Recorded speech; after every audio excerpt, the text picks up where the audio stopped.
Hi, baby. Did I wake you? No, it's fine, go back to sleep. What? You can't sleep when you're waiting for me. Really? That's cute. That's really stupid, but that's really cute. Come here.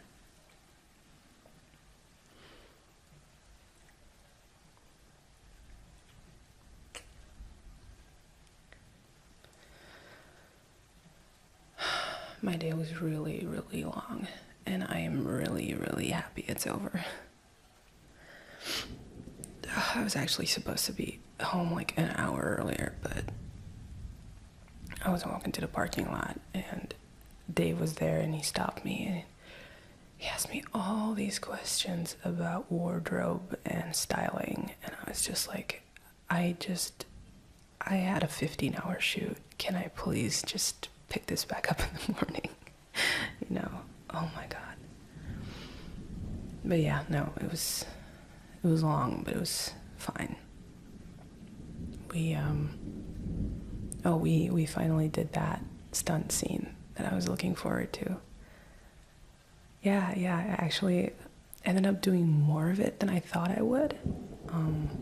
We kind of briefed it before, and it was basically this chase scene, right? And I'm supposed to trip and kind of like stumble over this dumpster thing that was in the middle of the road, and I figured that I would only do the running part, and that, you know, that Daisy would take over doing like the fall and stuff. But no, they actually let me like bump into it. They actually let me like, it was fun. I didn't expect it to be so much fun. Oh yeah, no, I'm fine.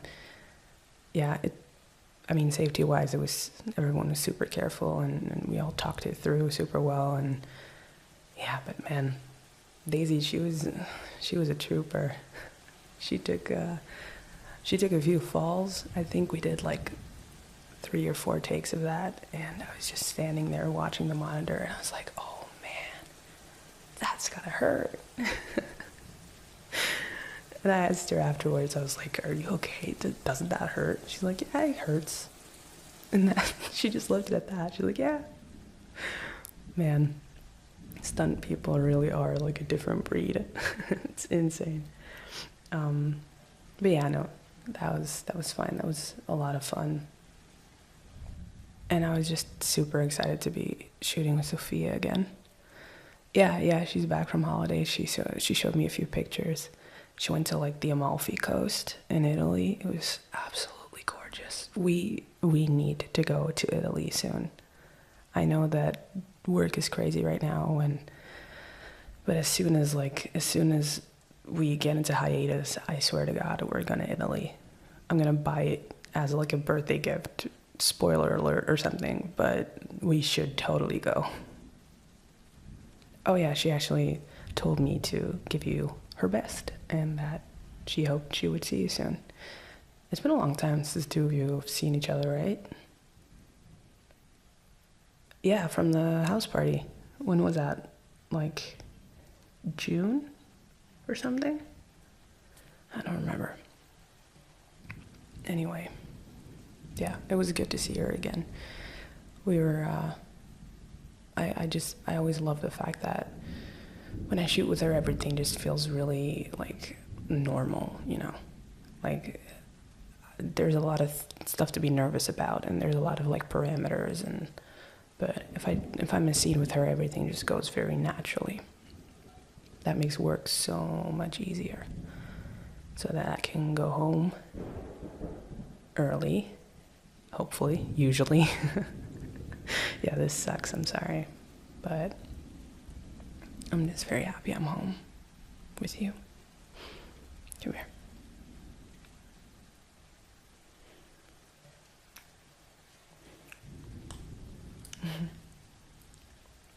I missed you. When are you coming back to visit? Oh, I didn't know work was so crazy for you. I'm sorry. This whole thing has been about me. I'm so sorry. How was your day? Uneventful. Is that the word we're using? Didn't you have like a deadline today?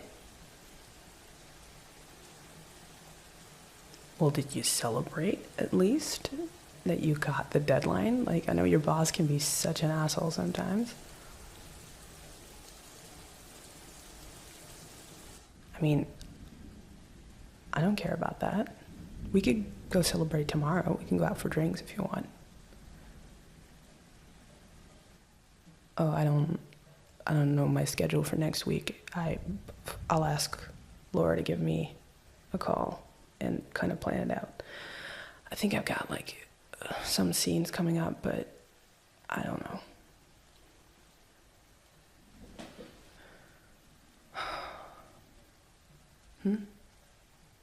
No, I'm just thinking. I'm sorry.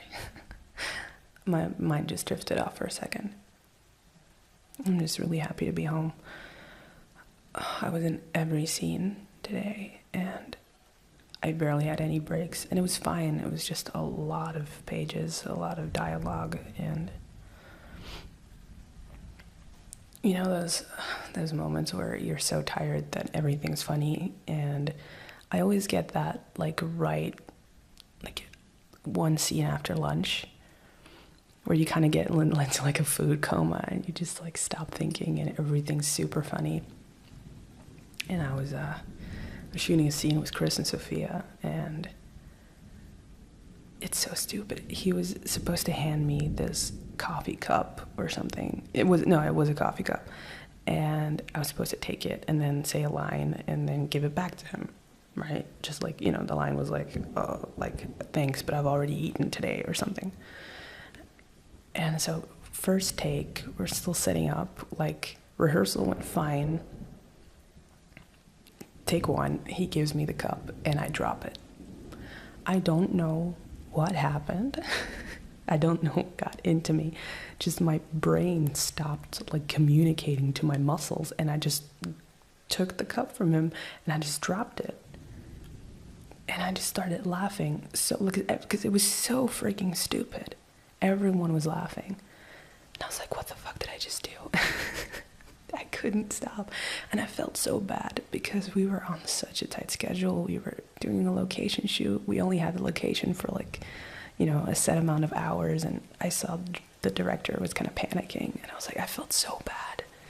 But I couldn't stop laughing. And I pulled Sophia and Chris right down with me. We were like laughing like teenagers. It was so stupid. Yeah. And then, you know, obviously you reset. They got another cup, thank God. But then, you know, take two, you come to the same point, and I just felt the nerves, and I just started laughing again because I was nervous that I was going to drop it again. You know, it's so stupid. But you know what? That's the kind of stuff that makes it like on a blooper reel. That's always the kind of stuff that people watch and people think is really funny. But yeah, they don't really realize the implications behind it. Like it's funny in the moment and you're kind of having fun, but behind that camera there are like 30 people that want to go home early, and they're kind of like, oh, get your shit together and just do the scene, you know? It's for me, it's always kind of tough to watch blooper reels because it's always fun to see people having fun, but you always know that if they can't get it together, you always know that there are people so annoyed, and I just feel really bad for those people, you know? Yeah. It kind of feels like, you know, if a lighting guy messes up the lighting 3 times in a row, he's fired, right? Because you're on such a tight schedule, time is money, you're losing money every time you don't get a shot right. But if actors just start laughing, that's fine, and that's all fun, and that's, you know, that's what people want to see. So it's kind of a double standard. I mean, most things in this business are double standards, but you know what I mean. It was a good scene though. It wasn't like a scene that I was looking forward to, but it was a fun one to shoot. Like I said, I missed Sophia, and I'm just really happy she's back. You can feel, I mean, I can feel the difference between shooting scenes with and without her.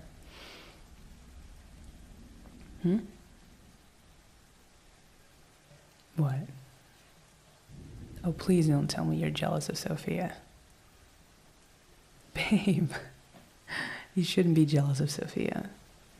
You've met Sophia. You've met her husband. Yes. I mean, we've been over this. Yes, we play a couple, and yes, we love each other very platonically, because she's a good friend of mine, and I have a very close relationship with her. But she, like, you're it, babe. You're everything for me. Don't ever feel like you're not it for me. You know that. I love Sophia, but it's not Foster that loves Sophia. It's Alex that loves Audrey. We're just playing characters. I'm an actor, you know. No, I know. I'm sorry for laughing. It's serious. I know that it's something that it's normal to feel insecure about it. And I wish there was something I could say to you to take that insecurity away, besides the fact that I love you and that you are the love of my life, and that there's nothing that anybody could do to change that for me. And definitely not her. Like, I love her, but I don't love her the way that I love you. How could I? No one even comes close, babe. I swear, no one comes close.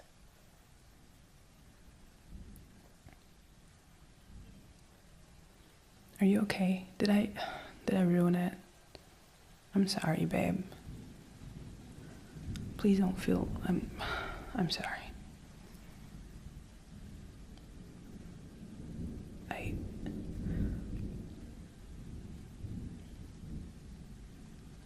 Is there anything I can do?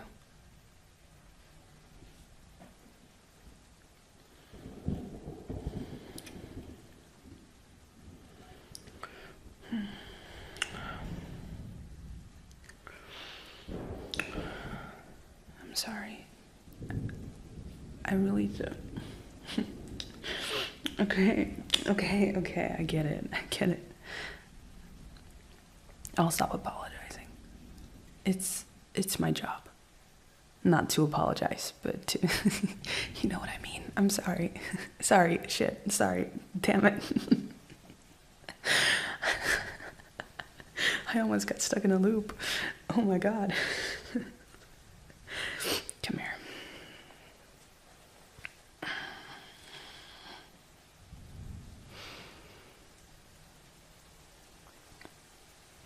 If I do manage to leave work early tomorrow, meaning if I get through all my scenes and no one stops me in the parking lot to ask me about like shirts or skirts or anything like that,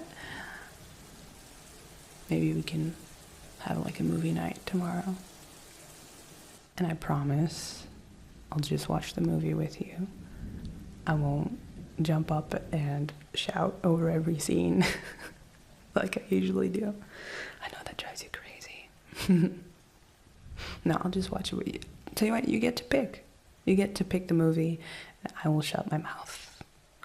Or I will use it for other things. Huh? For kissing. You dirty, dirty-minded girl. Honestly. Usually it's me that has the dirty mind, but I'm just too tired for it. I love you. Okay. I am going to get up from this nice, warm... God, I wish I didn't have to do this. I'm gonna get up from this bed. I'm gonna get changed. I'm gonna brush my teeth, and then I'm gonna come back. How's that? That good? I'm still in my clothes. I can't go to sleep in my clothes. I gotta take my makeup off. Yeah. Oh my God, don't ask me that. Don't ask me how early I have to get up tomorrow. Oh, I don't want to think about that. Too early, that's it. No, okay. I have to be in makeup at 5. So I'm gonna get up at 4 because I want to get a quick workout into, because we got some running scenes tomorrow and I just don't want to do that with like cold muscles. So yeah, 4. Do you want me to set an alarm, or do you want me to sleep in the other room, or? I don't want you to get up with me. I feel so bad about that. I just want to get you a proper night's sleep without my idiocy in my work coming between that. Are you sure? Okay. I'm getting up. I'm gonna set the alarm. I'll be right back, baby. I love you. Let me get out of this bed before I stay here, and that's not gonna end well for either of us. Okay, I'm going.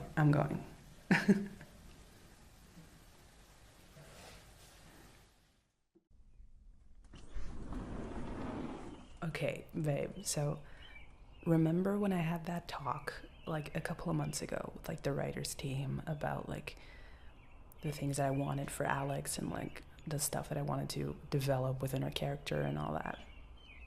We actually had a talk about me being European and, you know, coming from Europe and having like an affinity with language and all that.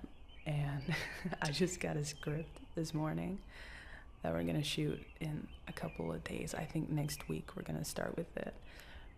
And I'm actually gonna speak French in it. And I'm so excited. I'm kind of nervous because, you know, I grew up around French, but I've never really like spoken French like in public per se, and like especially not in front of like millions of people, you know? So I'm kind of nervous about it, but I'm also really excited about it. So I've been kind of, before you got home, I've been kind of like speaking French to myself and just kind of going around the house and just pointing at different things. So if it's all right with you, I thought it would be fun to just kind of, you know, just getting kind of like back into like the mood and kind of maybe teach you some things. I don't know, just to get my own vibes flowing, or whatever you would call it. So they're talking in the show, they're talking about Paris. And one of the things that I'm supposed to say is that I studied in Paris for 2 years. So that would be, j'ai étudié à Paris pour 2 ans. J'ai étudié à Paris? Non. Shit. J'ai étudié à Paris pour 2 ans. I've never really been to Paris, funny enough. J'ai été à Disneyland une dizaine de fois. Disneyland, you know what that means? It's the French way of saying Disneyland. Disneyland. There's a Disneyland in Paris. Disneyland Paris. Used to be Euro Disney, but they changed the name. Yeah, I went to that a lot, but that's not Paris. It's not like capital Paris. It's like an hour away from Paris or something. Well, not that, but like, anyway, I've never really been to Paris myself, but yeah, I've been to Disneyland a lot. Oh, it's super fun. It's weird to it's weird to see everything in French, but it's super fun. Actually, No, you've been to Disneyland, right? So yeah, oh my god, we went together last year. I'm so stupid. I'm sorry. But so they have a haunted mansion in Paris. It's called Phantom Manor. And it's way better than Haunted Mansion. And I'm allowed to say that because I've seen both. It's so much scarier. It's European. I remember it scarred me as a kid because there's like, skeletons in there that actually kind of lunge at you and stuff. And the thing with Haunted Mansion is that it kind of gets like less creepy, towards the end with the graveyard and stuff, because it's all like funny ghosts. In Phantom Manor, none of the ghosts are funny. It's all like terrifying stuff from beginning to end, and it's amazing. We should totally go to we should go to Paris, but we should go to Disneyland Paris as well. And then they've got a Space Mountain, which I'll be honest, like growing up on Disneyland Paris' Space Mountain, going to Space Mountain here was actually a very big disappointment. Yeah, it was. I mean, the Space Mountain in Paris actually has like loopings and stuff, and it kind of gets like shot. It kind of has like a launch, the coaster. It's an incredible thing. Right now it's like Star Wars themed, so it's like a Star Wars hyper coaster. But yeah, I mean, comparing that to like, I mean, Space Mountain's fun here, but it's not Paris fun. I'm thinking what else they got. They had like the Ratatouille like 4D trackless ride that's now in California as well. Before California had it, they were the first to have it, which kind of makes sense. It's Paris. Ratatouille is based in Paris, but it's genuinely a very nice park to go to. But it's super fun to see like all these like Mickey Mouse characters just speaking French and understanding French too when you yell at them, which is, I mean, not that I yelled at them, but just in general when kids yell at them. How do we get here? I was talking about French and then I sidetracked all the way to Disneyland, right? Sorry. But yes, so I'm very excited about the fact that they put me in like French dialogue. It's actually gonna be with like a French actor coming in. And the whole storyline is that he's part of like a crime syndicate, and we capture him and he refused to talk in anything except for French. So then I get to come in and be like, moi je peux parler français, moi je peux parler à lui. So I can be like the hero and everyone can be like, wait, you speak French? That was my Chris impression. Wait, Alex, I didn't know you spoke French. Chris is gonna kill me. I gotta do that impression like sometime, but maybe when he's had a couple of beers in him, so he doesn't like take offense. Yeah, it's gonna be really fun. And the actor, I haven't met him yet, but they said that the actor is like a really nice guy and that he's actually bilingual too. So, I mean, I'm not bilingual, I'm trilingual, not to flex, but yeah. I'm sorry. I'm European, babe. I'm European. There are very few Europeans that can only speak one language. It's just the way we're raised, especially us. In Belgium, we all speak 3 or 4 languages. Because we're at the center of Europe, baby. Oh, man. Anyway. So, yeah. So, he's like a crime syndicate guy. He gets, like, arrested. There's a couple of interrogation scenes. And I start out just basically being, like, a translator for, like, I don't know which character is going to be the investigator, like the lead investigator on that. But I'm going to start out being, like, a translator. And then he's going to bring Audrey into it, because then it's going to turn out that he has like spies everywhere and that he knows that me and Audrey are together. And so he starts kind of threatening her. And then so it kind of gets personal for me. So I can be like, slapping down on the table and be like, taisez-vous, je veux la vérité. Like that. I'm looking forward to it. I don't know whether they're going to like subtitle it or just leave it in, you know, because it's such an angry moment, I start kind of like yelling at him in French.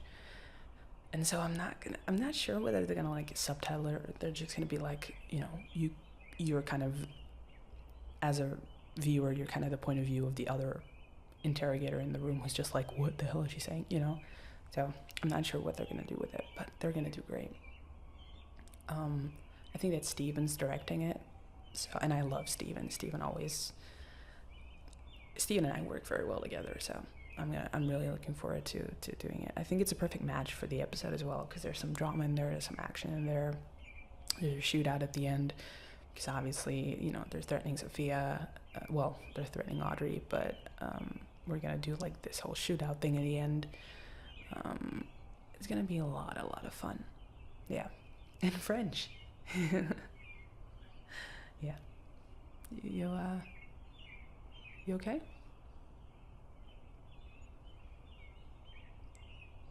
Talking French again? Are you serious? You like that? Oh, you like that? You like it when I speak French? Tu aimes quand je parle français? Je crois que t'es sublime. Je crois que t'es tellement belle. Et pour moi, t'es la vraie, seule amour de ma vie. Vraiment. Regarde-moi. Regarde-moi. Look at me. Regarde-moi. Regarde-moi dans mes yeux. Look me in the eyes. Je t'aime. Pour toujours. Pour toujours. Ok? Disneyland. Sorry, I broke it. Don't be angry at me. Were you getting hot and bothered, really? No. Oh, man. It's just French. It's just French. To me, it's not really all that sexy because I'm just focusing on getting like grammar right. But I'm happy. I'm very happy to hear that you're happy. Baby, that's so cute. I'm sorry, that's really cute. That's really cute. I love you. Je t'aime. You got that one, right? Say it back to me. Je t'aime. Say back. Yeah, that's the good stuff. Okay, now I see it. Oh, man. What? Have you ever had frog legs? I've never had them. I've never, like I said, I've been to France like a handful of times, but I've never really. I love escargots, though, like the snails. Oh, they're delicious, babe. They're delicious. There's like a couple of like varieties. I remember when I grew up, we used to have these like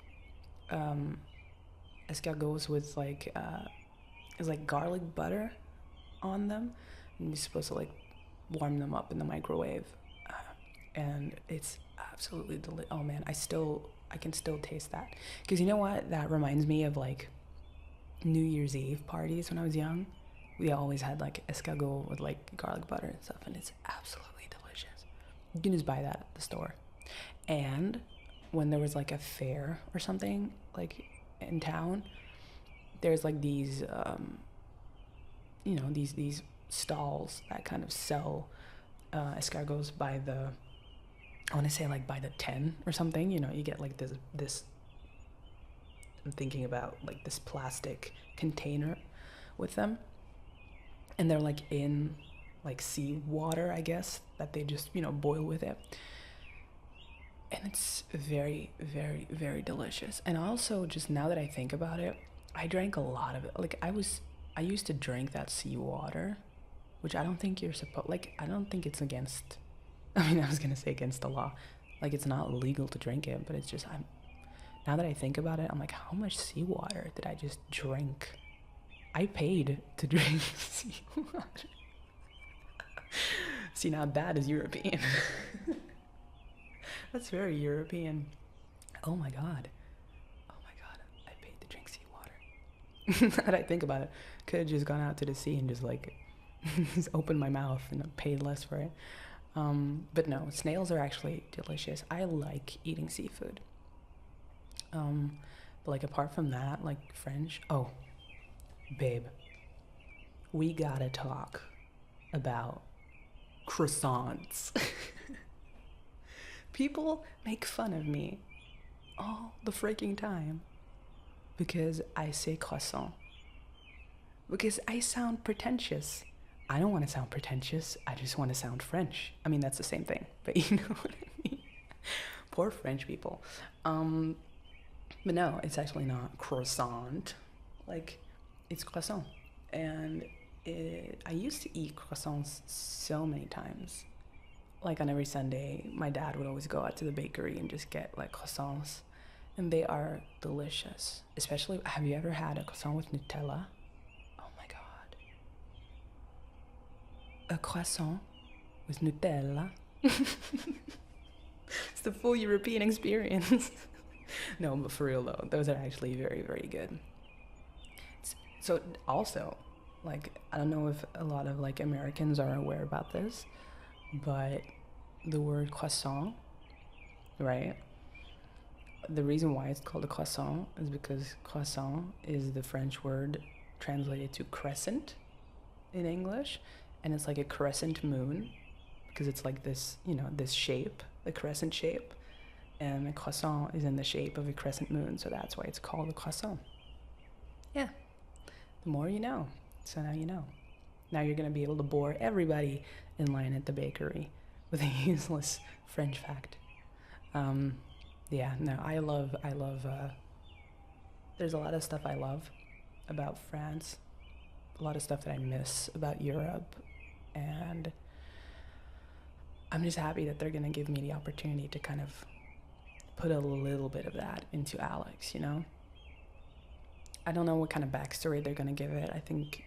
I mean, apart from the fact that they're gonna say that I studied in Paris for 2 years, but like, what did I study there? What did I do? I have no idea. They're gonna figure that out. I remember that when Derek was talking to me about it, he was actually saying like, oh yeah, as soon as we are gonna like give any more like details on it, or like a future episode where it kind of handles that kind of stuff, we're gonna, you know, put you in the meetings and stuff and have you kind of figure it out with us, like what because, you know, none of the writers actually are European, so they don't really know like the backstory of that or like details, you know. But I'm really looking forward to getting like a new angle on Alex, you know, because the past few seasons they've been really fun, but I've always kind of felt like every single time it was like an Alex-centric episode, it was always very like about the now, you know. She gets confronted with a drug dealer that she arrested a few months ago, or she gets kind of caught up in like a sting operation or that, but we don't really know much about her backstory. So am I boring you?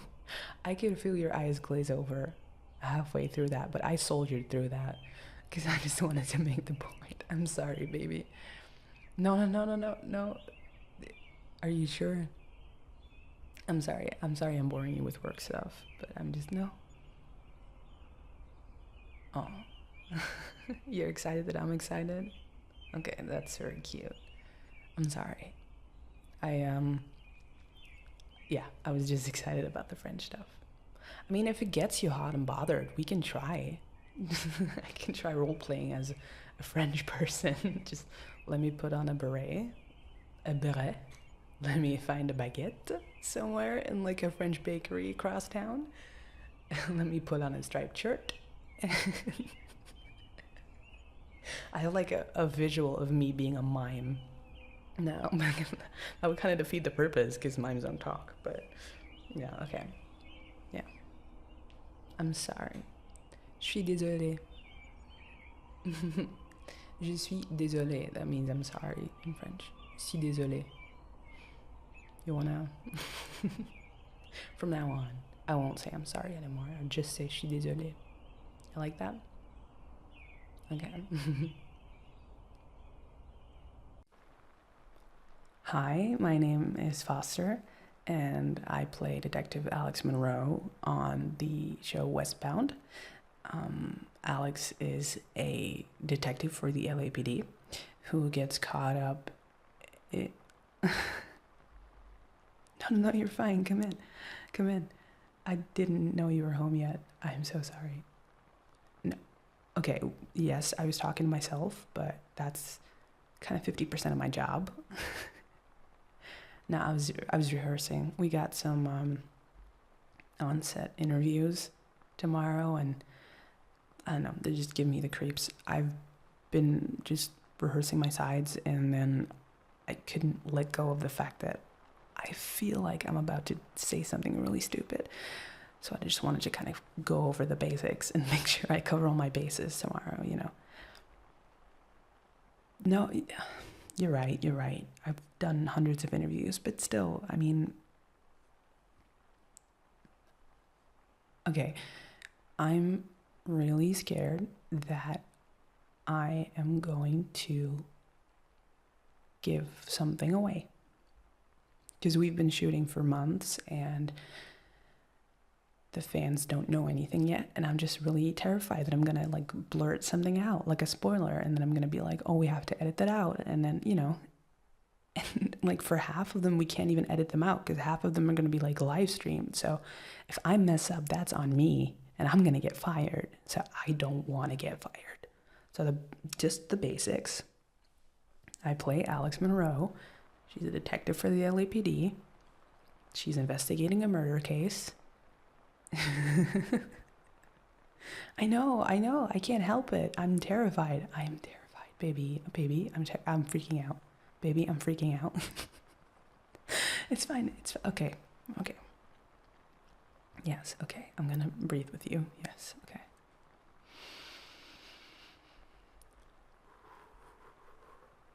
Okay. I'm getting there. Thank you.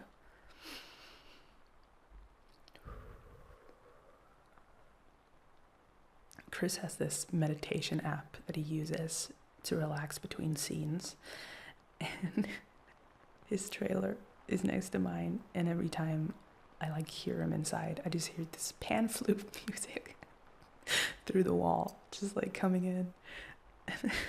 I don't know why it always gets me, but it's so funny. Sorry.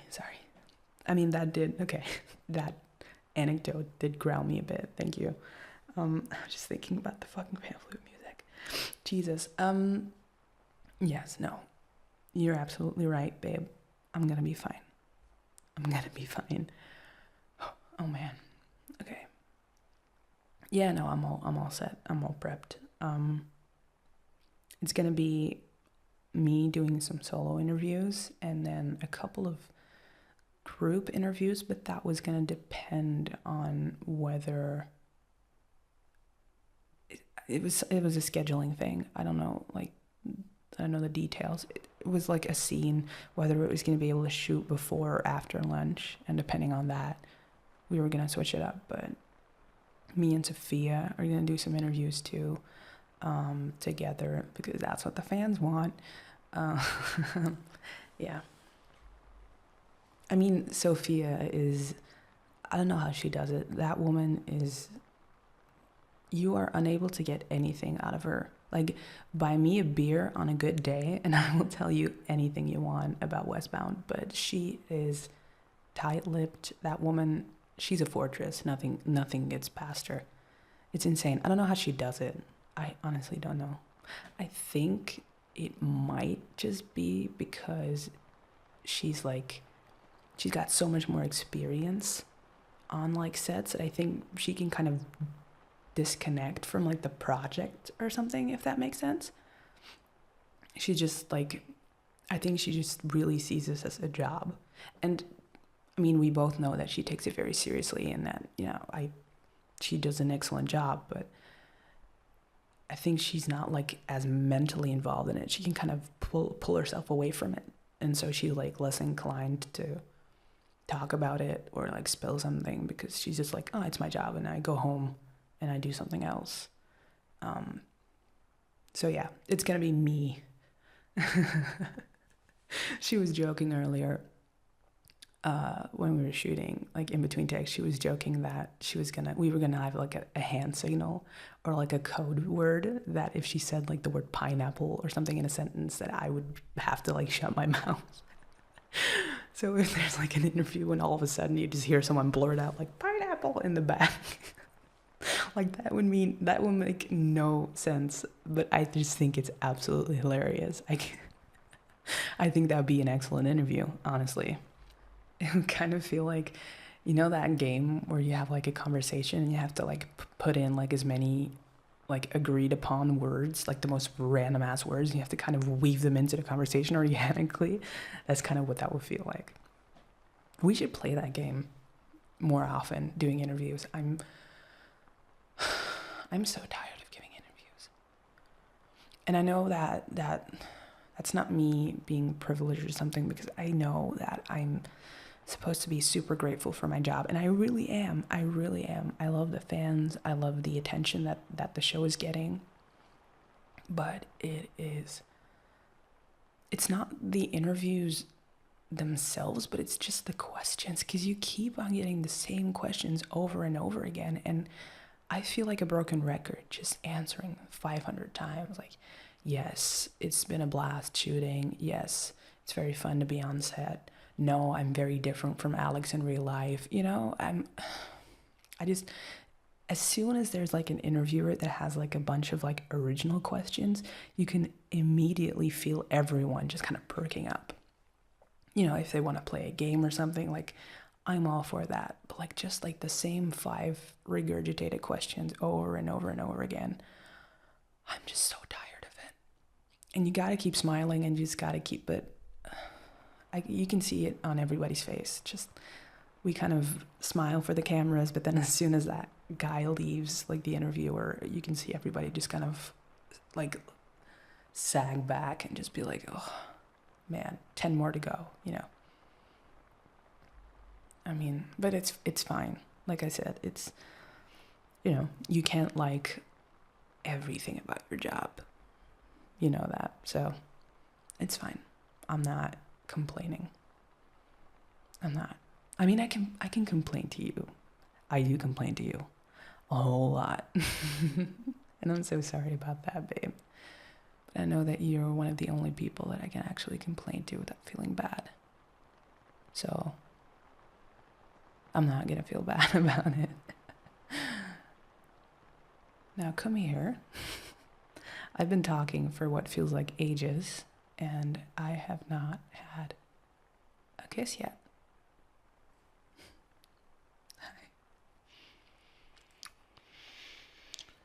Hi. Hi, babe. Why are you home early, though? I thought you would only get home at like 4.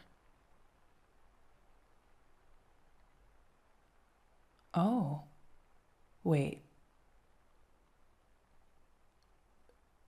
But you weren't supposed to work at home, right? What? A gas leak? Are you serious? What happened? So they just evacuated everyone, right? But oh, okay, so the fire department came and then they just said it was fine. Oh, it was a false alarm. Okay. Jesus, that's terrifying. Are you okay? I mean, I guess it's a win-win, because then you get to be here and spend more time with me. No, I'm just kidding. No, that actually genuinely sounds awful. I'm sorry. Was it like somebody pulling the alarm to be funny, or just a malfunction, probably? Damn. I mean, it's a good thing that it malfunctions like that and not like when there's an actual gas leak and it just doesn't say anything, right? At least now you know that it's faulty and you can, I mean, not you, but like the company can replace it. Damn. Oh man, I don't know what I would do. Have you have you ever thought about that, like fire drills or something? Like, I never took those seriously when I was a kid because the teachers always knew beforehand that there was going to be a fire drill, so there wasn't like any panic. So everyone was just like, okay, we get like 15 minutes off of class and we just all go stand outside for a bit. I don't know what I'd do in like a real fire. I mean, I was gonna do the actor thing again. I'm sorry. I was gonna do like, yeah, so back last season when our station was on fire. I'm sorry. No. I'm totally kidding. I have no real life experience with like huge tragedies like that. Thank God. I mean, knock on wood. There is no wood nearby. I'm sorry. Knock on wood. Yes. Come on. I can make jokes about that. No. But I have no idea what I would do. And I hope we never find out too. I hope we don't. Oh, yeah. So I was going to make dinner to be ready as soon as you came back, but now that is a moot point because you are here in front of me with those beautiful, beautiful eyes of yours staring at me. So I was thinking, now we should just get some takeout and just sit here and enjoy the fact that we're home early, both of us, which hasn't happened for like a long time, you know. How about that? Just cuddle on the couch, watch some really bad reality TV, and just eat Chinese food. How about that? Yeah, that sound good? I am an idea person. Except for when I pitch ideas to the people at work because they never take my ideas. But you seem to be very receptive, so I'm not complaining. Come here. Come here. Come here.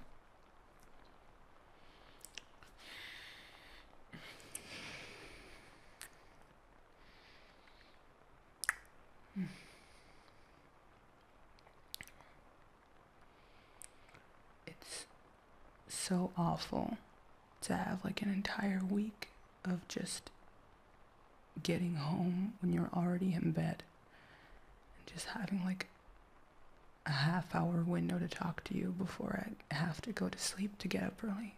It really sucks. I feel like I've been neglecting you, honestly, and I feel really bad about it. And no, don't tell me it's fine, because I know it's not fine.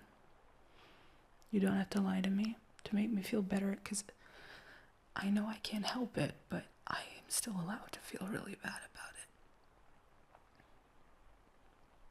I just want to spend time with you, and I just want to, that half hour of seeing you is usually the best part of my day.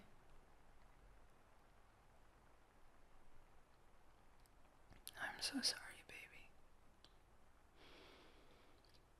It's just such long hours right now, and it's gonna get better, I promise. Like, the schedule's gonna lighten up. It's just location shoots, they're always just super long, and I have to be in a lot of scenes, and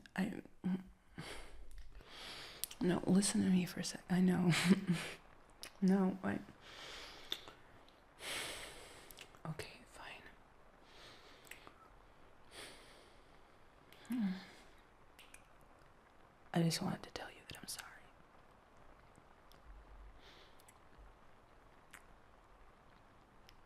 sorry. And that I love you. And that as soon as it lightens up, I swear the two of us are gonna go somewhere where nobody can reach me, and I'm gonna tell them all to fuck off for 2 days, And we're just gonna spend them hiking and swimming and just not thinking about anything besides the two of us. How does that sound? Sound good? Yeah. I love you too. Okay, now I am gonna go back to my pretend interviews because again, I really don't want to mess them up, but I love you. And I also am cringing really badly at the thought of you being in the same room as me. So would you mind? No, I can't do it in front of you. I'm sorry. I feel really awkward. I'm sorry. I love you to death. I don't want you to get the ick of me. It's already bad enough. Okay. Tell you what, I'm gonna do you one better. I'm leaving. I'm gonna go up to the bedroom. I'm gonna rehearse there. And when I'm done, I'm gonna go back downstairs and we're gonna pretend that this never happened and you never walked in on anything. How's that? Okay. Okay. I love you. I'll see you in a sec. Bye.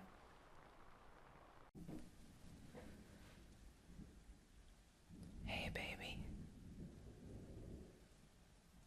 You're sleeping already.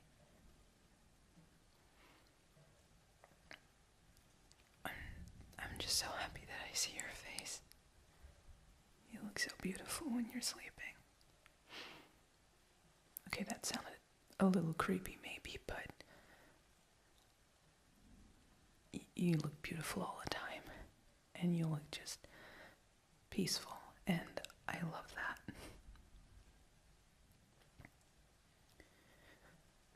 I was actually hoping that I could talk to you for a few minutes, but I'm not gonna wake you up for it. I want you to get some rest. You've already been getting up with me, and I mean, that's a whole other story, but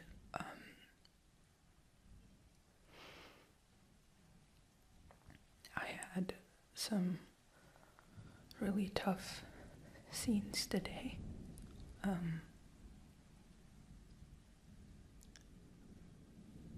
We're shooting an episode where Sophia gets hurt. Well, Audrey gets hurt, and I find her unconscious in the apartment, and I love Sophia to death, but I had to dig deeper than just her to get the right emotions in. So my mind just kind of imagined that it was you lying there, not moving. And I can usually snap out of scenes pretty quickly. Sometimes they call me the robot at work for how quickly I can go from emotions and crying to nothing as soon as they call cut. But I couldn't do it. I just saw you laying there with blood around your head, and I just couldn't.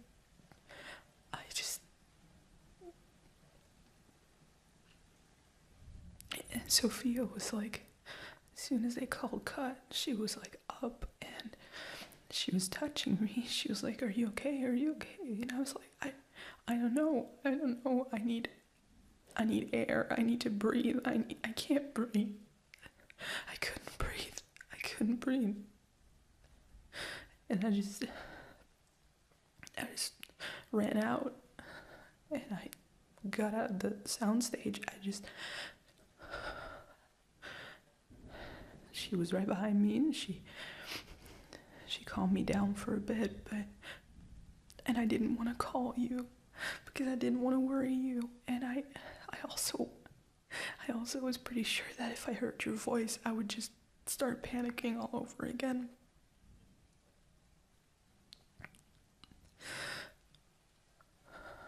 I'm so happy you're here. I'm so happy you're okay. I know that's so stupid, but sometimes when you're acting, just your body can't tell what's real and what's fake anymore, and I just couldn't tell anymore. I was in too deep.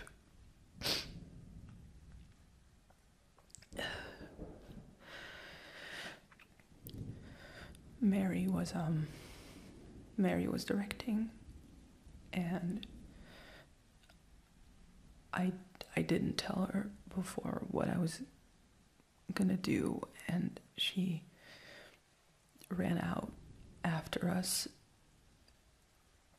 and I told her, like, I'm sorry, I went too far, but I need a minute.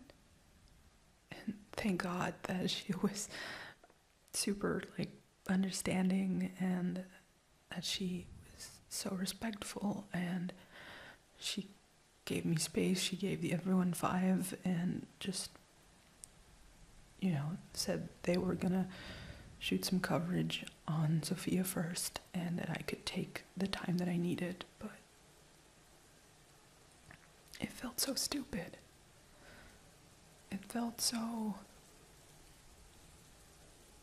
dumb that I knew that you were just at work and that you were okay and that nothing was wrong, and I knew that I'd been talking to Sophia just a few seconds before that, but my mind just, my brain just clicked, and I couldn't stop. I couldn't stop seeing you hurt. I never want to see you hurt. I love you. I love you so much. And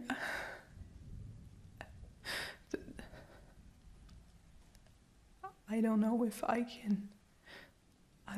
can dig that deep. I mean, the last time I had like a scene where I had to cry and stuff. I just thought about my cat, who died like 3 years ago, and just what that did to me. But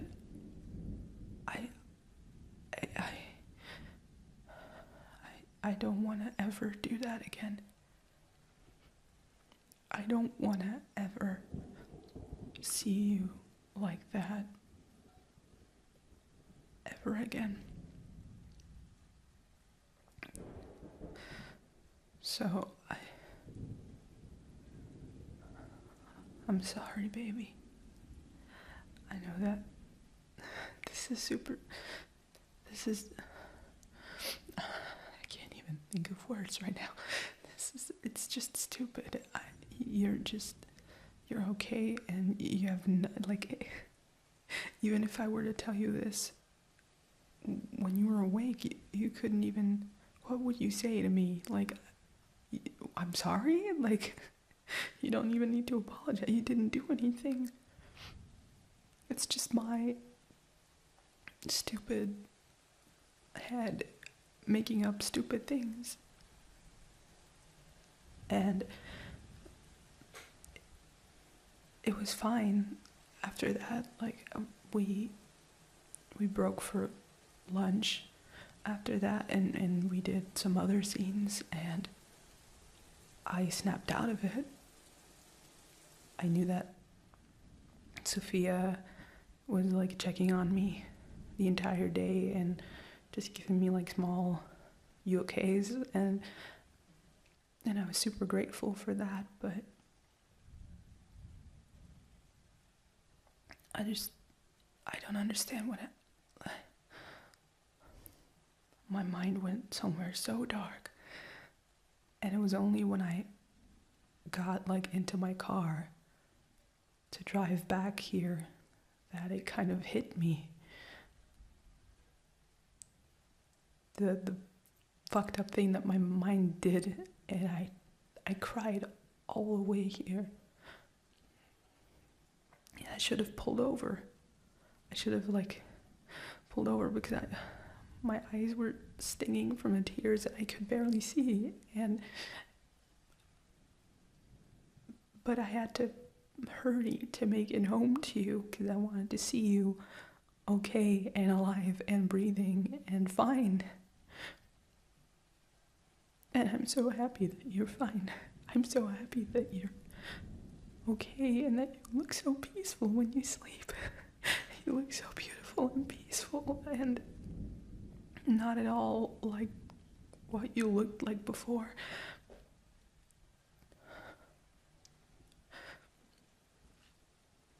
And I'm gonna sound so crazy if I ever tell you this. But I love you too much. I just love you so much. And baby, you're awake. How much of that did you hear? Oh my God, I'm so sorry. I just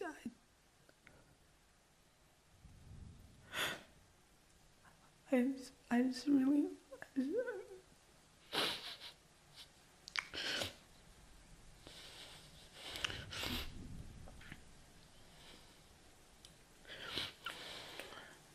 sorry, baby.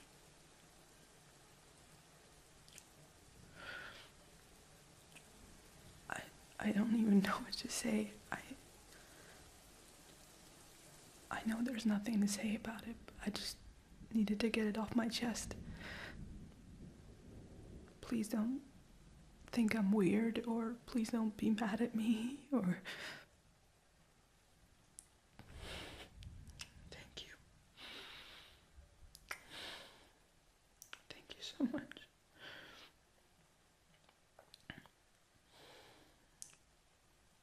Yeah. Yeah, I'm gonna get changed and then I'm getting right into bed with you. Sorry, go get some sleep. No, I'll be fine. I'm really happy that I saw your eyes today. And your smile, yes. Now, that too. Thank you, baby. Good night.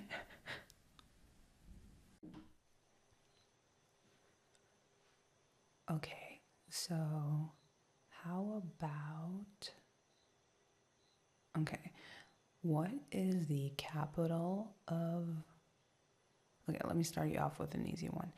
What is the capital of the Netherlands? Amsterdam. See, I told you I would start you off easy. Okay, fine. Let's move on to something more difficult. Okay. Let's go Eastern European. What is the capital of Hungary? Budapest. Yeah, you got it. Okay, so that's still too easy for you? You are a tough nut to crack, but I'll crack you. Oh, I'll crack you. Don't worry about it.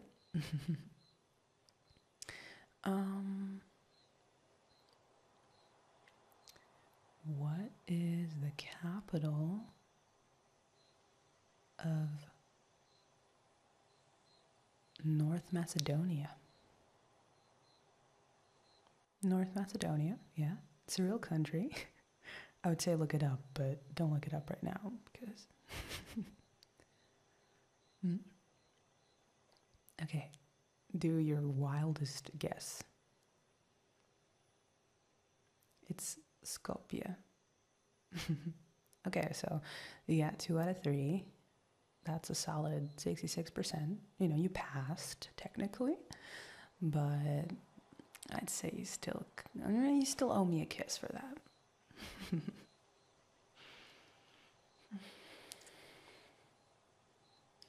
Okay, your turn. Okay, you know damn well that I barely know anything about US states, let alone capitals. I mean, yes, I guess because our currency is kisses, it's a win-win for you, but you know what? Fine. Humor me. We'll see how far I get. California, okay. So this one I know because we live here. So it's not LA, it's not San Francisco, but it's Sacramento. See, I got that one right. Okay, next one. New York. See, here's the thing. You think I'm stupid. No. I didn't mean like that, but I mean, you think because I'm European, I would say New York, but I know that it's Albany. All right. Oh, I got 2. So either I tie you or I win. See, now that's where it gets interesting, doesn't it? Okay, hit me. Rhode Island. I have absolutely, cosmically, not a single idea what the capital of Rhode Island was.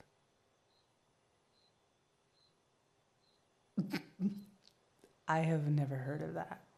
Is that universally known? Do people know that? Babe, I bet if you go out on the street and ask 5 people what the capital of Rhode Island is, I'm pretty sure not a single one of them would know. Okay, you know what? Fine. It's 2 out of 3. Yes, okay. That means I owe you a kiss too. Here you go. There you go. I don't care that you put more effort into mine. I don't care. I'm a sore loser. Blame me. Okay.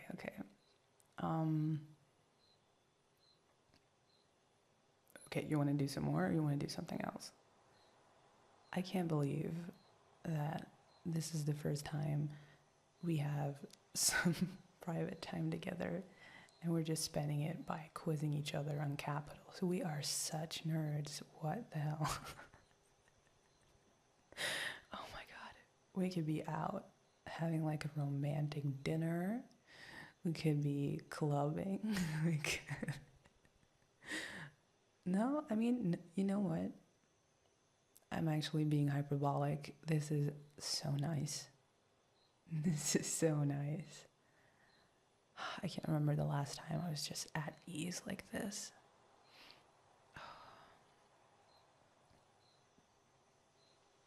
You know who's actually... Sorry.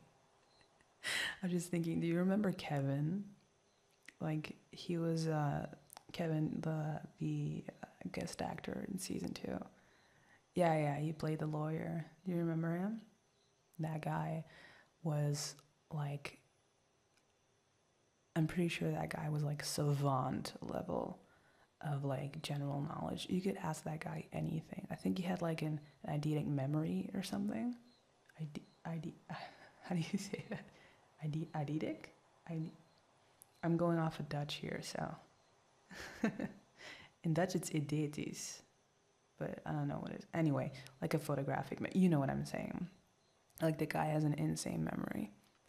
And It was absolutely insane. The guy memorized his own lines. He memorized our lines so he could like correct us if we were like lost on like where we were. He had like basically the entire season memorized.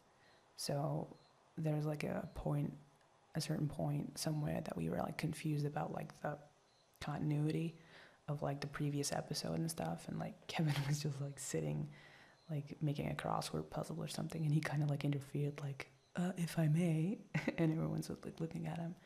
He just starts spouting off this in scene 2.6 blah blah blah blah. And we were all like, damn, Kevin, you should be a script supervisor, you should come along, why are you acting? I love Kevin. Why am I talking about Kevin? Oh, because I was kicking your ass at Capitals, right? I'm joking. It was a fair game. Yes, we're both just as smart.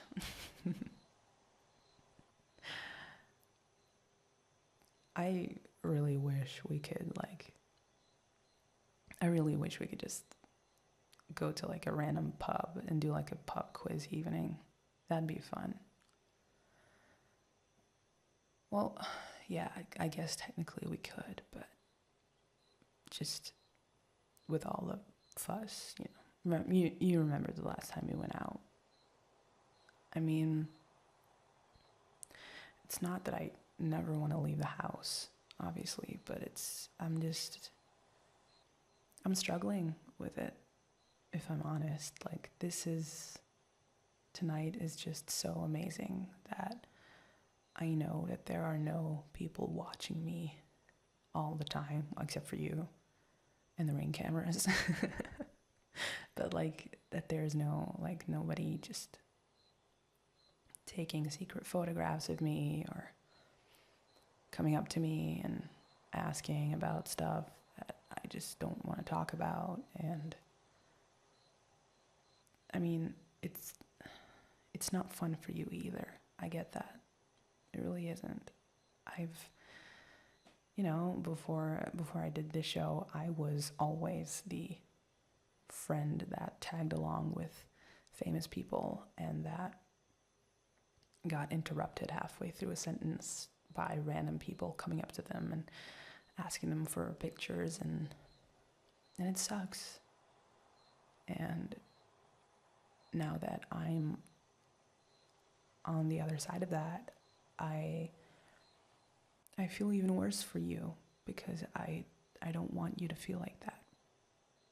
I wish I could just get everyone to back off for one night, and just have a nice dinner and not be gawked at by people or be treated differently by the waiters or, and it's just frustrating. I'm not saying that I'm not grateful, but it's just,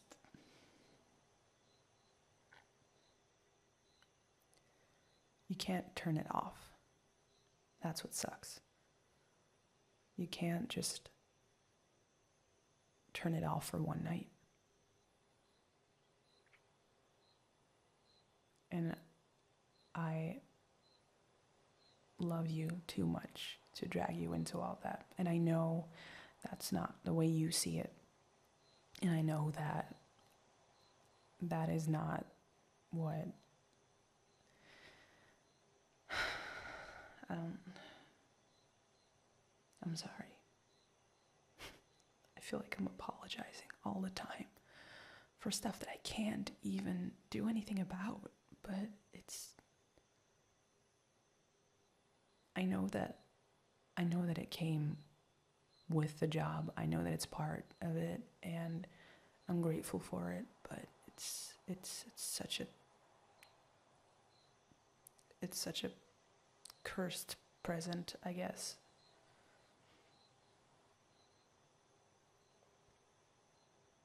I never really used to enjoy being inside.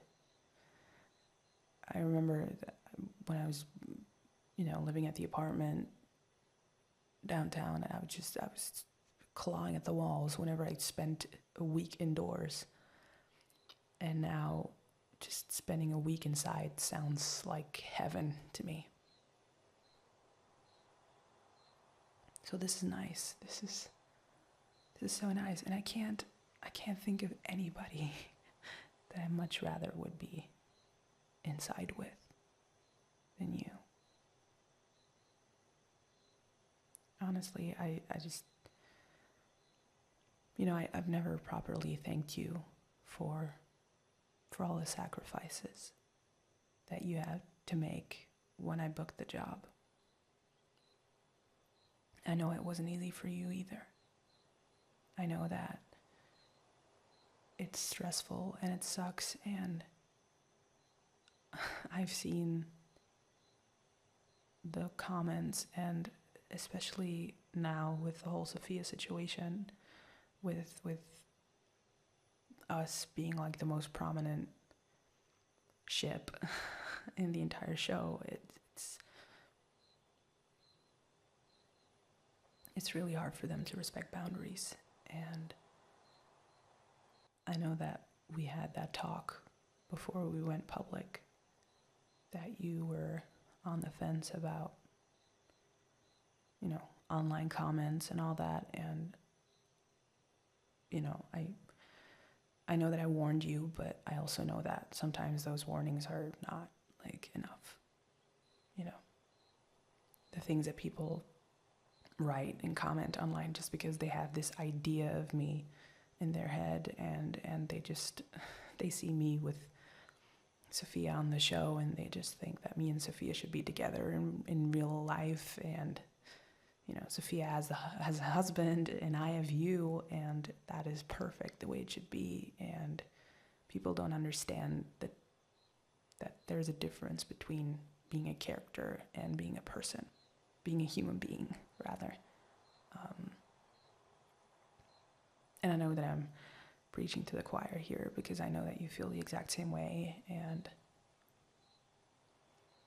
I just want you to know that I am so grateful that you are standing by my side in all of this chaos, in all of this madness that has been my life for the past few years, because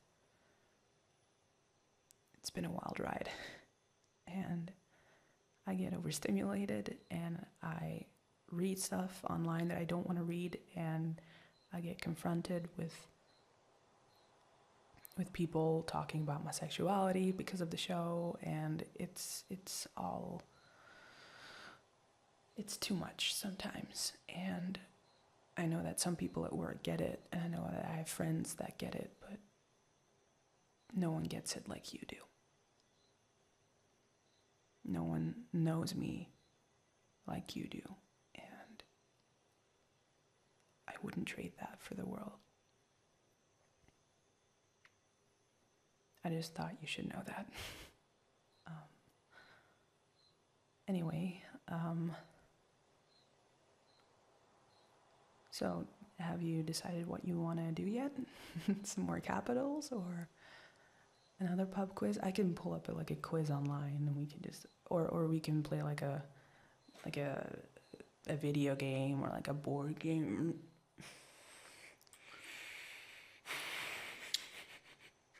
Was that your cue for me to shut up? Yeah. That's a fun game too. We can do that.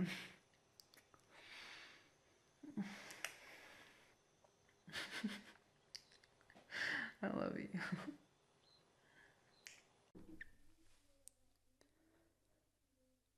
Hi, baby. Hey.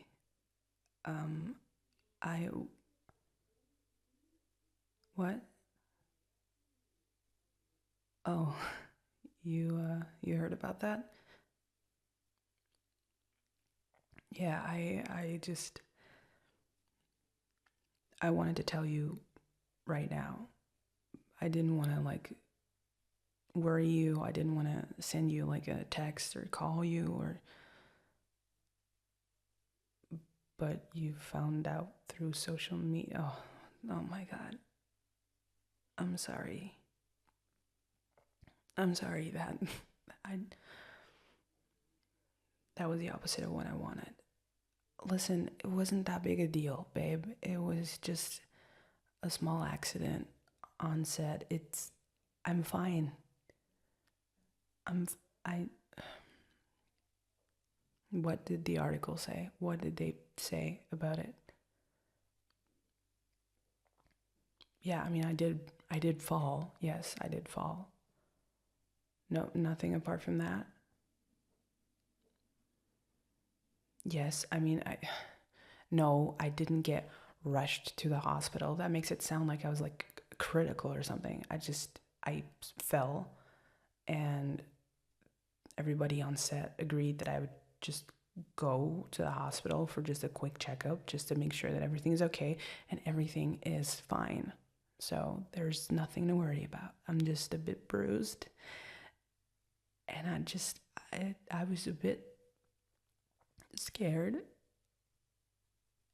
but it's fine.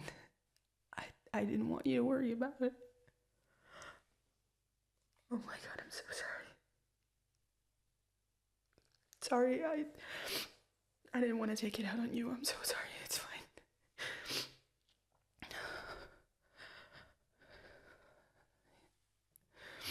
It was no, it's fine. Oh, it's fine. So there, okay. We were shooting a scene on the back lot, and there was halfway through the scene, I was supposed to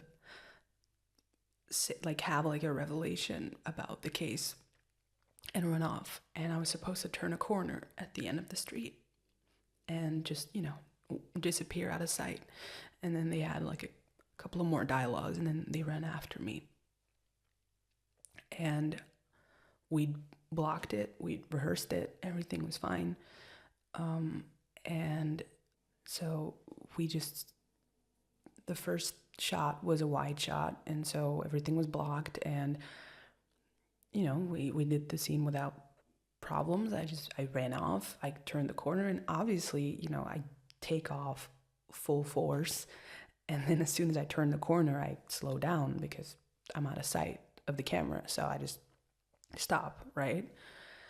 And next shot's fine, and then the third shot, we were going for close coverage, but I still committed to doing the run because the audio guys asked me, because they wanted, the sound of the running and stuff to pick it up. So I just did the entire scene as it was blocked, and Steven agreed that we would do the entire scene, and it wasn't my take, it wasn't my coverage. And I think that might have been what confused some people, because apparently the prop guys didn't understand that I was going to be running still. I think they thought that the running part was over, so they put a cart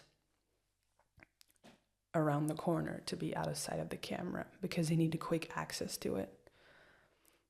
And so we start the take, and I run off, and I'm sprinting, and as soon as I turn the corner, I just run full force into that cart. But it was a pretty low cart, so I couldn't brace myself or anything. So that thing fell over, and I fell over with it, and I just I don't even know how I fell. I don't know. I don't know what happened.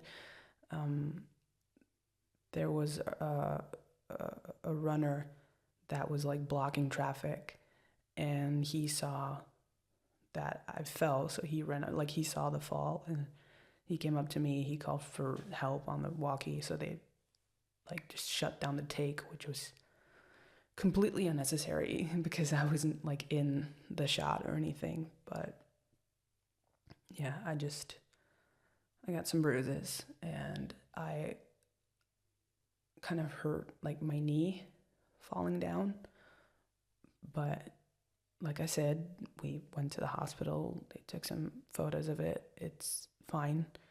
It's not broken. There's no damage. It's just a bit bruised, and it's gonna be sore for a couple of days. But that's all that happened. I mean, I didn't want to make a big deal out of it because I'm fine.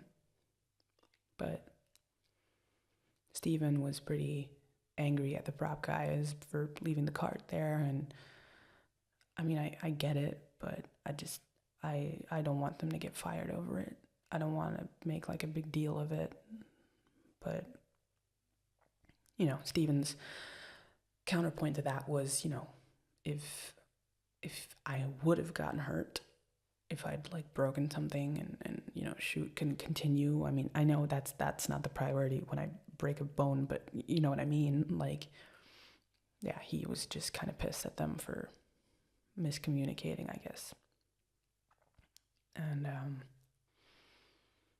yeah, they had to they had to reshoot a part of the scene to just make it look like I walked out earlier and they could just do the rest of the scene without me. But yeah, so that's what happened. It was stupid. It was small. I didn't want to worry you because it was stupid and small, and I did not want you to find out through a headline. But apparently that's what happened, so I'm sorry.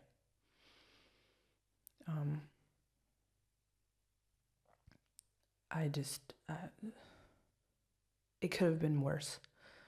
It could have been much worse. And you know what the worst part about it is? It's that it wasn't even a stunt. You know, if like we do so much stunts in that show, we have like every other day there's like a stunt coordinator there. They're like stunt performers and they do the most insane stuff. And we sometimes do like as actors, we sometimes do the weird stuff and do like things that I'm like, oh, well, I could really break my neck if I mess this up. And I just keep on thinking like it could have been something so stupid as turning a corner and tripping, you know? That's what gets me. It's like it was such a stupid thing. But it could have ended pretty badly. And I'm just happy that it wasn't worse, but I mean, it just kind of reminded me that I know that, listen, I know this is going to sound really dramatic, but it kind of reminded me that life is short. And with being on set so much and doing press and having all these like events and stuff, I just want to try, really, really, really try and spend more time with you. Because I don't want next time to be something that you just get like a news push from. I don't want there ever to be a moment where I do something stupid or something happens or like a fucking light drops on me or whatever, and you just open up Twitter and you see people tweeting about it. I don't want that. But I don't know how to fix that. So all I can say is that I'm very grateful that today kind of opened my eyes. That I'm very grateful that it was fine in the end. And that social media can't really be trusted when it comes to the severity of some situations. I'm sorry, that was a bad joke. I'm sorry. I'm just trying to make light of it. I mean, babe, no. I get how scared you must have been. I'm sorry. Did it really say that I was rushed to the hospital because of an accident on set? I just left in like a golf cart. That would have looked really stupid if they had attached pictures to that, because it would have just been me in a golf cart waving at oncoming traffic. It wouldn't have been like so dramatic. Oh man, yeah. No, I'm You know what the worst part about it is? I can already hear, like coming into work tomorrow, I can already hear the comments about like tripping over stuff and like being a clumsy idiot. I can hear, like, especially Chris, I can already hear him talking about it. Oh my God. Yeah. Like every single time I walk in the room, he's gonna be like, "Oh, watch out! There's a couch there. Watch out!" Dumbass. Oh my God. Well, I mean, could have been any of us, I suppose. I'm fine. Yeah. Yeah.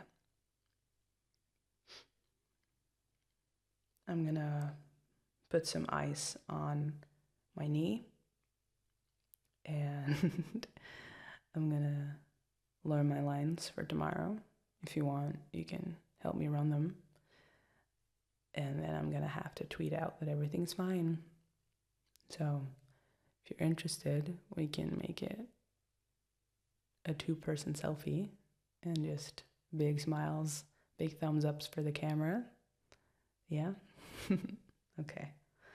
Let's just pretend that this never happened, please. Thank you. Thank you. Okay, babe, come here. Okay, I want your input on this. We were talking at work about like questions. I know that sounds really vague. We had like an hour of like setup and stuff, so we were just kind of chilling and we were talking. And at some point, there was actually a very important question that someone asked. It was one of our camera operators. He asked me, so if you have 2 lasagnas and you put them on top of one another, do you actually have 2 lasagnas or do you have one big lasagna? I want to say it started out as like a stupid question and I was actually kind of taken aback, but I want to say that debate pretty much lasted the entire day. And I'm pretty sure we're gonna pick it back up tomorrow. So I mean, it got everybody in like a vice grip, like because it's actually a genuine question. So I wanna hear your opinion on it. Okay, now no, see, you say it like it's obvious, but it's not that obvious if you think about it. You can argue it both ways.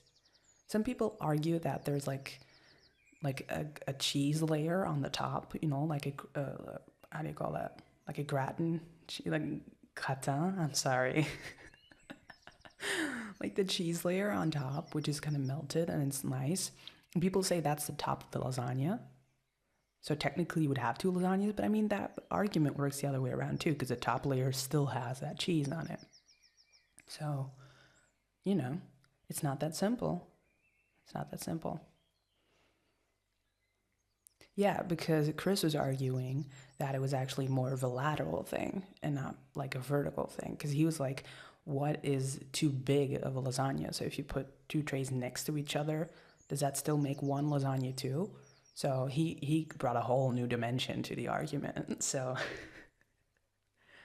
no, we're not bored on set. I mean, yes, we are bored on set, but this is actually genuinely an important question. You're gonna stick by it? You're gonna stick by that answer? I said one big lasagna because it's like, to me, it's like cake. You can have like 5 tiers of cake and still have one cake. So you could have like 5 lasagnas stacked on top of each other and just be one lasagna. That's the argument I made. And I had a lot of people in my corner too, so. You know what, actually? You know what I'm gonna do? I am going to tweet that. I'm going to tweet that because I want people to talk about this. So Okay, what? So if you have one lasagna stacked. Shut up. Shut up. I'm doing this. Lasagna. Do you actually... Jesus, I can't type. Actually have one lasagna or two. There we go. I am very curious to hear what people are going to say. I should have made that a poll, actually, now that I think about it. Well, they can discuss among themselves. It's good for my, outreach. I'm going to get a lot of comments.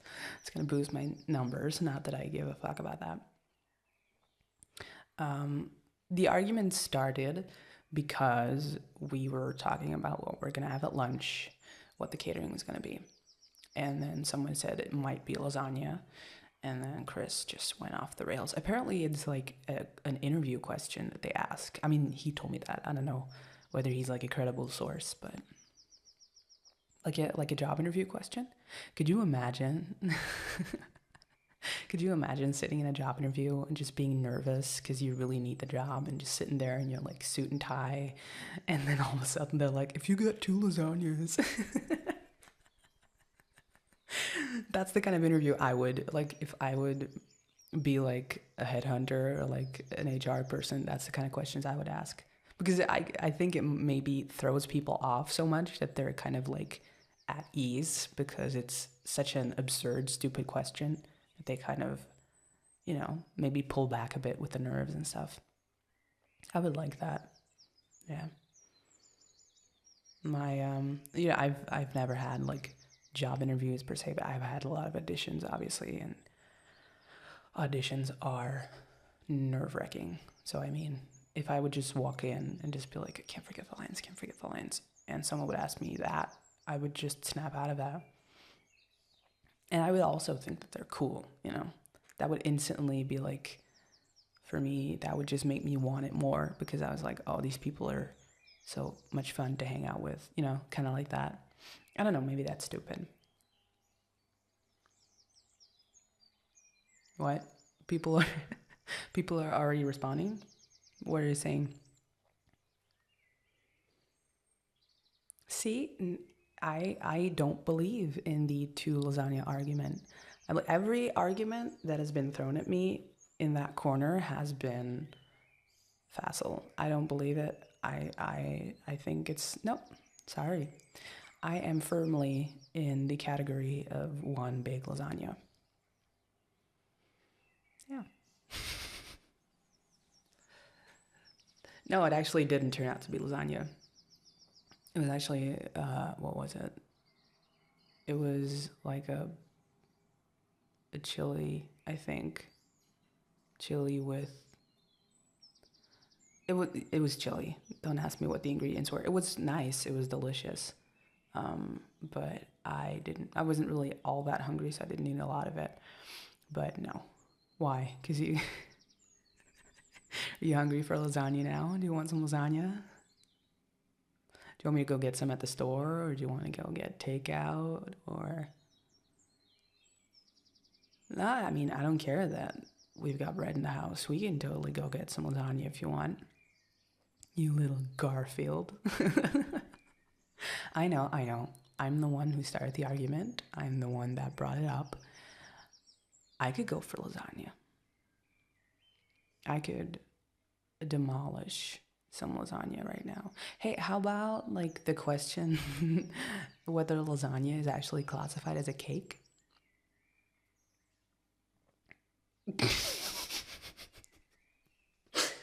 It's a real argument. We didn't talk about it at work, but maybe that's a good one to bring in tomorrow. Just as soon as you hear everybody discussing one or two lasagnas, I'd be like, listen up, fuckers. There's a new sheriff in town. Is it cake or not? No, some people argue for it because it has layers, and cake has layers, and ogres have layers, onions have layers. We should watch Shrek and have some lasagna. See, that would be the perfect night in for me. Shouldn't we? Okay, which Shrek do you want to watch? Because there's 4 of them. And then we also have the musical. You've never seen Shrek the musical? Are you serious? Babe, it is fantastic. Oh my God. There's no way that... No, because we've talked... No, I've definitely sang at least one of those songs in the car because it's in my musical playlist. Sorry, my brain is all over the place today. So, okay, fine. We will shelf Shrek the Musical, but we need to watch that at some point because it's wonderful. It's beautiful. The songs are really good. And, oh my God, okay, no. Okay, which of the Shreks do you want to watch? Are there 4? Now you got me messed up. I know there's at least 3, but I thought there was 4. How many Shrek movies are there? Shrek 1, Shrek 2, Shrek 3. Wait, no, there is a 4th, right? Yeah, Shrek Forever After. Oh my God, I'm so happy. Oh my God, I was gaslighting myself there for a second that I didn't know. Shrek Forever After. See, I was right. Okay, so my personal favorite is Shrek the Third, I think. Hang on, what's the plot? I'm Wikipediaing it. Oh yeah, it's the Arthur one. Yeah, it's the Justin Timberlake one. I mean, he's canceled now, but I mean, it's a fun movie. Okay, you want to watch Shrek the Third? I mean, technically, not to be too pedantic, but maybe we should watch the first 2 just so that we are completely caught up in case we miss any nuances in the yes, I would like to do a Shrek marathon. Is that okay with you? Okay.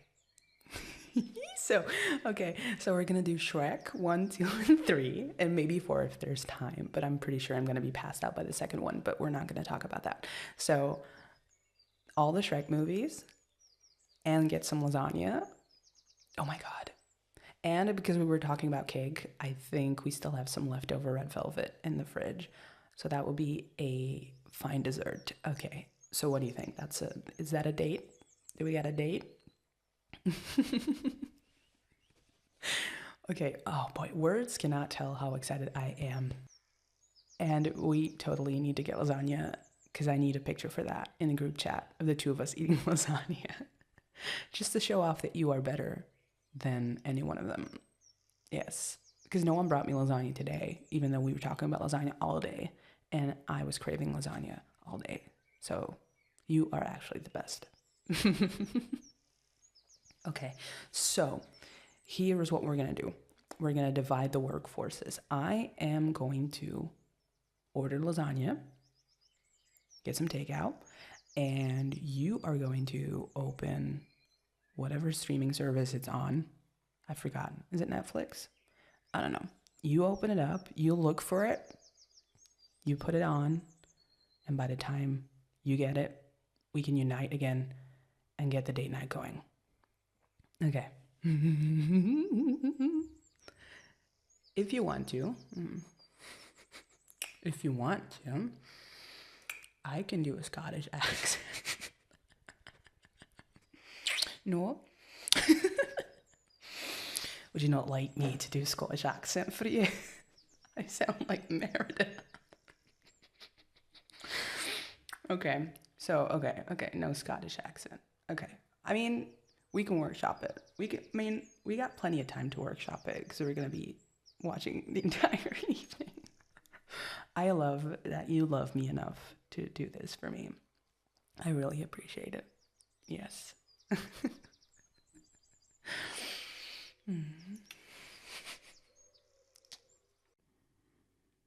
Okay, so I have a plan, and it's gonna...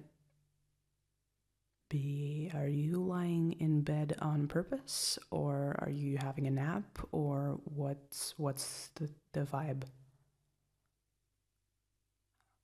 Oh. Oh, baby, I'm sorry. I didn't. Oh, and I was making so much noise too. I'm so sorry. Are you okay? What's wrong? What happened? Oh, but he let you leave early though, right? Okay, that's good. That's good. Okay. Um. Okay. Let me just think. Migraines. That's soft voices. Okay, got it.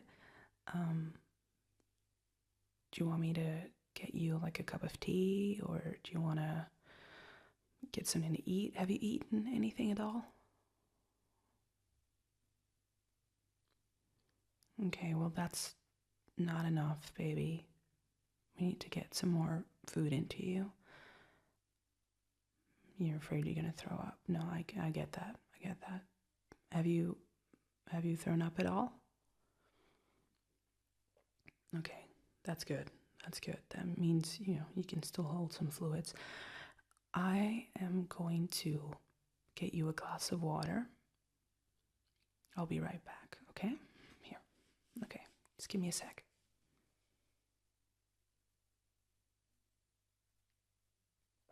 Okay, so small sips, okay? I didn't put any ice in it. It's just room temperature, so it should be fine. Do you want me to get you like a heat pack or like an ice pack, or what do you need? I'm sorry. Am I asking too many questions? I'm sorry. I'll just back off. Okay, but please tell me if you need anything, okay? From now on, for the entire evening, I will be your personal servant, and anything you need at all, you just say the word, or you just raise a hand, and I will be at your every beck and call. Is that what they say? Beck and call? Who's Beck? Who's Beck, and why are we calling? Sorry. No, it's fine. I'm sorry. Oh, okay, actually. Okay, lie down. Okay, I'm gonna put the glass right here. If you need it, just ask for it. I might have something that is gonna make you feel a bit better. And if it's too much, you just say the word. I won't be offended. Would it be okay if I played some music for you? Yeah, not just like a Spotify playlist, but just if I played, I can go get my guitar and I could just sing to you.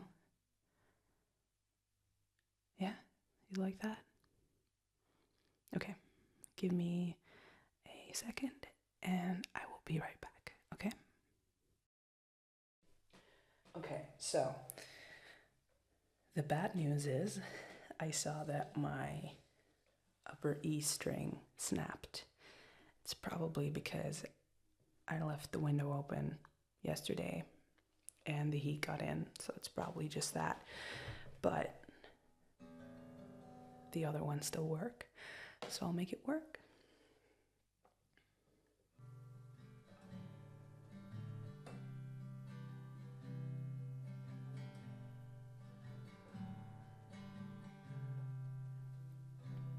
And I give up forever to touch you, 'cause I know that you feel me somehow. You're the closest to heaven I'll ever be, and I don't want to go home right now. All I can taste is this moment, and all I can breathe is your light. And sooner or later it's over. I just don't wanna miss you tonight. And I don't want the world to see me, 'cause I don't think that they understand. 'Cause when everything's made to be broken, I just want you to know who I am.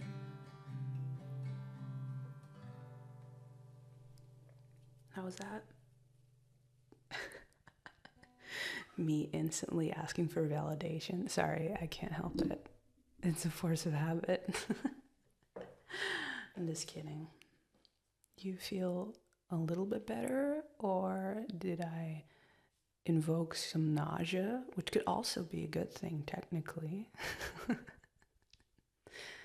Okay, one more, and then I'm gonna let you get some rest, okay?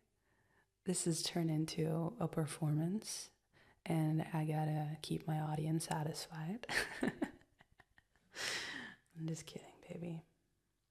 Okay, oh, you like that Harry Styles song, right?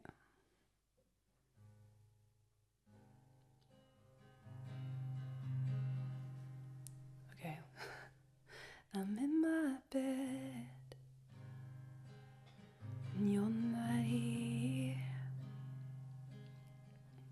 and there's no one to blame but the drink in my wandering hands. Forget what I said, it's not what I meant, and I can't take it back. I can't unpack the baggage you left. What am I now? What am I now? But if I'm someone you don't want around, I'm falling again, I'm falling again, I'm falling. What if I'm down? What if I'm out? What if I'm someone you won't talk about? I'm falling again, I'm falling again, I'm falling.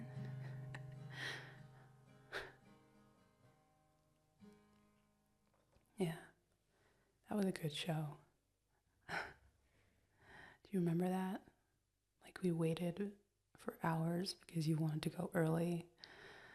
Even though I said we just have tickets, we can just sit down. We don't need to be there 5 hours before, but you were so excited to go. Yeah.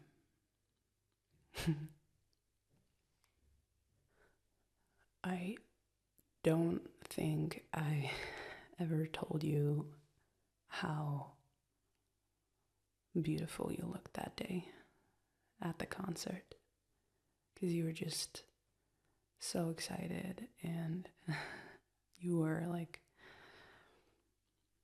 bouncing up and down, and then when the show started and you just like no, I'm a fan of his too. Like, I like his songs, but you were very present, and like in the car back when you were like putting on a playlist again, and I was just like, how could I possibly be more in love with you? Yeah, that was a good day. I've had a lot of those moments, I gotta be honest with you. I've had so many days where I just can't stop myself from staring at you and just thinking about how on earth did I get so lucky that this beautiful, magnificent person is willing to look my way and willing to love me, because you are everything. And I know that sounds really sappy, I also believe that life is too short to not tell people how you feel about them. Especially when they're lying in bed suffering from migraines.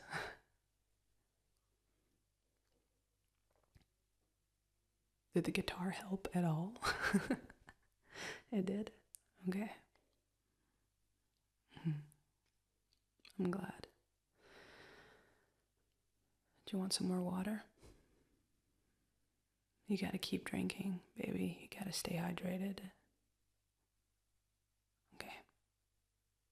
No, I'm just worried about you.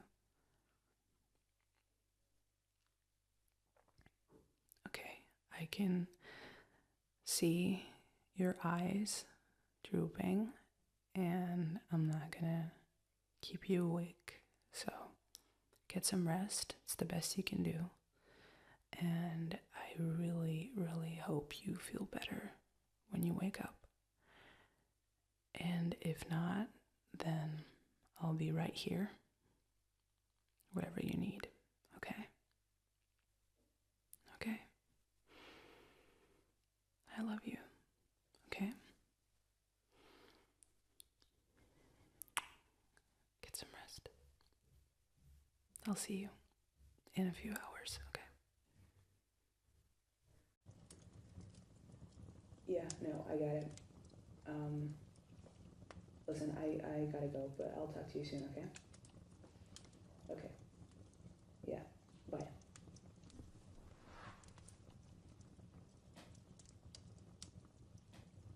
Hey. Hi, sorry. Was I, really loud? Okay, just checking. Hey. Yeah, I'm alright. It's just phone calls with my mom are a lot.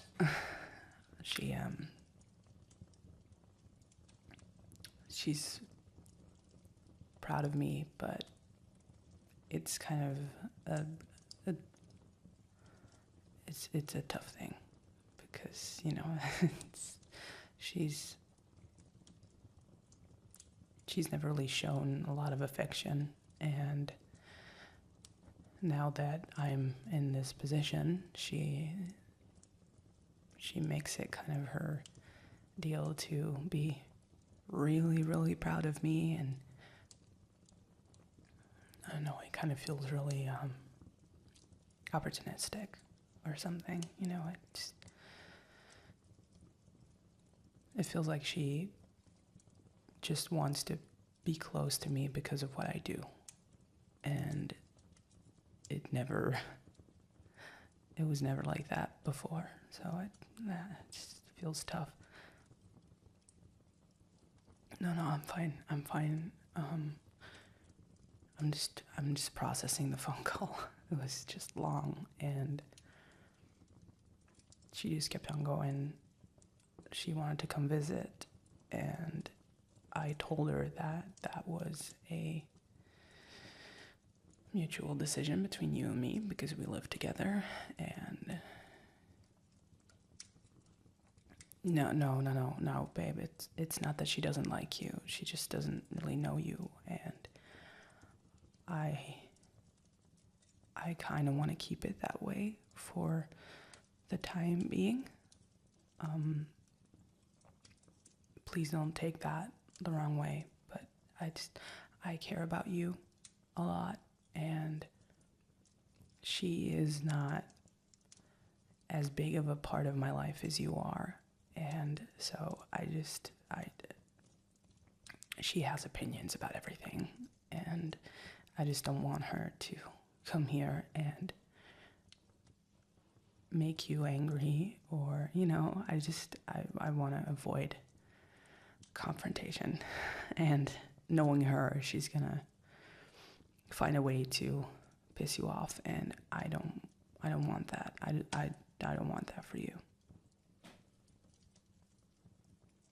She was going on about this article that she read where I gave an interview and I was talking about like my hometown, and she was just kind of pissed off that I wasn't being like, she thought I was being an arrogant asshole in the interview because I just said that I was happy I moved to Los Angeles, which I am.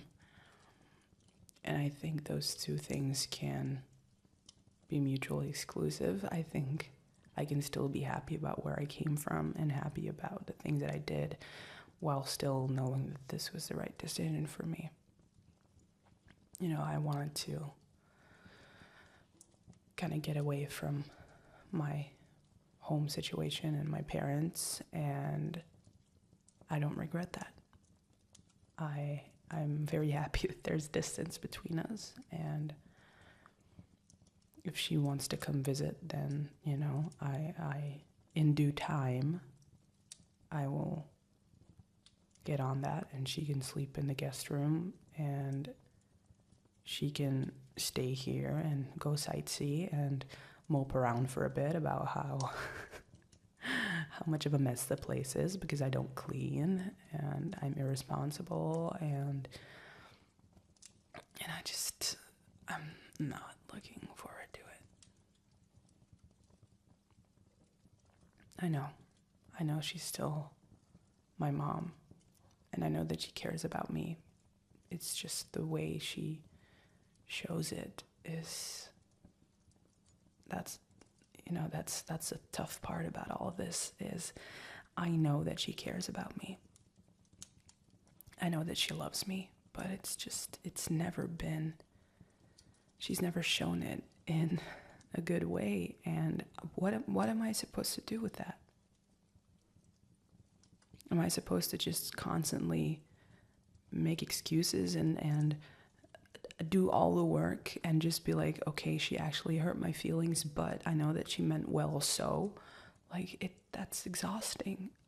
I used to do that my entire life. I don't want to do that anymore. If she hurts my feelings, I just want to say that she hurts my feelings and not know that she does it because she loves me. I'm sure she does. I don't care. I don't care. The things she says about my work, the things she says about the things that I do, the things she says about me, I don't care whether she means good. I don't. It's complicated.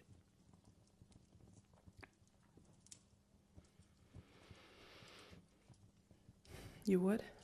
You would like to meet her?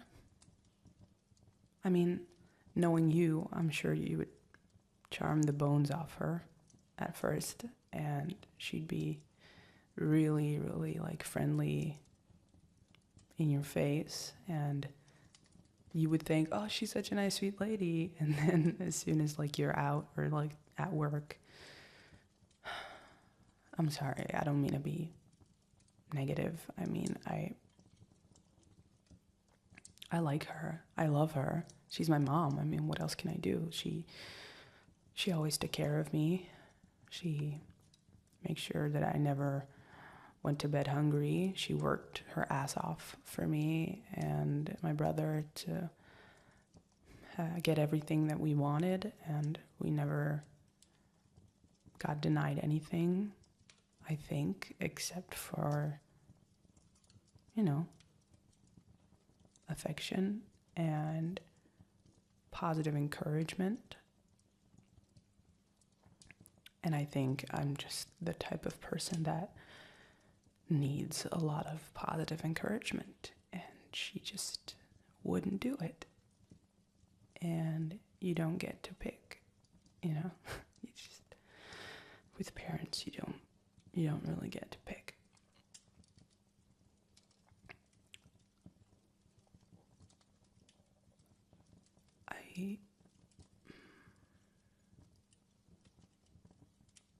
I'm gonna say something, and I really don't want you to take this the wrong way. I really don't. But hearing you talk about the relationship you have with your mom and the way that you two are like best friends, and then you could tell her everything. And I mean, I've met your mom, you know, so many times. She's always been so nice to me, and obviously I don't know what she says about me behind my back, but I just don't,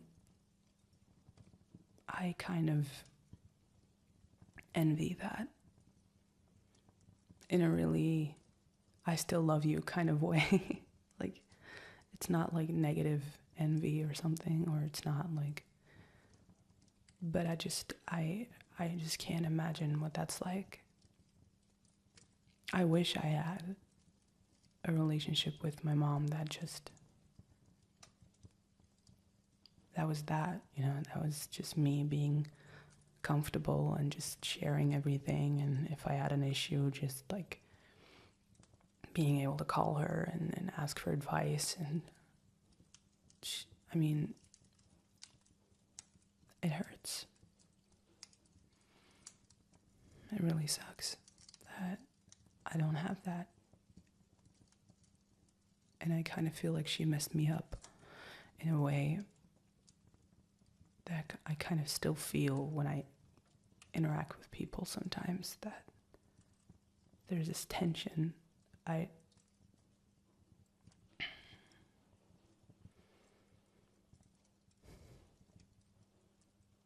like your mom, I really do. Oh, she does? She likes me too. Oh, I'm happy about that. Does your mom actually care about the job and everything?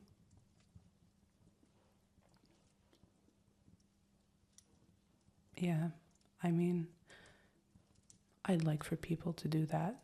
Just see me as a person and not just see me as what I do. I like that. Thank you. We should go visit your parents soon. Yeah, I mean, I would like that too. Just hang out. Maybe like go somewhere like to like a cabin or something and just hang out. That'd be fun. I mean, your dad, I remember last time we were talking, he gave me this entire explanation. I think it lasted like 20 minutes about his barbecue skills. Oh my God. He was just going on and on about like grill temperature and like coals. And I remember just nodding through it because I was so fascinated at how passionately that man was talking about barbecue grills. And I have no stake in that race. I have zero interest in barbecue meat, but I was so invested. I was like, that man should start a podcast, because anything he would say, it's the way he tells stories. He should be a writer. That guy, I love your dad. He's he's a very passionate speaker. So yeah, I mean, I've never had one of his barbecues. So maybe we should set that up. And I would gladly listen to him talk for ages about a brisket or like Wagyu beef or something. Yeah.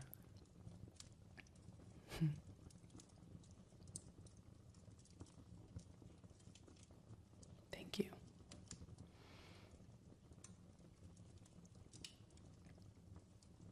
I mean,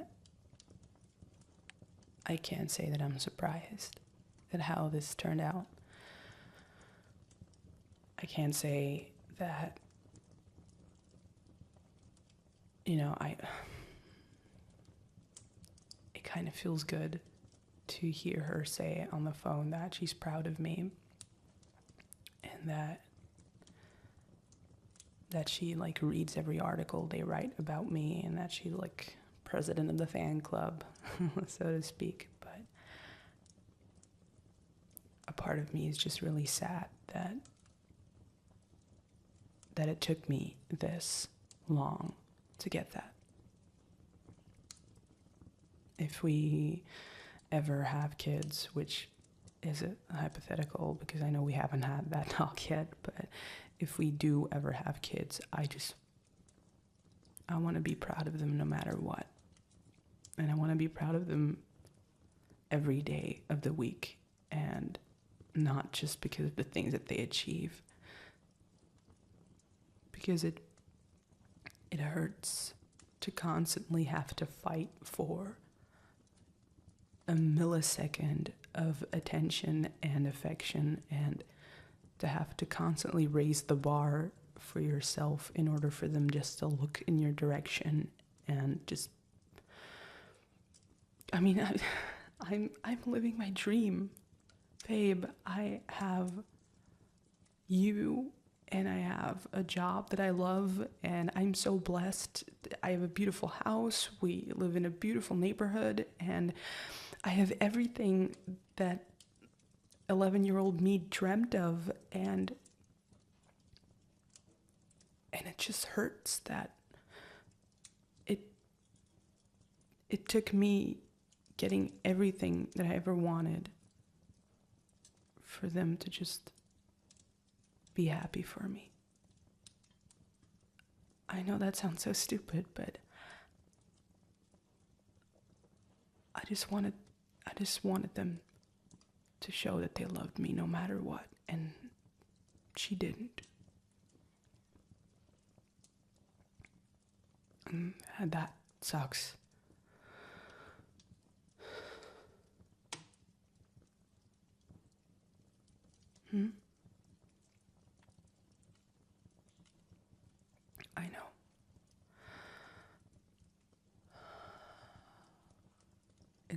I know.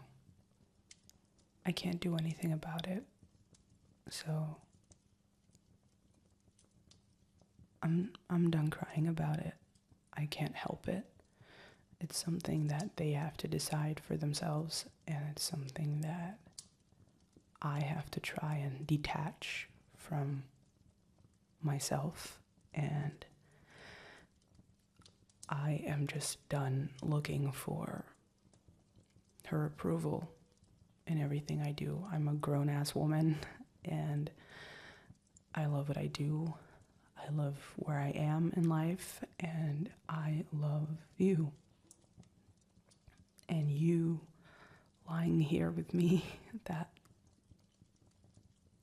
means more to me than anything she could say. Honestly, you being here and you being proud of me, that's everything to me. It is. It really is.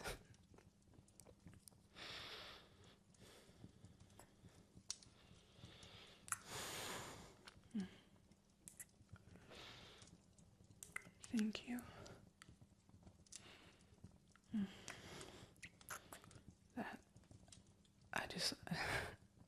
I love you so much. Thank you. No, you know damn well what I want. And I think you also know how resourceful I can be in getting what I want. So, huh? No, you're fine. Come in. No. I was running lines. What's up? I'm gonna be like at least another half hour. I got a lot of dialogue tomorrow. Why?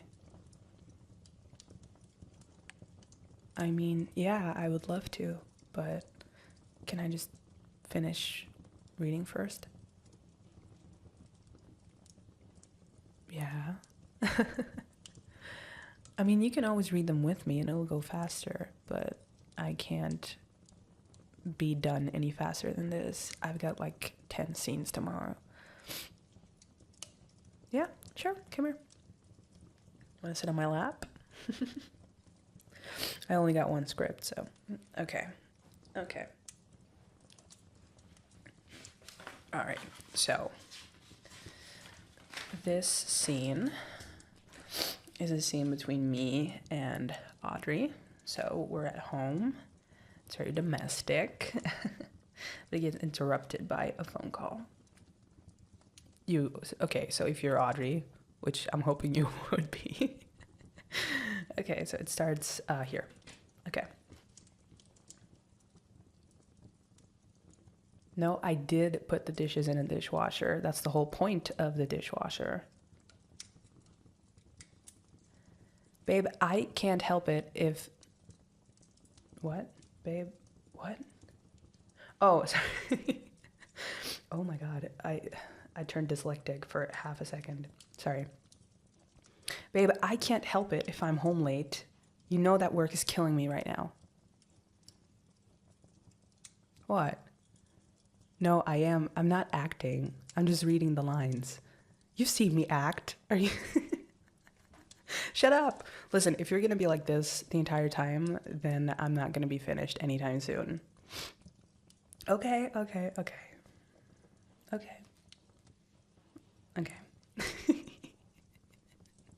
Usually you are... No. I'm not going to finish that sentence. I would like to live. Let's just move on. No, I'm sorry for yelling, babe. Work is killing me because there's been another body. Yeah, a young man. He was barely 18, and I had to go tell his mom what happened, and it's just been a lot. It's just been a lot. Oh, man. I'm gonna do better tomorrow, I hope. It's been a lot. I'm allowed to laugh at myself. I am my own best and worst critic. That's the way it should work. No, it just sucks because... And then the phone call happens. What? What is it? What happened? Hey, Audrey, are you okay? And then she leaves. It's very dramatic. Yeah, it's a short scene, but that doesn't mean it's gonna take like 15 minutes to shoot. That scene, like, it's gonna be like maybe like a minute and a half in like actual footage, but it's gonna take us like an hour at least to set up. Yeah, we set up, then, you know, we're gonna do the blocking. So the director tells us like, okay, you come in and you gonna stand right here and you're gonna be sitting down. And so we kind of go through the entire scene so that the lighting crew knows where we're gonna be. And then after that, we kind of go back to makeup or like go do something else. And then meanwhile, the lighting guys set up the scene. Then when we come back, we start. And usually this kind of scene is pretty straightforward, like shot wise. So they just basically do like a wide shot. They always start off with the wide shots to get like the coverage of like the entire scene. And then you go from close up to close up. And that kind of just depends on the way the lighting is set up and whether there need to be any changes. Yeah. It's a pretty interesting thing. I love acting and I would like to act for the rest of my life. But I mean, I've also, ever since like booking this show, I've always kind of been interested in directing too. Kind of. But I haven't, like, I've never said that out loud to people because I don't want to be like, because, you know, every show has those people that are like, you know, in like season 3 or 4, they just start directing and just, you know, I don't want to be that person. I'm not sure I'd be a good director anyway, but it's fun to dream. And I mean, these kinds of scenes are so straightforward that, you know, if it would be like an episode filled with those kind of scenes, then I would be golden. It'd be easy. It's just, you know, close up, wide shot, 2 shot, out to lunch. Yeah. Yeah, no, it's easy. I love the dishwasher part, though. That's fun. Such a typical thing to argue over, you know, a dishwasher. Yeah. We don't argue about the dishwasher. No. Because we just take plates out of the dishwasher when we need them. I don't empty the dishwasher. Oh, am I supposed to be emptying the dishwasher? Do you want to fight over this? Do you want? Because I got a beautiful script over here. If you want to fight over it. I'm sorry. I'm kidding. I'm kidding. We're not gonna fight over the dishwasher. We don't need to be fighting at all, because that would only make me more late in joining you. Okay. You want to run another one? No. If you're gonna be clinging like this, I suggest you get off me before we start doing things that we're gonna regret in 30 minutes, because that would make me study the entire night and you be very unhappy for the rest of it, right? So either we no. Boy, you are impatient today. You're not listening to me. I'm giving you boundaries. Okay, tell you what. Okay. I can do all the scenes from before lunch tomorrow. That's like just 2 more. And then we could do something else. And then I could just learn the other scenes at lunch tomorrow, because I got like a half an hour and I can cram it in. Okay, but that's a compromise. That's the only compromise I'm willing to make. Is that good for you?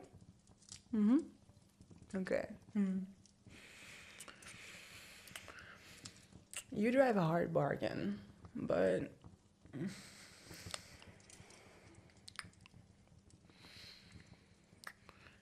it's fine because I love you. Okay. Now get off me. I'm gonna learn the lines in silence now. Yes, because if I play along with your games again, then I'm gonna be explaining the entire creative process behind a TV show. And I'm gonna be explaining how I'm acting, and I'm gonna be distracted again and again and again because you keep distracting me. And we're not gonna do that. So either you get off me right now and Fine.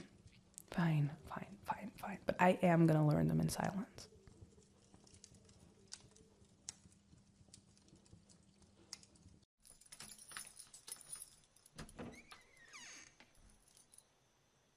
Babe, where are you?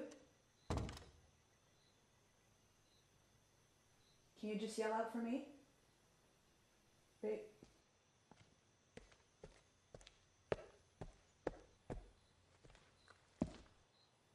Hey, it's okay, I'm here. I found you, it's okay. Hey, okay, you're fine. Okay, can you hear me? Yeah, can you just squeeze my hand? Okay, that's good, that's perfect, baby, thank you. Do you remember what happened? Do you remember why you're on the ground? Okay, no, don't worry, that's fine. I'm just thinking about, okay, no, it's fine. Thank you for calling me. I'm here, everything's gonna be fine, okay? Does it hurt anywhere? Do you have pain? Okay, whereabouts? Your head? Okay, do you remember hitting it on something, or do you? No? Okay, that's fine, okay. I'm just gonna have a look, okay? I want you to hold still, okay? Just don't move. I'm just gonna feel around your head. I know, I'm sorry. Okay. It's fine, I won't touch it, it's fine, okay. You got a bit of a bump, so I'm guessing you did hit something on the way down, or you hit something and went down, I don't know, but I am going to call for an ambulance, okay? Yes, baby, please don't argue with me on this, okay? Please don't, no, I'm gonna do it, okay? I don't care about the money, baby, I don't care about the money. We got plenty of money. I just want you to be okay, okay? Okay, stay here. Don't move. I'm gonna call, okay?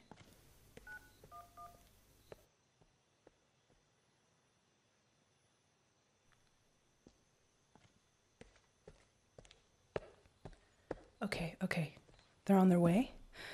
Okay, it's gonna take them maybe 10 minutes to get here. So I just want you to hold still. Don't move, okay? I know, no. I know it looks like I'm choking you. I'm just stabilizing your neck, okay? I was gonna say I'm not a doctor, but I play one on TV, but it's not true. But I did take a couple of first aid courses, and so it's fine. I want you to stay and don't move, okay? Because if you move, you might just make something worse, and I don't want you to.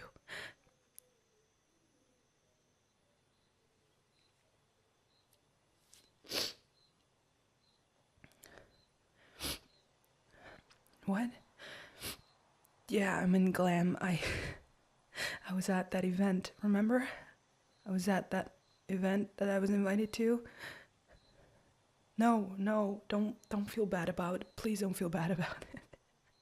Baby, you are my world. If you call me and say that something's wrong, I'm gonna come running every single time, okay? I don't care about that event. I don't care about the people. All I care about is you, okay? So I just want you to yeah. Hold still, that's right. What? Of course I'm crying, you dumbass. I'm worried sick about you. But it's okay.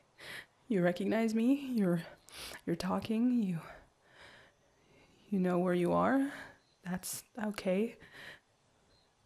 Yeah, I mean, yeah, I'm sure that you are fine. I hope that you are fine, but right now we don't know. So we're just gonna have to wait and see, okay? So we're just gonna wait for the ambulance to arrive, and then everything's gonna be fine, okay? And then they're gonna take really good care of you.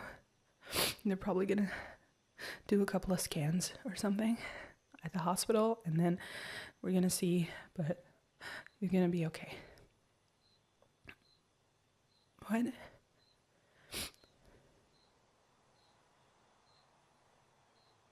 No, you didn't tell me. So you fell or you tripped? No, you just blacked out for a second and you think you hit the floor? Okay. That's all right. Did you eat enough today? Did you drink enough water? Did you feel bad today in general, or baby, you need to drink water. You need to drink enough water, okay? I brought you that hydro bottle because I know that you have issues with like getting enough water through the day, and no, I'm not angry at you, please. I'm not angry at you. I'm not blaming you. I'm just maybe it's not even that, but you need to keep drinking water, baby. No, I know that you drink juice and you drink soda, but that's not the same thing. You know that. Oh my God, baby. No, it's fine. You're okay.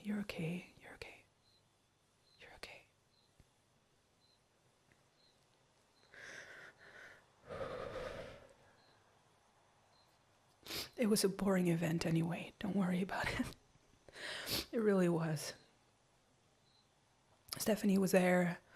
And I love Stephanie. It had been a really long time since I spoke to her, but she was basically the only person that I knew there, and I didn't want to follow her around like a puppy all night, so I kind of just basically I just stood by myself in the corner and just watched people talk, and I felt really awkward. And actually, if I'm being really honest, I was just about to text you anyway to just say that I was bored when you called me, so it was a welcome distraction. Yeah. Yeah, not to say that it was actually very dramatic of me to like start yelling into a phone like, baby, are you okay? What's happened? And just like storm out of the room. I'm sure that that'll be a story tomorrow. So at least we have a story to tell at like dinner parties or something. Yeah. No, it's fine. Hey, look at me. Hey. Okay. You're okay. Everything's gonna be fine. I mean, if you wanted my attention, you could have just asked, baby. You know, you're my world. You could have just texted me and said that you wanted some attention.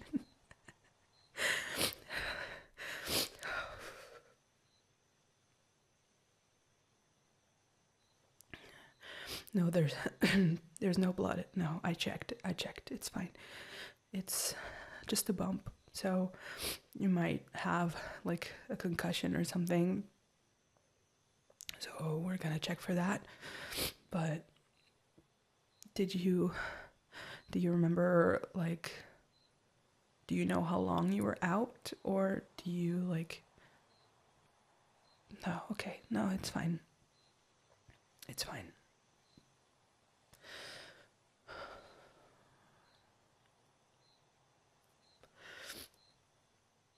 No, it's fine. It's fine. I should have been home. I should have been here with you.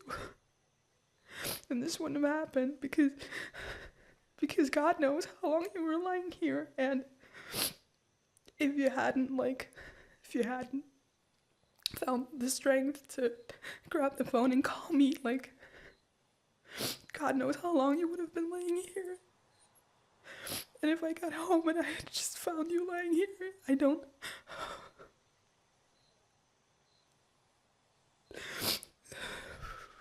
No, I know I am. I am blaming myself. I just want you to be okay. I know you are. I know you are. I'm sorry. I'm not trying to make this about me. I'm just terrified. It's okay. No, Jesus, no. Don't start comforting me. Don't start. No, don't start. It's fine. It's fine. Hey, you hear that? You hear those sirens? Yeah. It's, they're coming for us. Okay. I'm gonna go downstairs. I'm gonna open the door for them and I'm gonna lead them up here. But just stay here. Don't move, baby, please. You know the drill. Don't move. And I'll be right here, okay? I'll be with you in the ambulance. I'll be with you at the hospital, okay? Just... Okay. Okay? I love you. Okay, come here. You're okay. You're okay. Hi, baby. I was gonna say good morning, but it's 3 in the afternoon, so good afternoon, I guess. Yeah. Yeah, the shoot was fine. I got home, I want to say it was 7 or something. Yeah. God, I love a Saturday shoot. No, it's fine. I'm just, my bio rhythm is all messed up, but it's fine. I'm gonna grab some breakfast. Do you want anything? I mean, I'm just going to the fridge. I'm not going outside looking like this. Yeah, no, I'm not. But I can make you a sandwich if you want. I'm gonna make myself a sandwich. That's a good breakfast sandwich. No eggs on the sandwich. You are a brute. Who the hell puts eggs on sandwiches? I know. I know 95% of people do. I'm just solidly in the 5%. I'm proud of it. I don't like eggs. I like fried eggs, but not scrambled eggs. Yeah, I know I can fry eggs, but oh, that would take time. And why would I invest time in that when I can just open the fridge, get like a slice of turkey and just put that in between two pieces of bread. Yeah, that's the good stuff.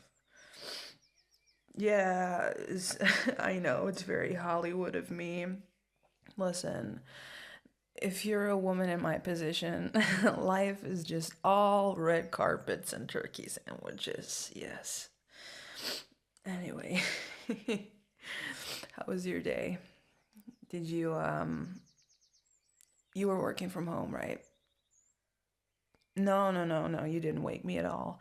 I slept like a log, like a rock, like a log, like a forest. I don't know, something. I slept well.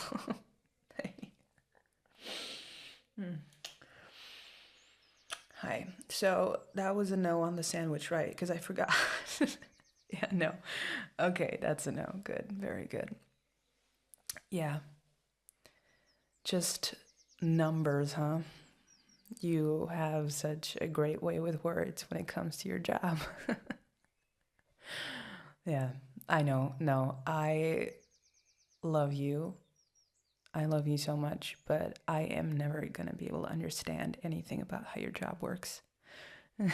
It's all numbers and spreadsheets, and I mean, no, no, it's interesting because you're interested by it. So I care about it because you care about it, but I would not know where to begin if you put me in front of that desk and just told me to wait like if I would work your job for like 24 hours, I think I would come home crying. So I mean, power to you.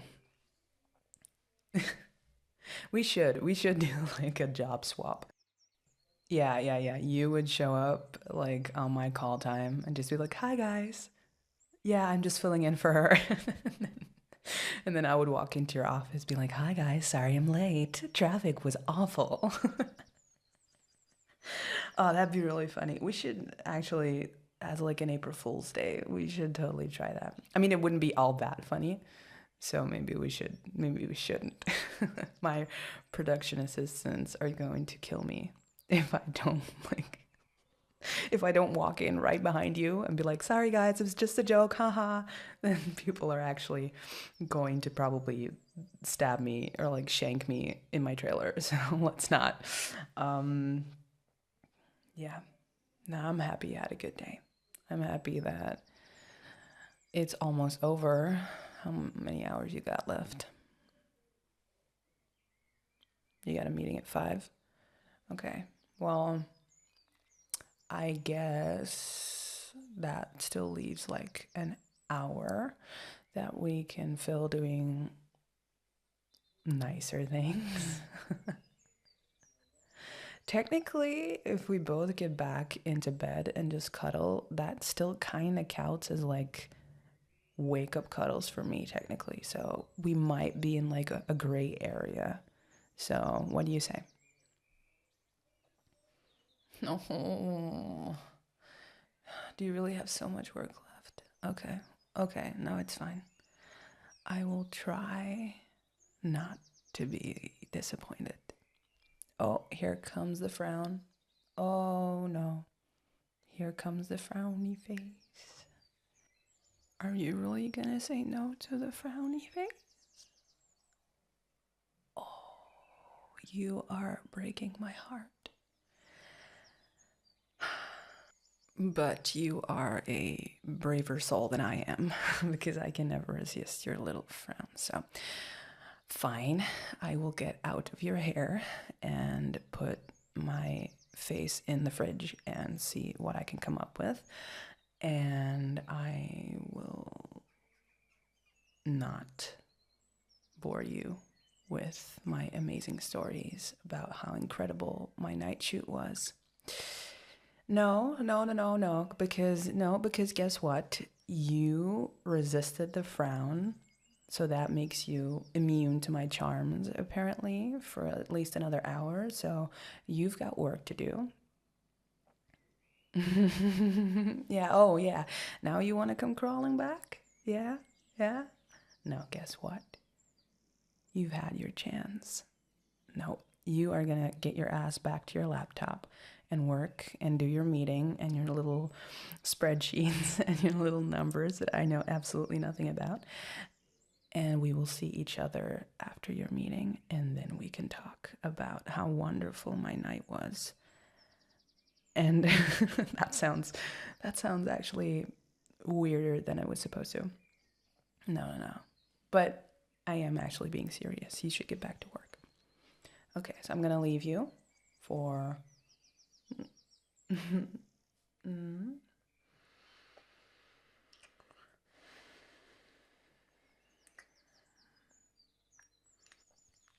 You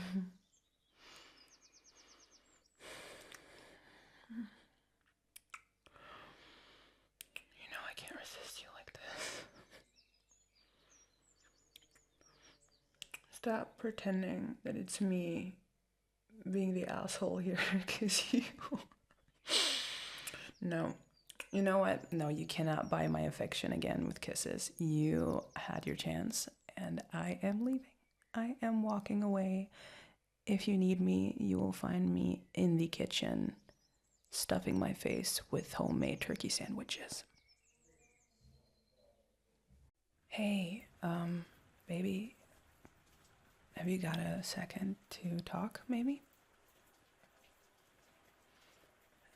Don't worry if you're busy. I got just something that I kind of need to talk to somebody about, and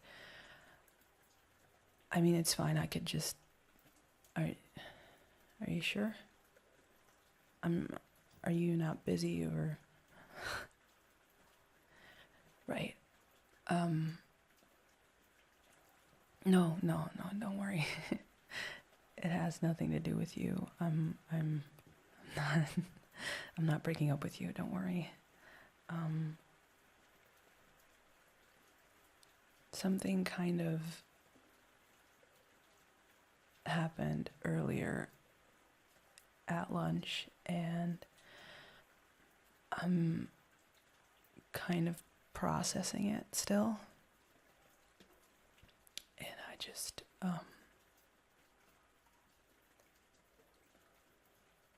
I could kind of use a hug.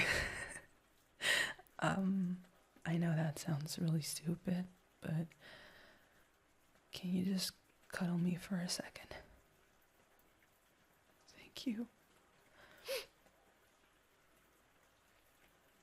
Oh, it's so stupid. Actually, no, it's not stupid. It's really not, but so we were sitting at lunch, and one of the sound guys had his phone out, and he was scrolling on Twitter or something, and apparently there were photos leaked of some scenes that we did about a week ago.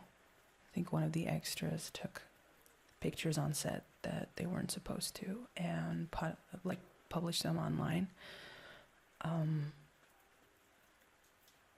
No, that's not I mean, I could care less about that, except for, the wrath of the production team, but I can't do anything about that, but, there was a scene that we shot that day, in the coffee shop. I don't know if you remember, because I think you ran those lines with me, but it was like Alex is sitting at the coffee shop after like an all-nighter, and Audrey comes like running in because she was worried that I didn't pick up the phone, and I'm like, was a stupid scene, but the point was that I was, supposed to look awful because I hadn't slept in the show, and so they put bags under my eyes. I mean, they just articulated the bags that were already under my eyes from barely any sleep, but I mean, you know what I mean.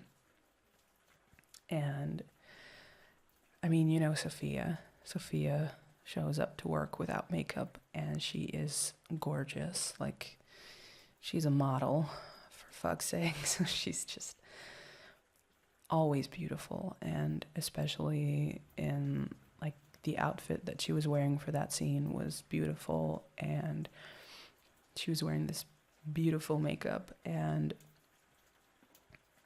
I know that it was supposed to be like that, but at least on camera that kind of makes it look good. I didn't look good in those photos that one random extra took on location. I looked awful. And I mean, I've looked worse for shoots and stuff. I don't care about the makeup, but it was just, it's stupid. I'm sorry. No, it is stupid. I looked so ugly, baby. It's not even funny. I know I was supposed to look that way, but I just kind of felt it like a punch to the gut. That I know that I'm an actor and my body is kind of my job, and I try my best. Like, I work out every day. I try to, monitor the things that I eat and the way that I look, and there's this entire team of people on set that have to make sure that I look good enough for a scene, and all I just kept thinking when I saw those pictures was how awful I felt for those people. Because I'm so ugly.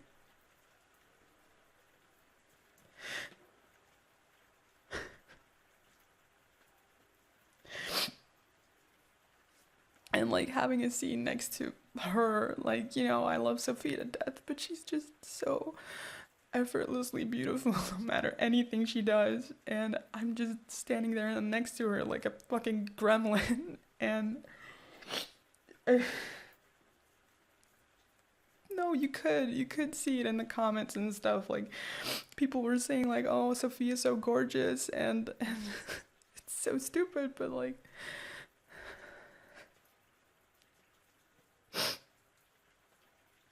yeah.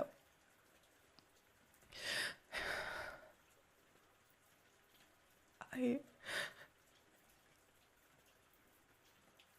just,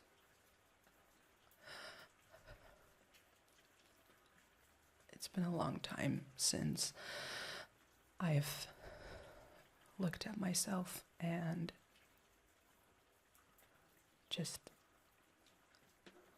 thought that it looked fine. And I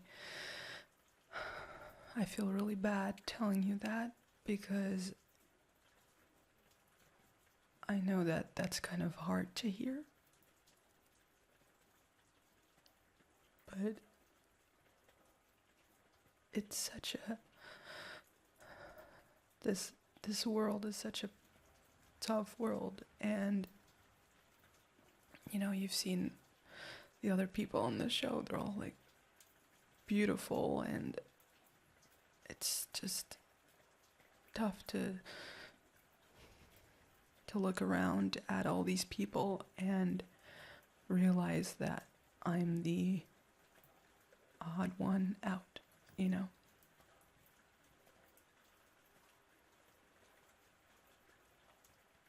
You think so?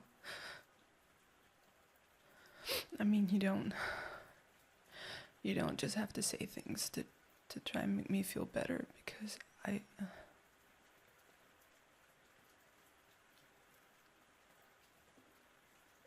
mean, yeah.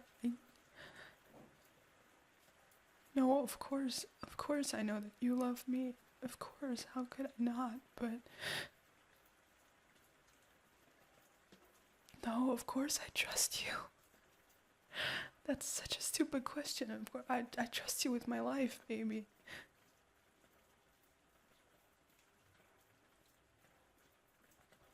Okay.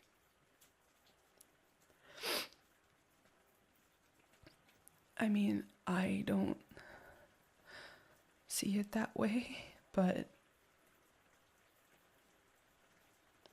I mean, yeah, you're right. It was supposed to be me looking bad, but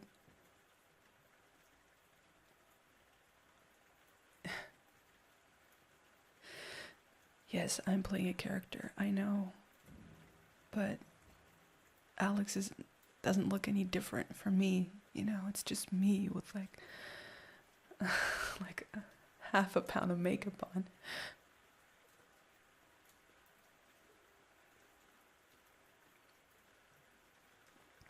I know. I mean, it was just a long day, and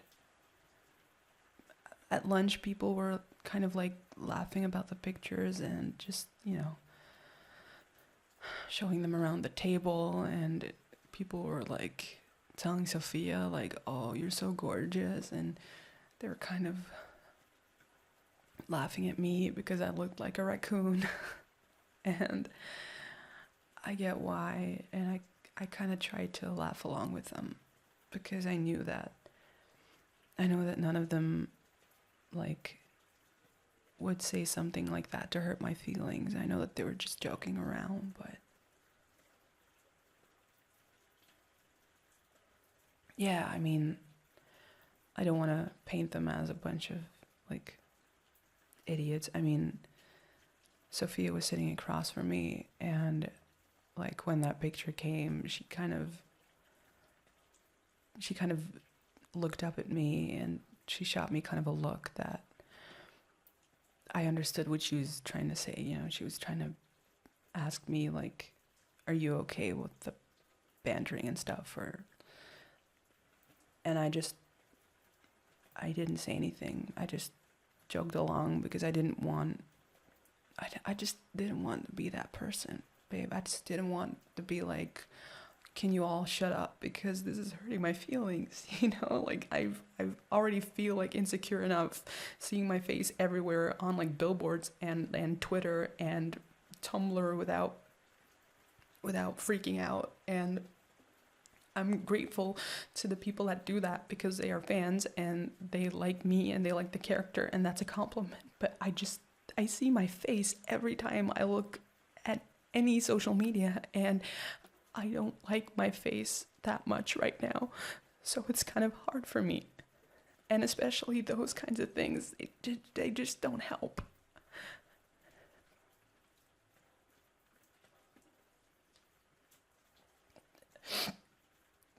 Yeah, no, it was... I honestly tried to not to think about it too much, because I was just trying to focus on the job, and I just tried to get on with my day. But yeah, I didn't want to talk to anyone about it. No, not even Sophia, because I didn't want to tell her, because I kind of felt embarrassed, because it was her, you know, being... I didn't want to put her in that position of just being like, "You look beautiful and I look stupid," and because what is she gonna say, babe? She's just gonna say, "Oh, I look ugly too," and you know that's just not true. No, but mine is, you know. Yes, I know we had the talk about objective truth and subjectiveness and the fact that beauty is in the eye of the beholder. And yes, babe, I think you're beautiful, of course. You're the most beautiful person I've ever laid eyes upon. And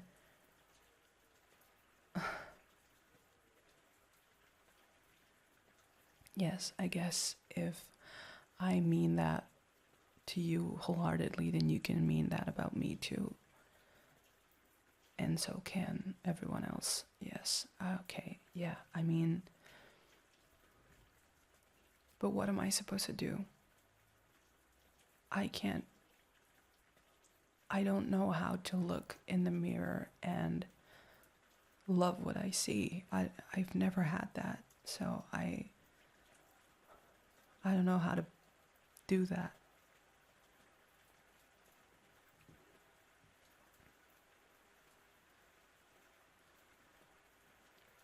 I mean, if I were you and I would look at myself,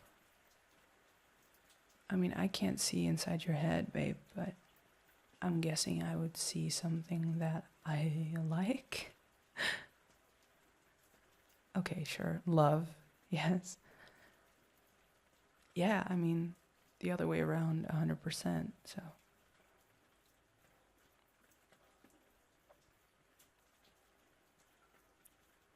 Yeah, I guess two things can be true at once. I can acknowledge that people like me for the way that I look, and me personally not like me because of the way that I look. I mean, I do have a great personality. And from what I've been told, I am a pretty excellent cook. Yes, I can take takeout out of the container and put it into the microwave like nobody's business. So that's a plus. Yeah. Thank you. I mean, I'm sorry for getting in my head, but you're the only person that I actually trust enough to kind of be vulnerable with like that, I guess. And thank you for not making fun of me. Even though there's a lot to be made fun of, I'm well aware. Yes, including the fact that I can't cook, but we're not talking about that right now. Oh my God, that's so stupid. Thank you. Thank you. I mean, I really hope that when the episode comes out and people actually see the what's been dubbed raccoon scene. It's already a meme and it's like not even like out yet. So I mean, at the least it's gonna go the rounds on Twitter and stuff. So yeah, maybe I should like tweet something about it, like tweet a meme about it. I could kind of reclaim it and pretend that I didn't just sob about it on the couch for 15 minutes. Yeah, I think, yeah, that'd be a good idea. Okay, you wanna get in on this action? You wanna help me write a caption for it? Okay, so don't laugh. Seriously. If you laugh at this picture right now, then every single like comforting thing you've done in the past 5 minutes will be just struck down. Okay, here it is. Okay, you know what? Okay, and the Oscar goes to It's okay. You can laugh. You can laugh. It's fine. I'm past the point of crying about it. It's just okay, now that I actually look at it, zoomed in, it's actually even worse somehow. Oh my God. Okay, no. Okay, we should what should we do? We should be like when I'm out of inspiration. Like when the 5th Red Bull hits. How about that? Yeah. Okay, let's do it. Okay, let's do it. Thank you, baby. Thank you for making me laugh. Technically, I made myself laugh, but you were there in the room. Sorry.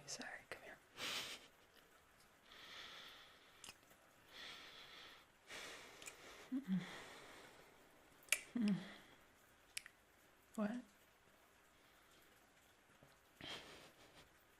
No, I think you are beautiful. Thank you.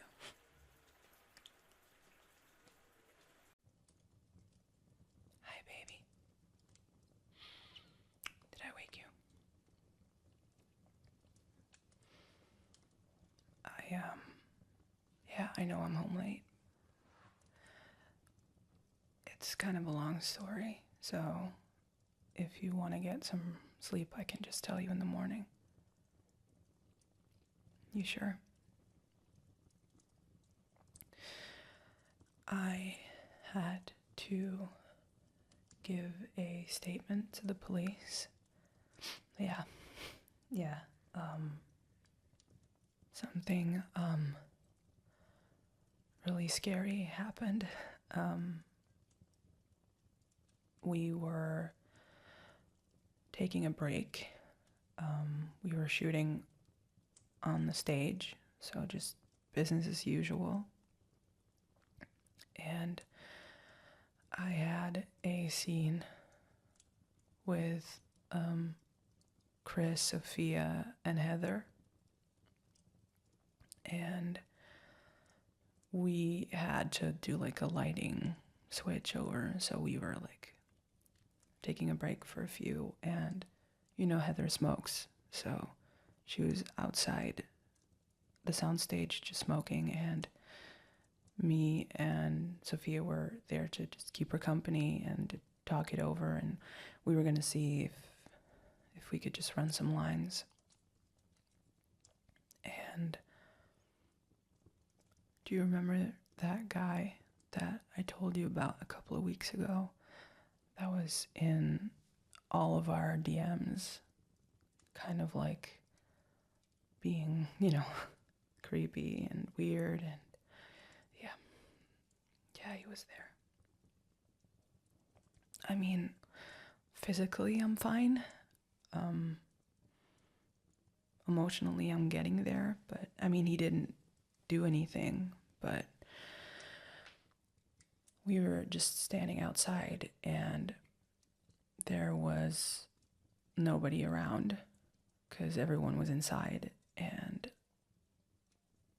all of a sudden he was just there. I don't know where he came from. I don't know like how long he'd been looking at us, spying on us. I don't know, but he just ran up to us, and he's like a crazy Audrey fan. So he was mainly just talking to me and Sophia. And the thing is that do you remember last week's episode that aired? There was like this huge fight between us.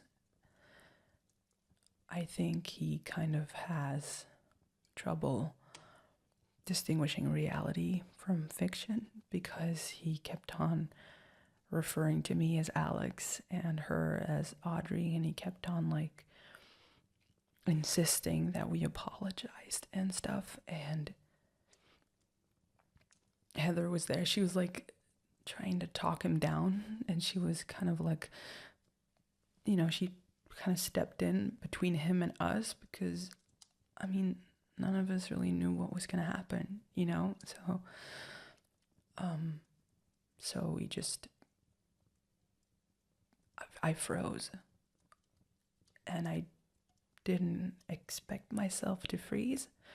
I thought I was gonna be better. I thought I was gonna say something or do something, or And Heather just started explaining to him, like, this is not real, you know, this is just a show. We are actors. We're just doing our job. Like, and he just didn't understand it or didn't hear it or I don't know.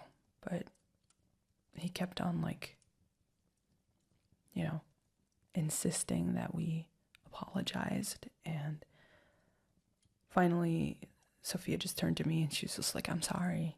And she was kind of playing the part. And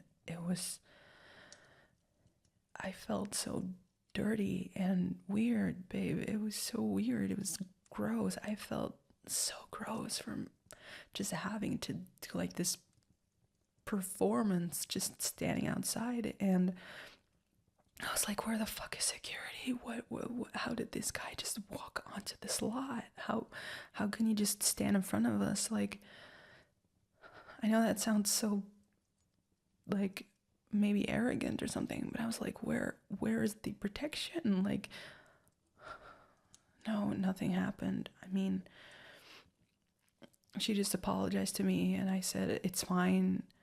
And he just kind of nodded and ran off. And that was it. Like, I'm so confused about it. You know, then, you know, as soon as he ran off, like, I couldn't move. I was like, and Heather ran off to get security or like raise an alarm or something. And like 5 guys came out, like, you know, just grip guys and stuff, all like ready to throw punches, but the guy was gone. And they ended up kind of doing like this search of the entire front lot and he was nowhere. So they don't know how he got in. They don't know how he got out. Maybe he's still there. I don't know, but I mean, I wouldn't say that I'm scared, but I mean, if the guy wanted to harm us, he would have, you know? I know, baby, I know that's not what you want to hear, but my brain is just going like 1,000 miles an hour. I'm just thinking, like, what if he was armed? Because it's not because he didn't pull a knife or a gun that he didn't have one on him. Maybe he did, but maybe we just played along and that's what he wanted, so he left, you know? What if we hadn't played along with him? What if we'd like gotten security or like told him to get out? And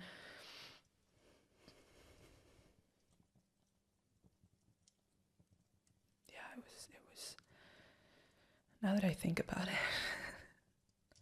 the more that I think about it, the kind of scarier it gets, because at the time it was just, everything happened so fast and I was just so confused because it couldn't have been more than a minute, you know? And when I was standing there and everyone was like running around looking for him, I remember just saying out loud, like, did that just happen? Or did I make that up in my head? Because, you know, I'm doing long hours and I was like, maybe I just hallucinated for like a minute. But yeah, no, I didn't make it up. He was actually there.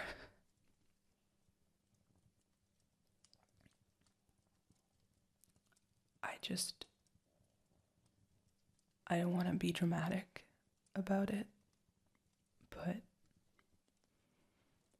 if the guy really can't tell, like, Alex from Foster, and if he can't tell the show from real life, then what if we like go to the store and the guy follows me around and he sees me kissing you and he freaks out and shoots you. Like, I know that's stupid, and I know that's like awful of me to say, and I don't want my brain to go there, but it's just like, what if, and what if it's not him, but what if it's like another guy that has the same idea but just hasn't acted on it yet? What if it's something like that? What if you get hurt because of me, because of what I do?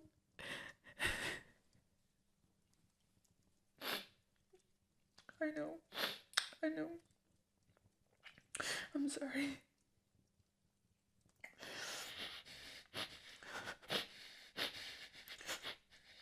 I just love you. I don't want you to get hurt.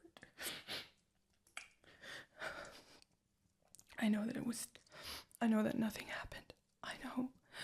I'm fine. Sophia's fine. Heather's fine. Everyone's fine. But they didn't catch the guy. And that's what scares me. Because he could just come back tomorrow. And they've already said that they're going to provide some extra security for us and that they're not going to leave us so long. But I don't want to live in fear like that. I don't want to be going through life just having to look over my shoulder all the time.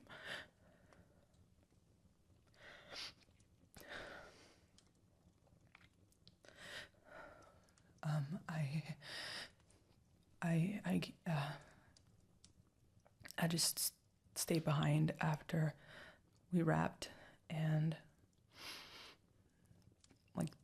the police on the lot had come, but they had asked for LAPD to come a proper statement or something, and so I just had to do the entire story all over again, and I gave them my phone to show the messages that the guy sent, and Sophia had basically the same story. So I mean, we weren't making it up. They believed us, but yeah, they haven't caught the guy yet. I don't know his name. I couldn't care less about his name. I just want to feel safe. I don't want that to happen. And especially now that, people start to know about the two of us, and I know that I have no regrets about showing everyone that I love you, because I do, and I'm not gonna hide that, because I'm really, really fucking proud of that.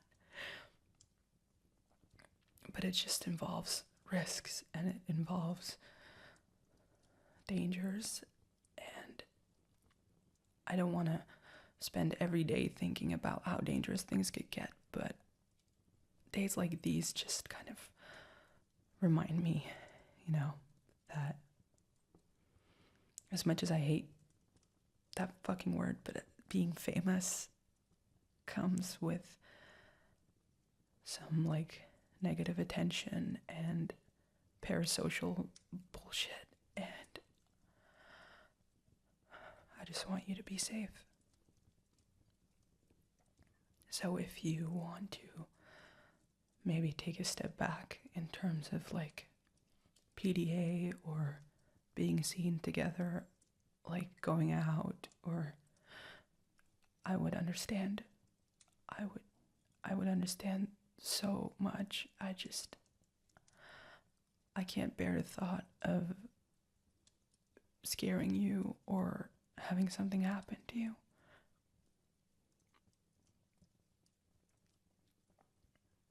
I know you love me.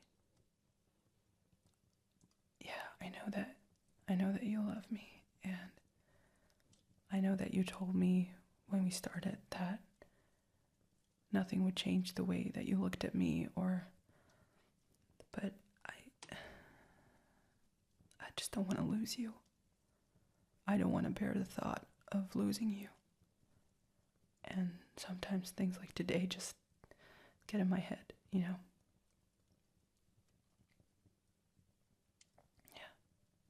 Can I please just hold you? Yeah. Yeah.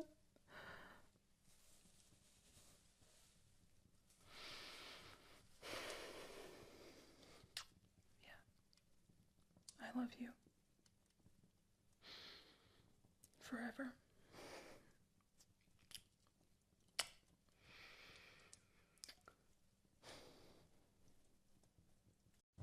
Babe, is this a package of yours? There's no name on it, but it just had an address, and the guy said that it's... Oh, it's yours? Okay. What is it before I start thinking it's cocaine? I mean, some people get cocaine delivered to their house. I'm not an expert on it. I can ask around if you want. But what is it, though? Oh, it's Halloween costumes. Okay. Why did you do that in an unmarked parcel? What was the reasoning behind that? Oh, you didn't want me to open it. Wait, it's a surprise for me? Why? I mean, I told you, like, I can't go to any Halloween parties this year because I gotta work. You want to show me? You want to have a little fashion show? Okay, well, I'd be into that. Okay. So, okay, you picked 3 outfits and you can't decide which one you're gonna wear, so you want me to choose. Okay. I happen to be an excellent judge on these types of things, so I gotta say I'm pretty excited. Which party are you going to anyway? Oh, you were invited to that? Oh wait, we both were? I don't remember that. Oh, you figured since I couldn't come anyway. I mean, I would have appreciated the invitation, but no, it's fine. I get it, don't worry. Okay, so what's the plan? Am I supposed to sit here and just watch you put it on, or am I supposed to... Okay, you want me to turn around, fine. I mean, is this gonna take a while? Because my neck kind of gets cramped if I... Okay. Fine. I'll turn it around, okay. I hope that this is worth the payoff, because you are setting a very high bar of expectations, and I like, we both know I am very good at thinking about Halloween costumes, so I think it's really a bummer that we didn't get to like do a couple's costume this year. Remember last year when we were salt and pepper?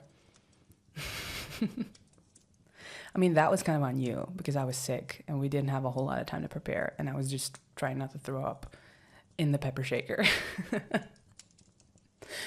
Okay. No. I'm still turning around. Turn around. Every now and then I get a little bit lonely and you never come. Are you done yet? This is good. Okay. No, I've got time. It's not that. It's just I'm impatient and you are kind of making me very curious. Okay, can I turn around? Okay. What the fuck is that? I'm seeing a lot of pink. I'm seeing... What? Are you like a lawyer flamingo? What are you supposed to be? Barbie G? Barbie Ruth Bader Ginsburg. Oh my god, that is actually genius. Barbie G? Oh my god. Why didn't I think of that? I'm actually mad at myself for not thinking of that. Oh, babe, that is so funny. Okay, no matter which ones are the other options, like, that is fantastic. Barbie G. Okay, sorry.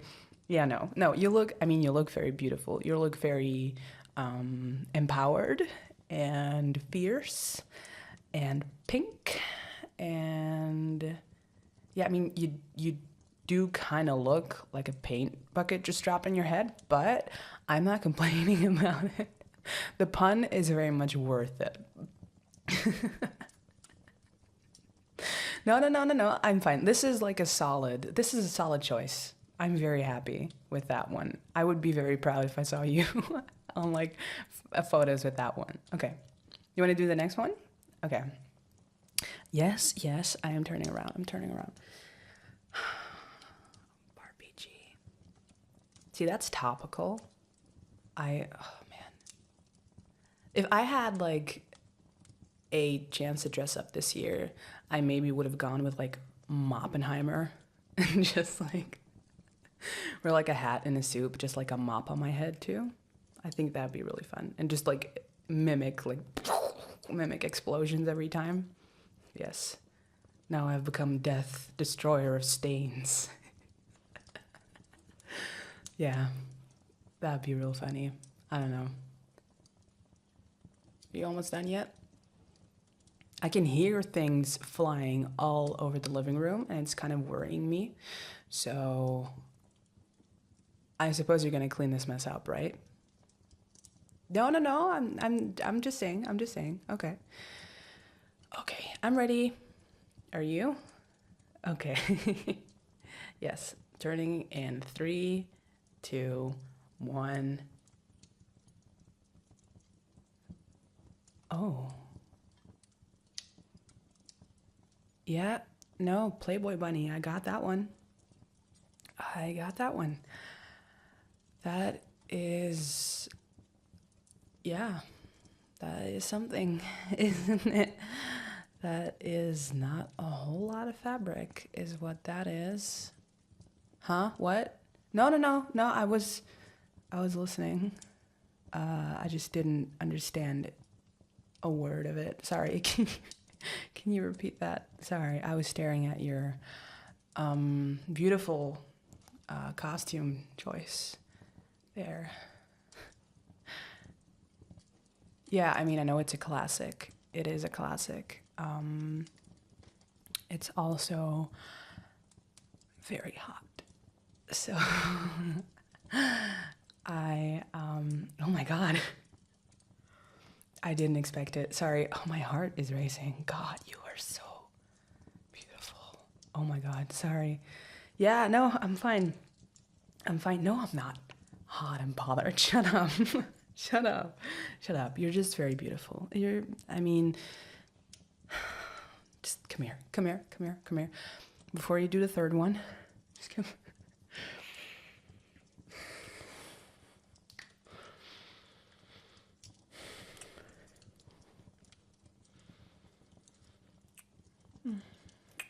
Okay, so far, I would say I'm really trying not to think about Ruth Bader Ginsburg right now.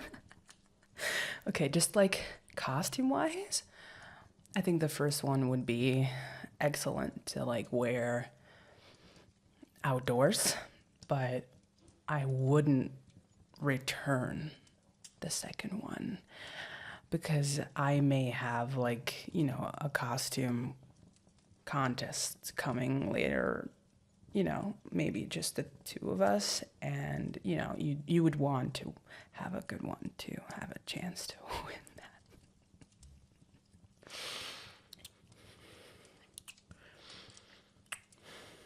Yes, it's fucking hot. Yeah. Oh my God. How did I get so lucky? What?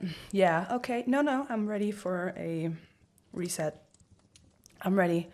No, turning around, that's fine. Just let me get one more look at, no. It's fine. I'm turning around. Whew. I gotta fan myself here. No. Babe, if I was exaggerating, I think you'd know about it. I just didn't expect it, and it just took me like way off guard. But it's beautiful, and you're hot, and you're smart, and you're... I mean, not to be that person, but I think you are gonna have to do a lot to top that. So, I mean, I hope you saved the best for last. Oh, you did? Okay.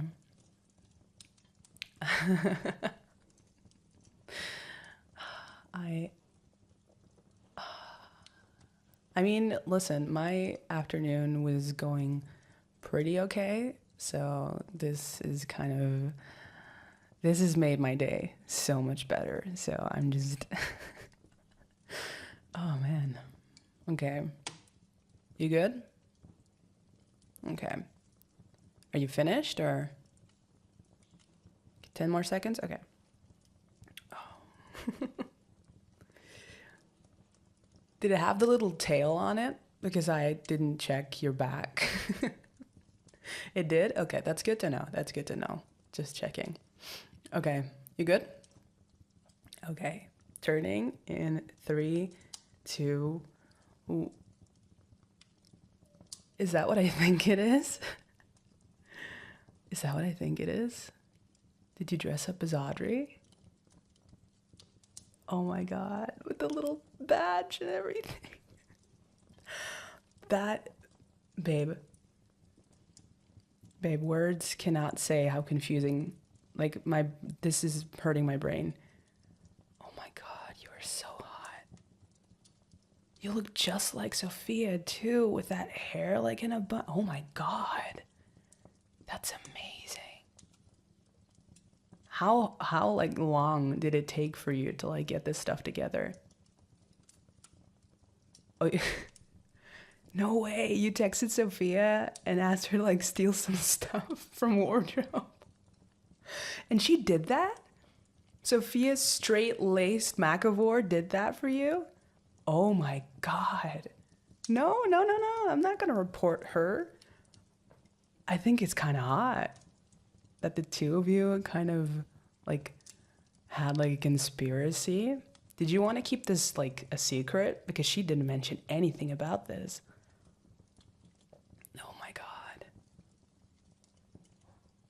Yeah, I mean, I would definitely agree that the first one is definitely the one that you're gonna wear to the party. But I mean, I'm guessing you can't keep this outfit because you have to give it back once we start shooting. But oh wow, that is definitely doing something for me. Yeah.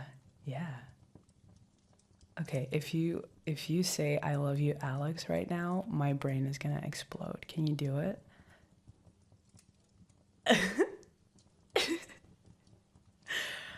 Oh my God, babe, that's so hot.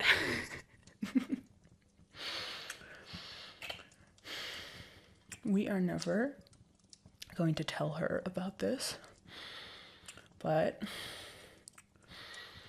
tonight is going to be a very interesting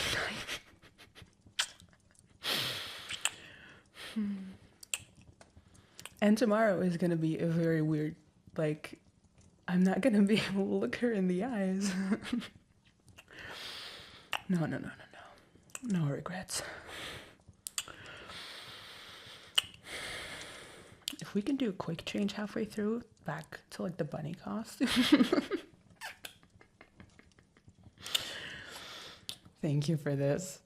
This is, wow, this is amazing. And I kind of feel really bummed that I didn't think about doing this for you in return.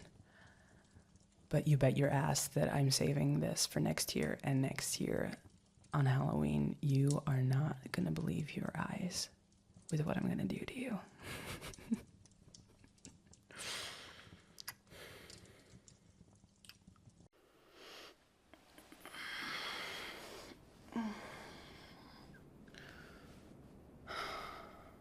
Babe, can you stop moving around, please?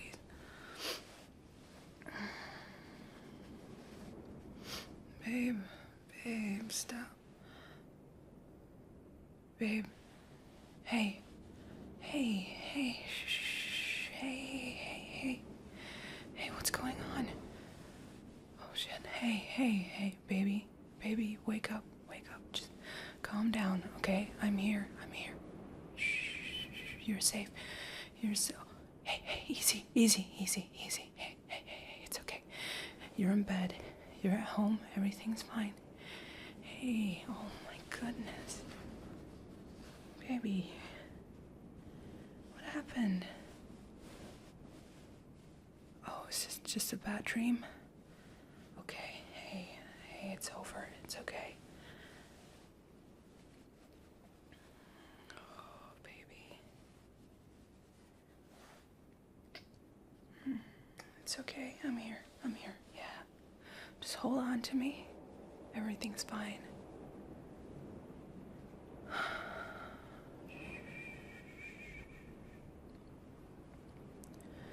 Your heart is beating so fast. Oh my God. Hey. Just follow my breathing, okay? Just relax. Okay, we're gonna do 4 in, hold, then 4 out, okay? So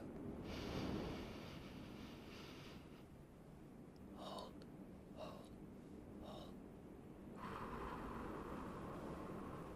Okay. Hey, you're doing so good. You're doing so good, baby.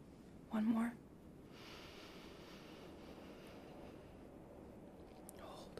Hold. And out. Wait. There you go. There you go, baby.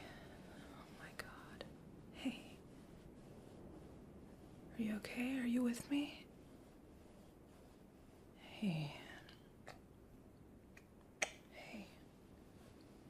What happened? Do you want to talk about it, or do you just... No? Okay. You got some water on your nightstand? Do you want me to...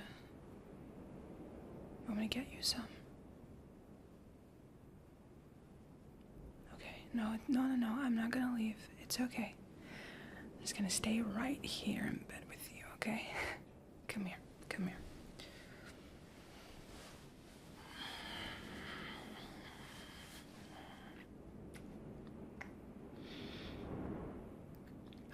I'm not going anywhere. What time is it? Don't worry about that right now. Just focus on your breathing and just try to go back to sleep, baby. It's okay. You know, nightmares are kind of like horses. No, I didn't mean to do that pun. No, listen to me.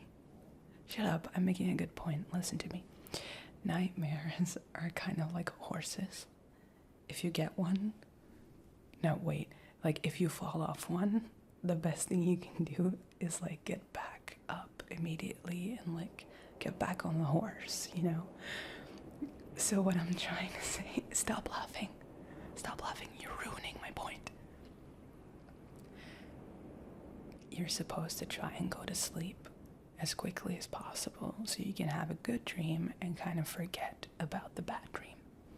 That was my point, even though it took me half a marathon to get there. Yes, sorry. No, you're right. It does make sense when you think about it. So just relax. Focus on your breathing. I'll be right here with you. I'm not leaving. I'll be staying with you until you go back to sleep, okay, baby?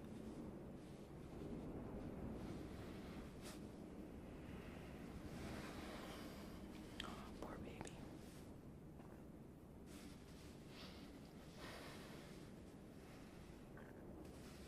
I love you too. No, baby, of course. Don't think about that, okay? I don't care. I mean, yeah, I have to get up early, but I don't care about that. I just want you to be okay. I can just get in bed a little earlier tomorrow and just compensate. I don't care about that. I just want to make sure you're okay.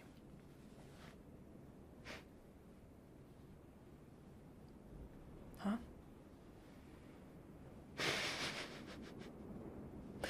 No, I do not have any more horse wisdom for you. You get one horse analogy a night. We agreed upon that when we started dating. You have a way of ruining every serious point.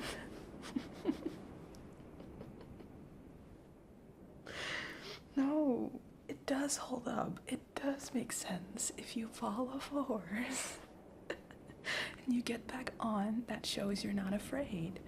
And if you just go back to sleep, and you get a new dream, which is fine and filled with candy and rainbows and hopefully filled with me, because that would be an amazing dream too. And then all the bad dreams are gone. I know that has nothing to do with it, but stop ruining my analogy. It's 4 a.m. I'm just trying to make a point. Forgive me for not being as sharp-witted as I usually am in the middle of the night, okay?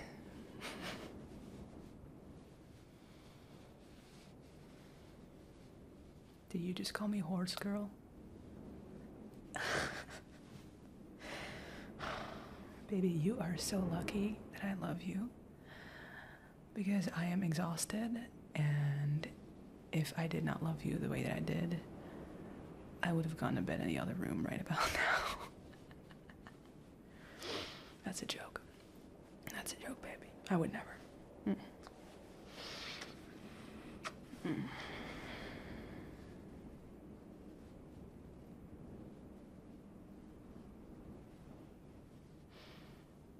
No, I'm probably just gonna stay up. I have to get up in like 30 minutes. I don't care. I don't care. Don't think about that right now. Just go back to sleep. You have so many more hours of sleep left before you have to get up. Just don't worry about that. Don't worry about me. I am here for you. I love you. And bad dreams are just that. They're just bad dreams. I know that that can mess you up. I know damn well that having a bad dream can really like mess with your brain. I know that.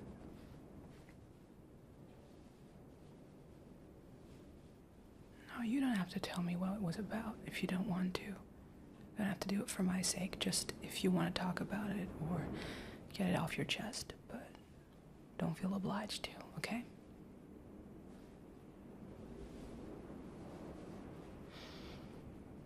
I was there. What was I wearing? Sorry. Go on.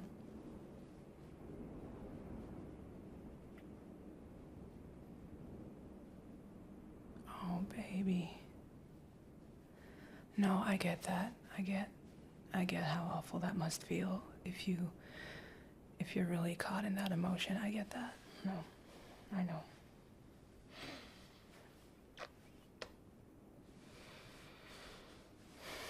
I know that.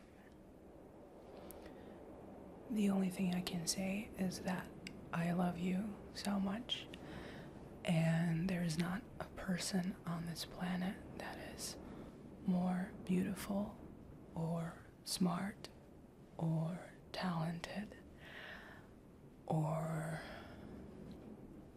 knows how to calm me down or wears these beautiful, beautiful sneakers, and my brain is fried. I can't think of any more examples, but I love you so much. You are the love of my life, and there is not a universe in this universe where I am going to find someone that completes me the way that you do. And I get that that feels like such a betrayal, but baby, I would never, ever, ever cheat on you. I promise you with my entire heart. Okay? Come here.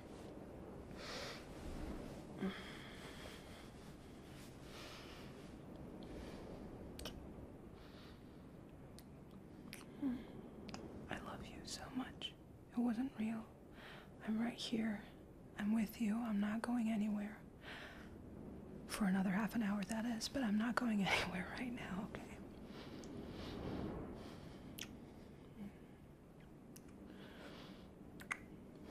It was just a bad dream, okay? Now go back to sleep. It's okay. You're gonna feel better in the morning, I promise. I love you.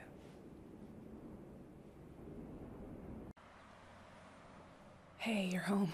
Hey, before you go in, I just want to kind of give you a heads up. I called the police. They're on their way. No, I don't want you to freak out. But when I came home, there was like some glass in the living room, and I know for a fact that I didn't like, you know, knock anything, and I know that I left after you, so I was kind of confused whether there might have been somebody in. So I just decided to call the police to just have them scope it out. Yeah, I don't know. I haven't gone around the house yet because as soon as I saw that, I just felt something was off. So I just like booked it out and I called 911. I don't want to take any risks with everything that's happening right now. So I don't want you to go inside just yet. I know that standing on a driveway kind of looks a bit like awkward, but I don't want either of us to go inside of the house right now. Yeah, no, I don't want to worry you. I don't want to like freak you out. I'm trying not to freak out myself, and it might just be something stupid. It might just be that the Roomba knocked over something while it was cleaning or something. But yeah, you know, I if there is somebody still inside, then I don't want to be inside, you know? So we're just gonna stay here for a couple of minutes until the police come, and they can just like use my key. They can go inside, they can look around, see if if everything's still intact. Maybe they took the TV out of the room. I don't know. I didn't look around the house. Okay? Yeah, no, I'm fine. I'm fine. I just had like 1,000 horror scenarios in my head. Yeah, so I came home and I knew that you weren't gonna be home yet. So I just put my key in the door and I got in and I took my shoes off, which is why I'm in socks standing on the driveway. I walked in and I went to the living room, and like at like the little table with the vase on it, there was broken glass, and there was a footprint in the broken glass because it had like dirt in it. I don't know what it was. Like I'm still trying to process it, but it looked like a footprint, I was pretty sure. And like, you know, we both take our shoes off when we get in the house, so I was thinking maybe it was like, you know, one of the gardeners or like somebody. I don't know. None of it made sense to me.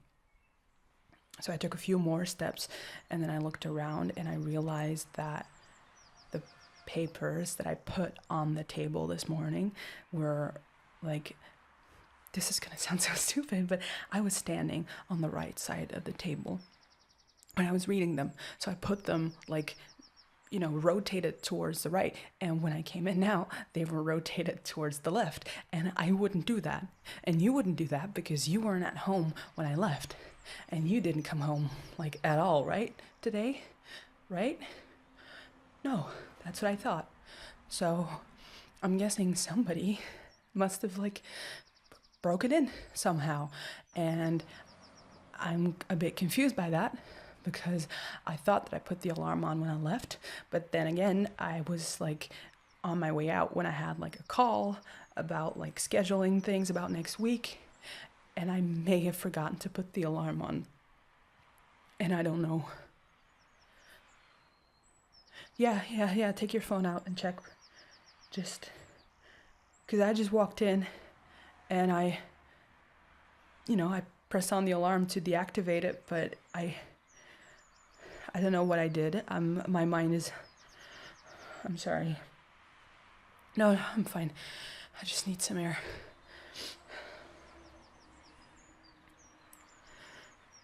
I didn't put it on this morning. I didn't. Fuck. No, no, no, no, no, I am blaming myself because that's a stupid fucking thing to do. Because I'm supposed to just put the alarm on and leave the house as I do every fucking morning, but apparently I didn't. And now somebody might be inside of our house.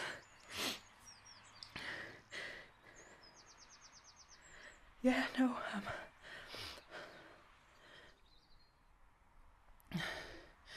yeah, sorry. The papers were rotated to the left. I saw that. And so I was like, this is weird. I wouldn't do that. And you wouldn't do that. So I just kind of looked around and there wasn't really anything out of place. But no, I'm fine. I'm just a bit shaken up. I'm fine. No, I don't need to sit down. I'm fine. Okay, I'm gonna sit. Oh. Yeah, you're right. I am a bit lightheaded.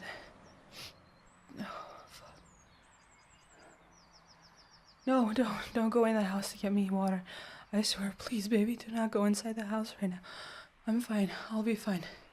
I just need to get my fucking breathing under control. Because I'm kind of freaking out. I don't want to be freaking out, but I'm kind of freaking out. Yeah, no, I'm fine. I got this. Yeah,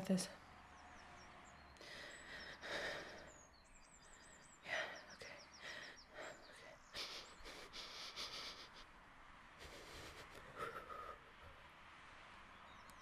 Yeah, I can hear you. I'm here. I'm here with you. I'm here.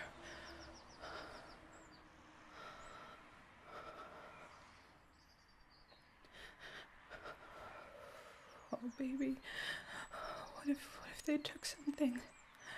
What if they took, like, your laptop or, like, our TV or what if they... No, I am gonna think about it because I am responsible for this. I did this. Yeah. No, I know it's just things and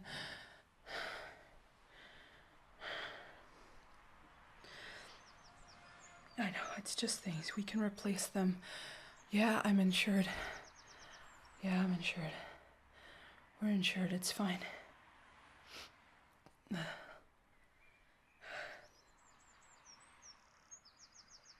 Okay. I don't know when they'll be here. I just gave them the address and they said they would send the patrol as soon as possible. They didn't say when.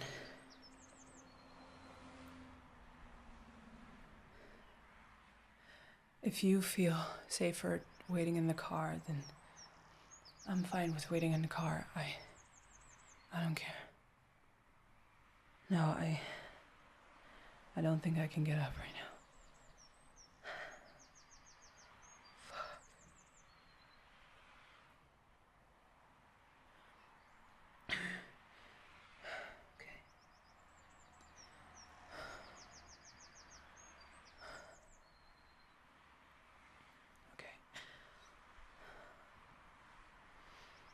It was really, like, it's fine.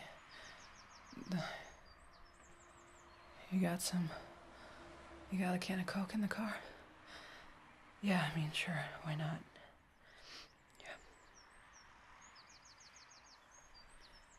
Thank you.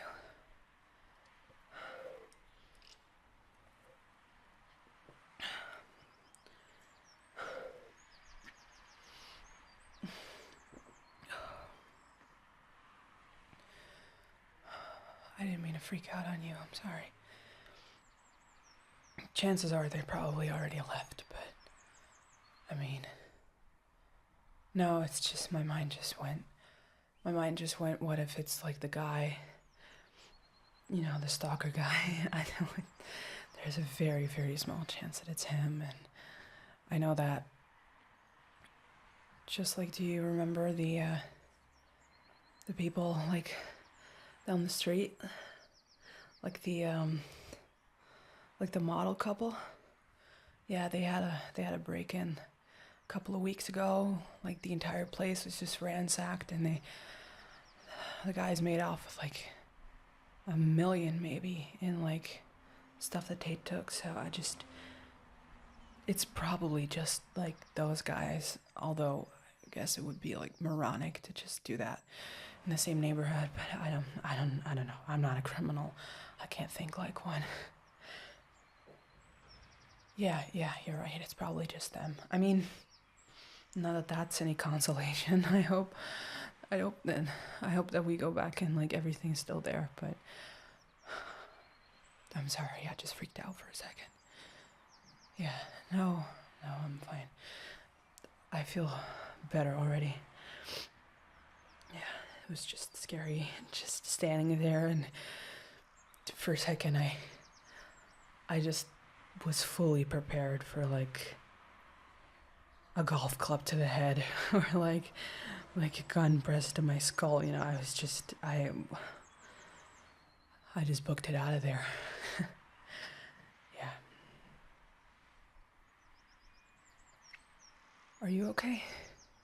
I'm sorry, I really didn't mean to freak you out, and I'm sure just like standing here in the driveway and without any shoes on must have kind of freaked you out too. Oh, you thought I locked myself out getting the paper. Honestly, you know what? That might just be more on brand for me. You're right. God.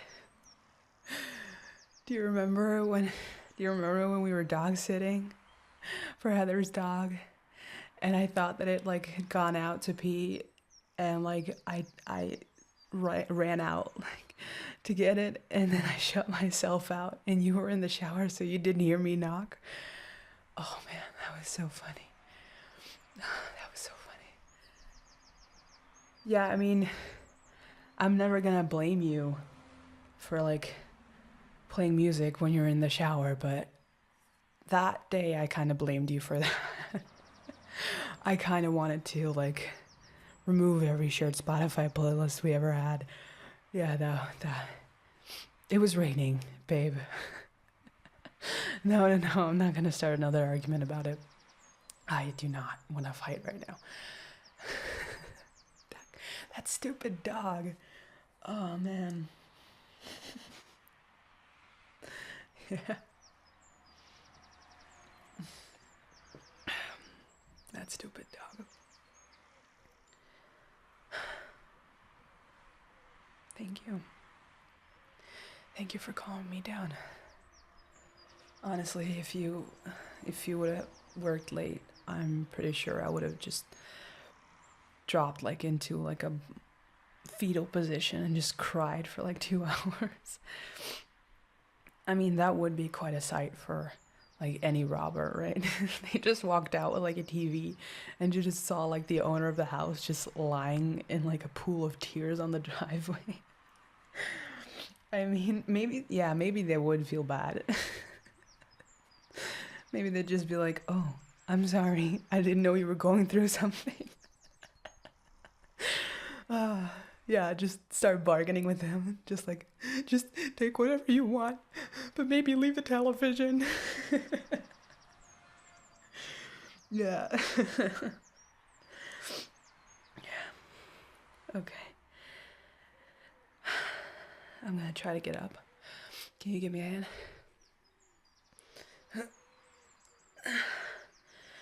Oh, yeah. Oh, yeah. No, it's fine. Yeah, waiting in the car sounds pretty good. Okay, thank you. Yeah, no, I'm technically not leaning on you. I'm technically hugging you because I missed you, and I have a lot of emotional stress right now, but I might also kind of be leaning on you because my legs are kind of jelly right now. But I still really love you, if that helps. Does it? A little bit? Yeah, perfect. Okay.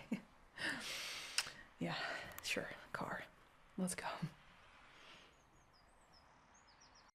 And listen, I'm well aware that it's a security risk. I know that I'm just supposed to follow protocol and I'm just supposed to have my badge on me at all times. But I can't help it that I had to put it like in my work pants and then I had to change and then I forgot something in my car. So I went back and I forgot my badge. And usually, all the guards know me. So I just say hi and then I show them my badge just as a courtesy, but they know who I am. And just this one time that I don't know where the freaking badge is, this new guy gets put like on the security checkpoint and I have to explain to him that babe, I had to pull up my own Wikipedia page. Do you know how like arrogant that made me feel? Do you know? That really sucked. I had to be like, yeah, so I'm her and I work here on the lot. So can I please just like get like back to work before they like start calling me? Guy wouldn't let me in. It was terrible. I mean, props to him, with everything going on. Like, I'm just happy that he takes his job seriously. And I'm sure the guy didn't want to get fired, but I had to do like the phone call of shame to one of the producers to be like, hey, Jerry, sorry about this, but I kind of need to be let in. Yeah.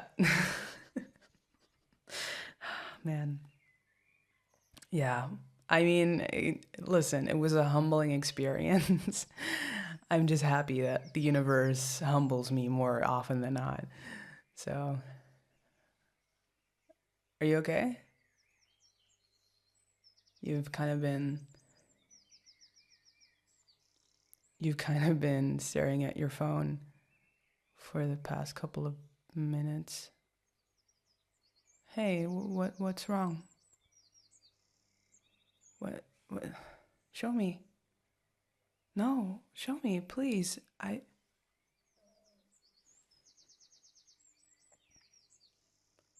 Baby shouldn't be reading this.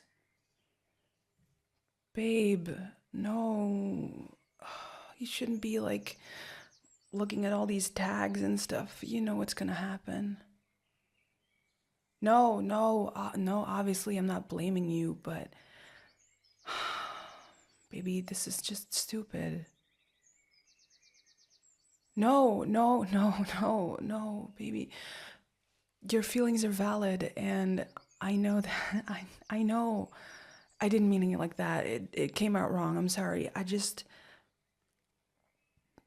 I don't like reading anything about myself either, and I try and avoid it as much as possible, but you know about the ship. You know that this is going to happen. We made that decision to like show ourselves as like a couple, and obviously that's going to put a target on your back for some people who are so delusional that they think that my life is just the show and nothing else. There yeah. There are people who spend their entire days angry at the fact that me and Sophia are not together in real life. You know that. And you also know that those people make it their mission to ignore everything that hinders that. So I've seen the stuff that they write about Sophia's husband. And yeah, I mean, obviously I've seen the stuff they write about you too. And that makes me really fucking angry. And that frustrates me. And I wish that I could just respond and send them messages going, hey, listen, like, you're talking about real people here with real feelings, and I don't like that. But I can't do that. You know that I can't do that. Because we kind of need to let them believe it. And I know that sucks. And I would never do that to you on purpose, but baby, you know the situation that I'm in. I'm sorry, baby. I'm really sorry you read all that. I'm really sorry that you were put into that position to be like the scapegoat of this entire thing. I really don't like that they like take pictures of us and like cross out your eyes and like put like I hate that. That hurts me. I hate that. But there's nothing we can do about that except for just know our truth. Know that what we have is real. What we have is valid, and it's beautiful, and it's important, and it matters, babe. You matter. And they'll never know about that, and I feel sorry for them.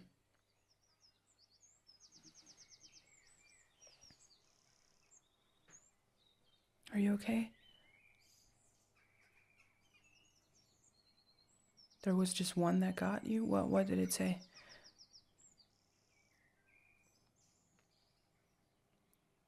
Let me read it. Babe, I'm serious. If it's upsetting you, I want to know what it is. Let me read it.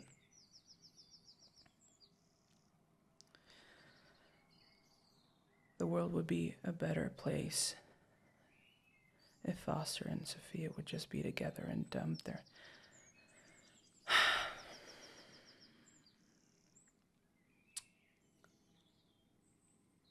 That's... I don't even know what to say. I'm gonna block them.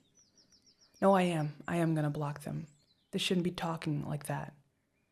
You know, being a fan of the show, being a fan of me and all the other people working on it, like, I'm fine with that. I love that. I appreciate that. But they shouldn't be talking shit about you. I'm so done. I'm done with this kind of stuff. I'm done with upsetting you. I'm done with pretending that it's fine.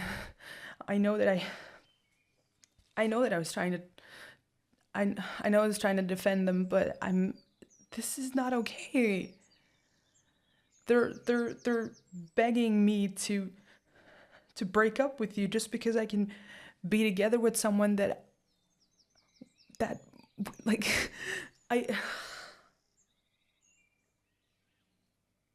No, I'm sorry. No. I did. There you go. I blocked them. It's done. Yeah, I mean, I know that they're a fan account. I don't care. I don't care. They can, like, take all that stuff down and apologize, and then maybe I'll consider unblocking them. I'm just done with having to read this. I'm really sorry about this. Yeah, I know. It's part of it. That doesn't mean it's fun. That doesn't mean that I appreciate it. That doesn't mean that I want this to happen.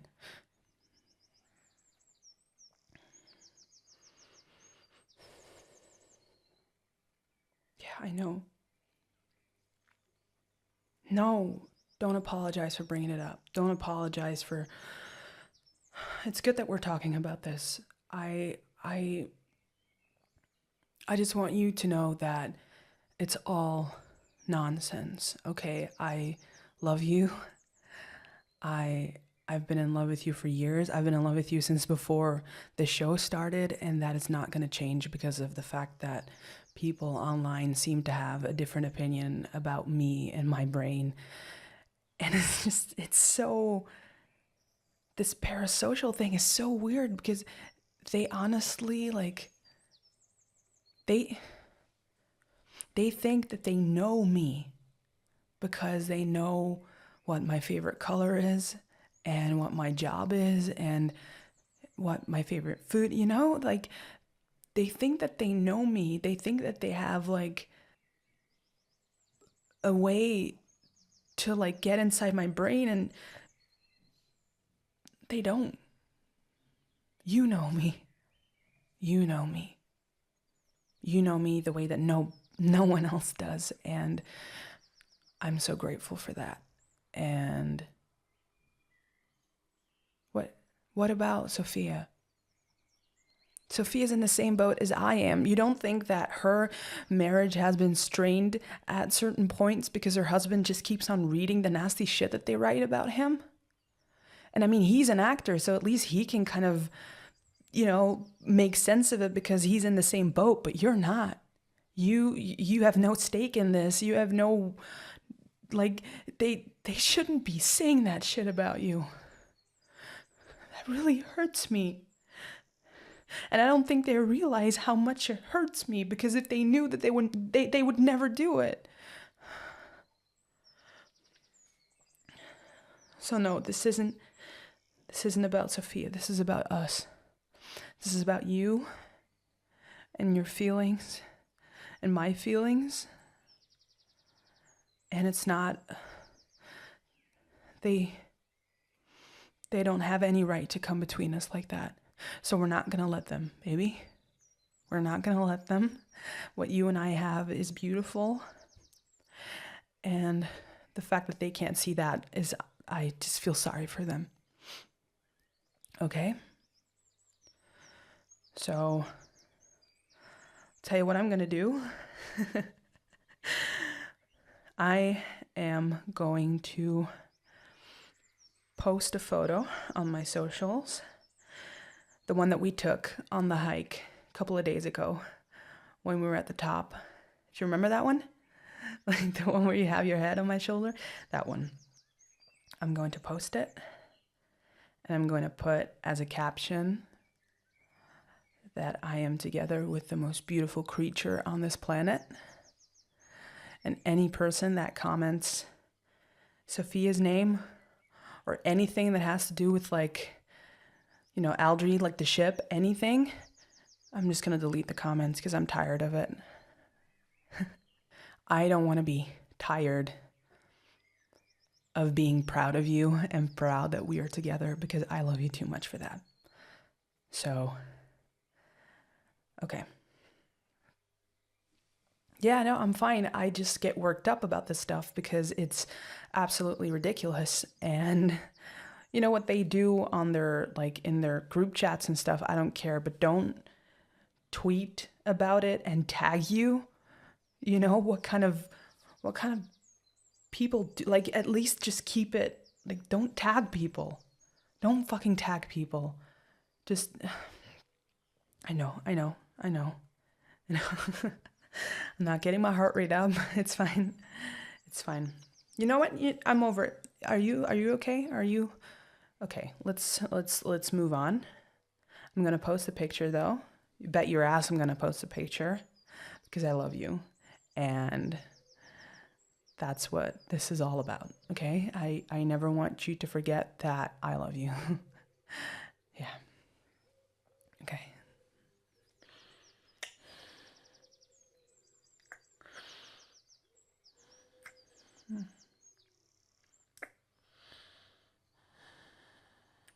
Am I allowed to tag you?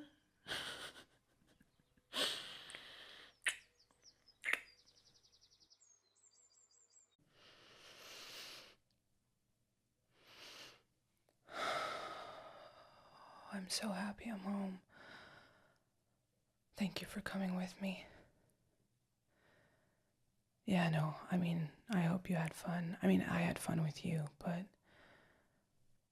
I don't understand how anybody likes red carpets.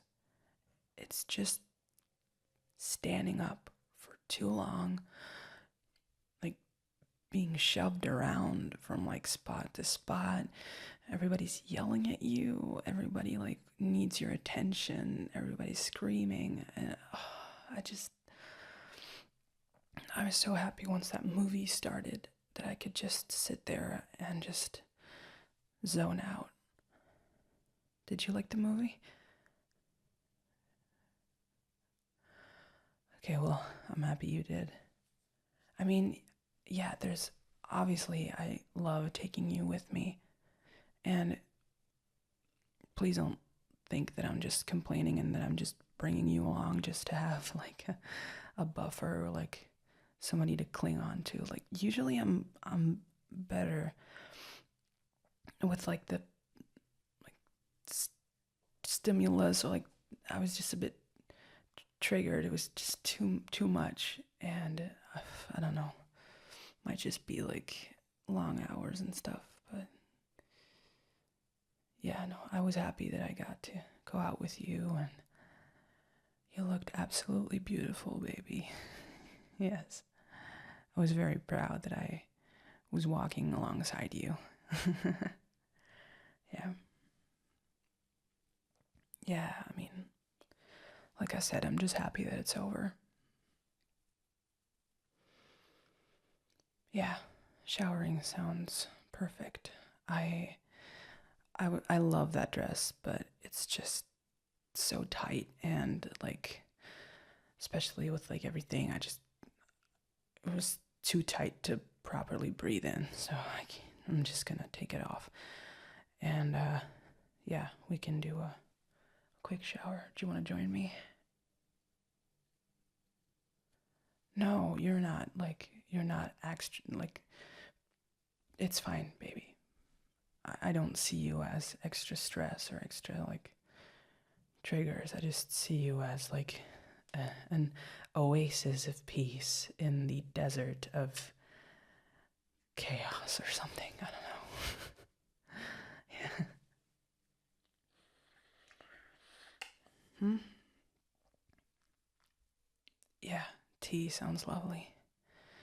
Tea actually sounds really lovely. Yeah. Do we have some of those, like, fancy tea bags left? I could use a fancy tea. Oh, we do? Oh, yeah. Nice. I'm fine with either one. You can, like, do you want to drink some too? We can put on a pot. That's perfect, yeah. Yeah, the fruit one's perfect. I really want to sit down on the couch, but I am also kind of afraid that if I'm going to sit down now, I am never going to get back up again. Can't we bring the shower to the living room? Wouldn't that be like a genius invention? To just not have to move or like get up and just have like everything be done around you. No, I'm not lazy. How dare you? After everything I've been through tonight. Yeah. I mean, the shower can wait, honestly. I just want to sit down for a second. Is that okay? Yeah. I'm just gonna take this off.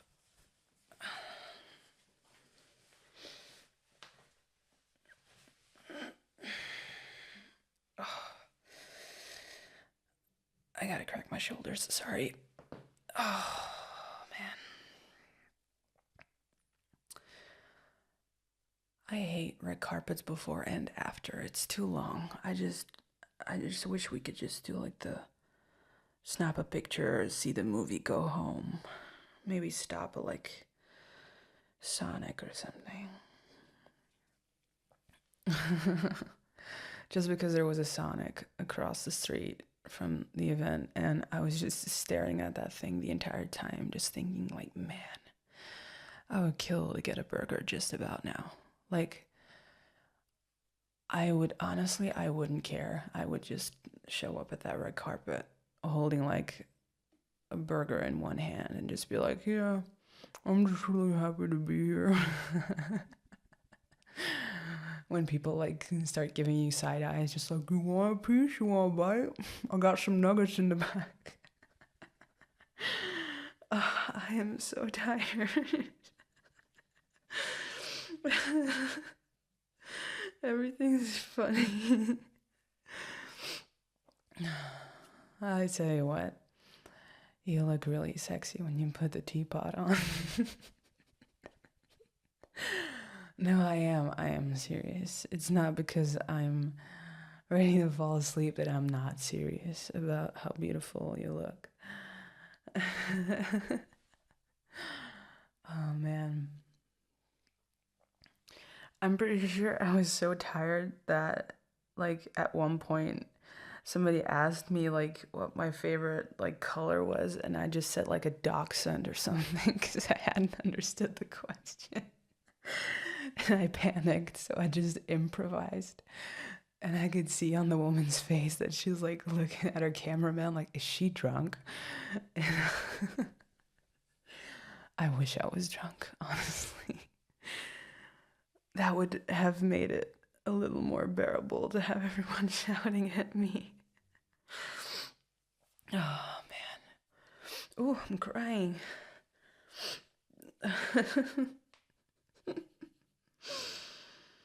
No, I'm fine. I'm just really tired. I'm happy it's over.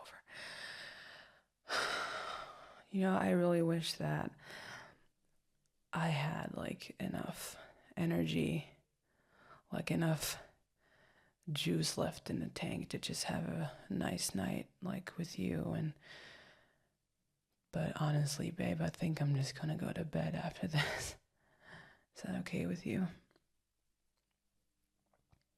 I mean, I don't know. You could be really pissed at me for not giving you enough attention. I would understand that. I mean, yeah, it would break my heart because I think that would put me in a very, like, I don't even know where that sentence was going. I'm sorry.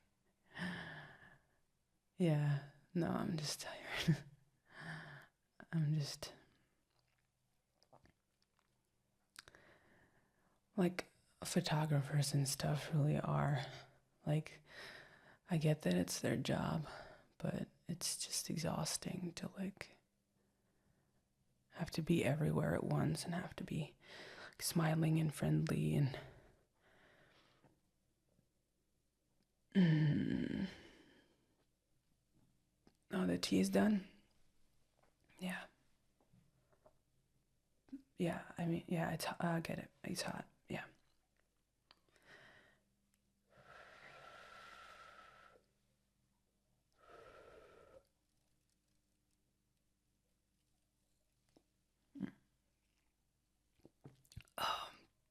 Oh, that is really hot. Oh. Oh, I can feel it going down. That's what she said.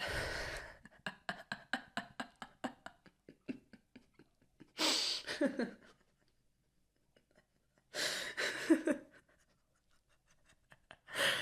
sorry. I'm laughing at my own joke. Sorry, baby. Sorry. It's good tea. It's really good tea. Thank you.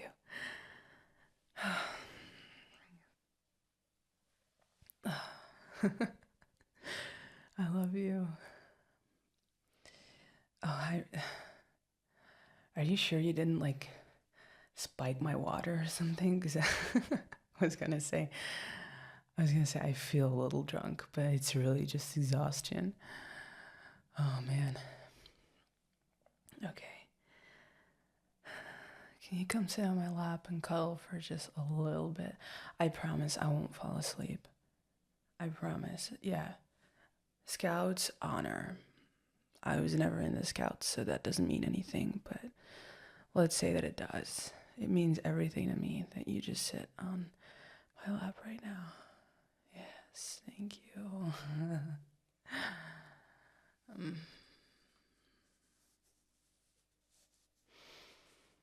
I love you too. You are gorgeous and smart and funny, and you know how to boil water and put a tea bag in it, which honestly, at this point, is the best quality I could ever ask for. It's really good tea. Thank you. It's just what I needed. Yeah.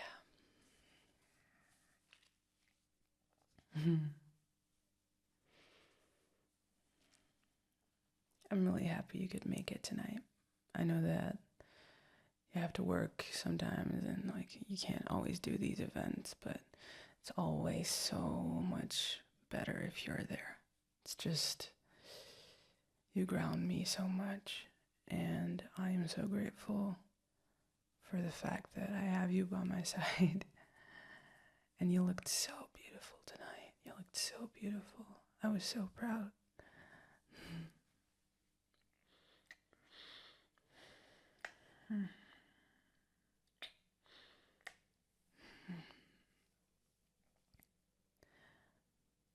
I honestly don't remember what I thought of the movie because I'm pretty sure I passed out halfway through. But the parts that I saw were beautiful, and I mean, I was gonna talk out of my ass. I was gonna make up some bullshit about the cinematography. I'm sure it was a nice movie. I'll probably go and like try and go see it if it's in theaters. But I mean, I'm happy that we showed our face. I'm happy that they took pictures. I'm happy that we looked relatively okay in the pictures. And I'm happy that I didn't fall on my face going up the stairs. So win.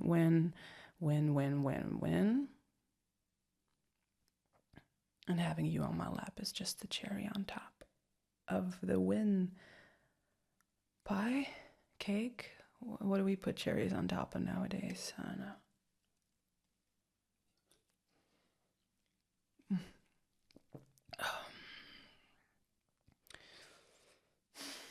That's nice. This is nice.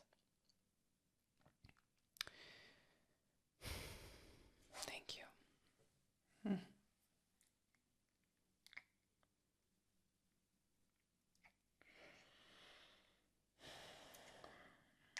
Would you be really, really pissed if I just fell asleep here? Because I'm pretty sure going up the stairs now to the bedroom might actually kill me. I am being dramatic, yes, but I'm also really not, because I could just lay down here and sleep right now. Yeah. Oh no, babe, you don't have to tuck me in. That's really nice, but it's just okay. Now I'm not complaining. Are you gonna go upstairs to sleep, or are you gonna stay here? I know the couch is not made for two people, but if we spoon really, really, really tightly, we might be able to fit. And if I fall off the couch in the middle of the night, then that's just the way it is, and then I'll just sleep on the ground. How's that? Yeah. Okay. Good night, baby. I love you. I'll see you in the morning.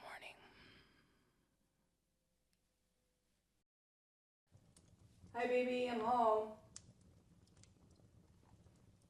Hi. What is this? What is all this? Did you dress our entire living room for... What are you... Oh my god. Oh my god, today's our anniversary.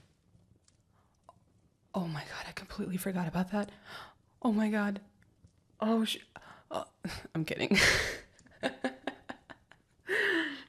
Do you honestly think I would forget the most important... Okay, well, your birthday's more important.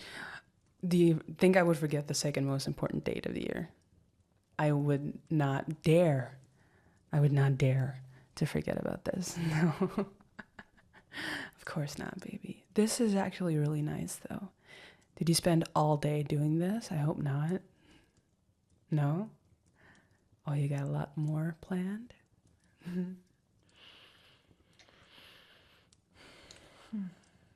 Yes. Happy anniversary to you, too.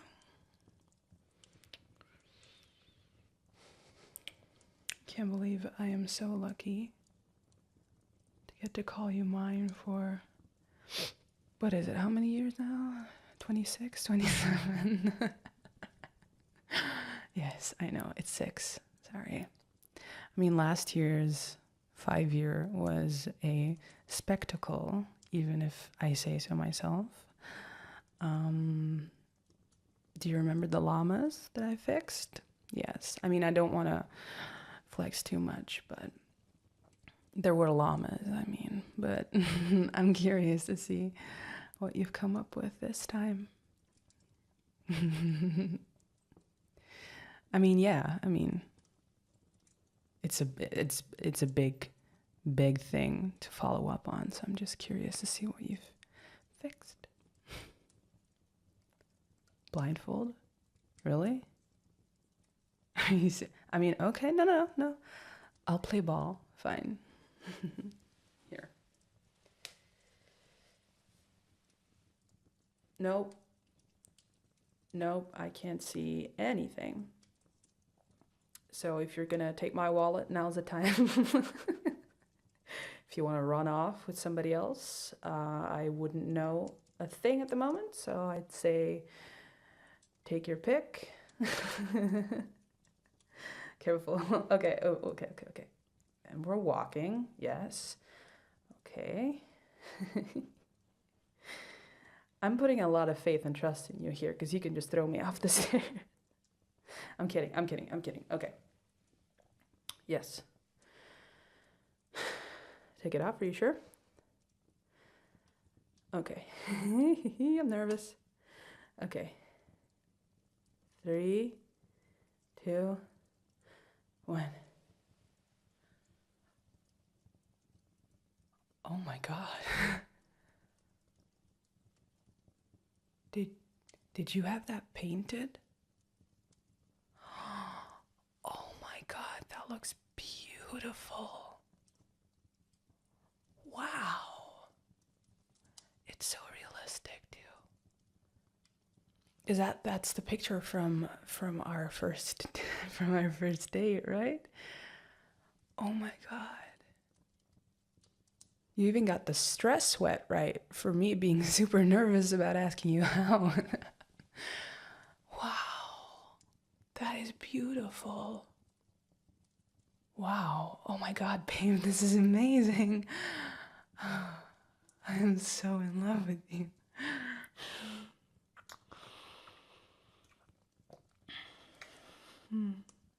Yes, it does also kind of feed my narcissistic wish to have a painting of myself hung in my own house. But I'm glad it's this and not just like me looking like all Victorian queen-like and just standing next to something. This is beautiful, baby. I love that. God, do you remember our first date?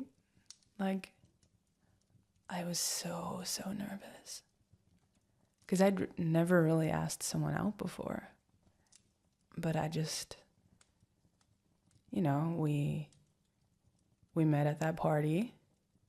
Yeah. It's actually weird that I don't talk to like the girl that hosted that anymore. But she did like give me the greatest gift that I could ever imagine. Because why were you at that party? Remind me? Right. You were like, she was in class with you. Yeah. I mean, was she hitting on you? Because why would you just invite like a random classmate to a house party? Right. I mean, like I said, we should send her like a thank you basket. Now I'm pretty sure she won't talk to me anymore. That ended kind of awkwardly. But like I said, everything happens for a reason. And I'm just really happy that I met you that day. But I just remember being so nervous because you were so beautiful. And I was just like, God, I have to try at least. Like, I have to shoot my shot. And you were so gracious. I mean, I didn't know that at the time. I didn't know that you were into me. I just saw a most beautiful, divine creature sitting across from me and watching me play beer pong and watching me lose. I mean, that could have been a deal breaker. Yeah. Did I actually like tell you that I wasn't even drinking beer? No, because I was designated driver. I was just drinking like water from like the cups, but which is why I didn't care that I was losing. But yeah, I mean, yeah, it could have been a deal breaker. You could have seen me lose and just been like, "Ooh, I don't want to be associated with losers." And then we wouldn't be here staring at a painting of us on a beach. God, I love being on the beach, but it's so impractical. I hate sand. It's rough and coarse and it gets everywhere. No, that was a good day. That was a good day. I was so nervous. Do you remember that I like I reached for like the bottle of Coke and I was so nervous that I just like accidentally shaken it on the way there. And I opened it and then like the Coke was everywhere.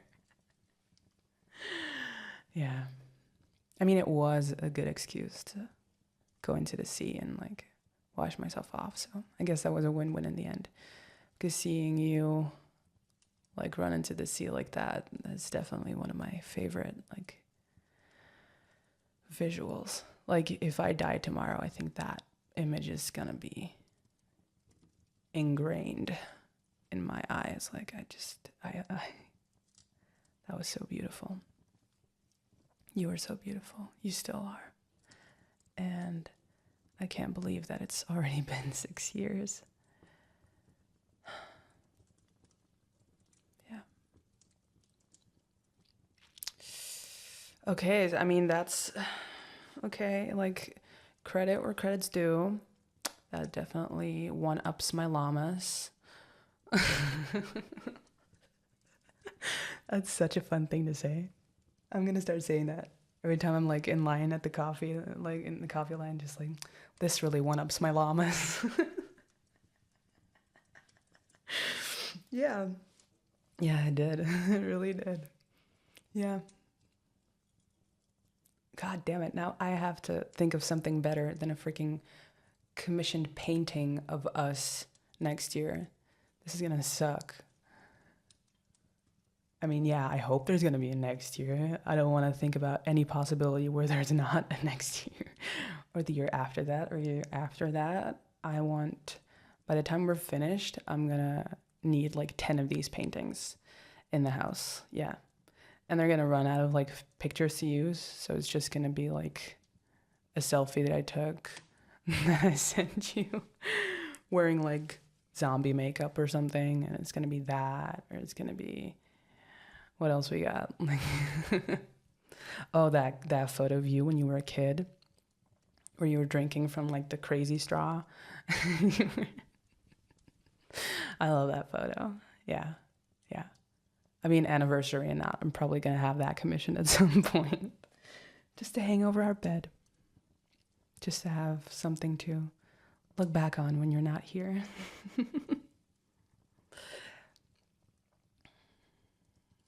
It's a really beautiful painting. Thank you. Oh, you got other plans too? Yeah, I mean, obviously I kept the day, like, I clear my schedule for this, so whatever you want, I'm all game for it.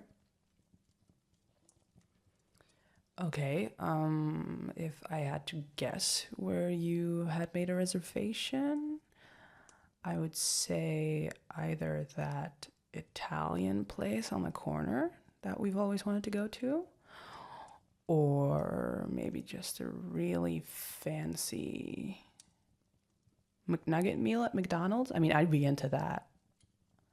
I know that I'm like elite. I have high standards, so I mean, the nuggets might be a bit unobtainable, but I'd be down. What? No, you're you're joking, right? No, babe, that what are you talking about? That's impossible to get into. Did you made that reservation on our anniversary last year? God, you are playing such a long game. Honestly, that's kind of hot. Oh my God. I've been trying to get into that place for like years now, but I always keep on forgetting to like do it in advance, and I just try to get by on my beautiful charm and natural. Oh my God. And we're going tonight? Babe, that is incredible.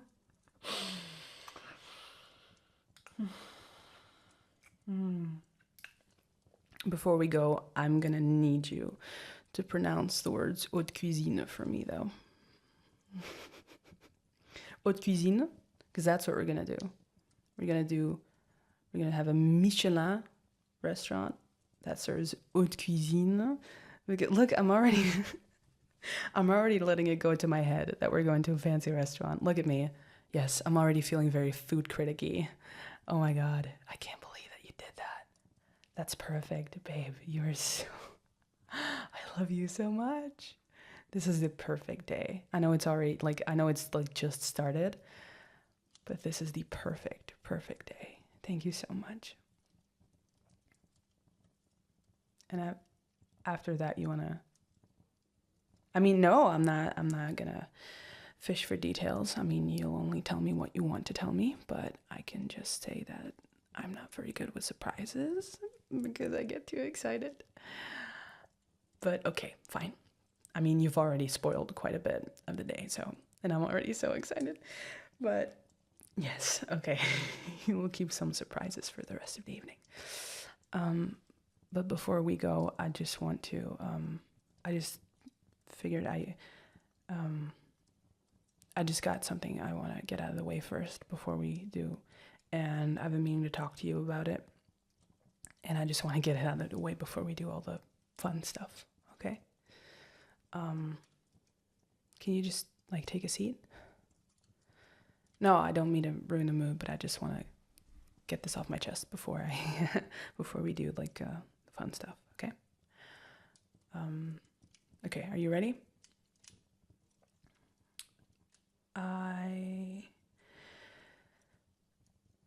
I love you. Ow. Okay, I no, I'm just kidding, baby. I'm sorry about that. I just wanted to see your face, and it was worth it. I'm sorry. Oh, don't be upset. Don't be upset. I'm just a really good actor, aren't I? Yeah, I got you, didn't you? Oh, you're so worried. No, baby, this is absolutely perfect. Thank you so much. And I can't wait to have a perfect day with a perfect person.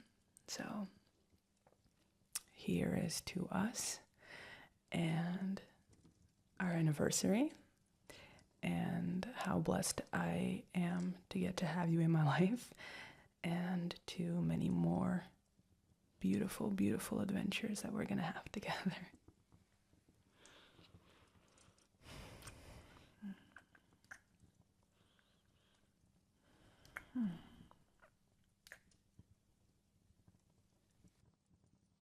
Okay, I'm gonna head out in a couple of minutes. I am gonna take the rover, I think.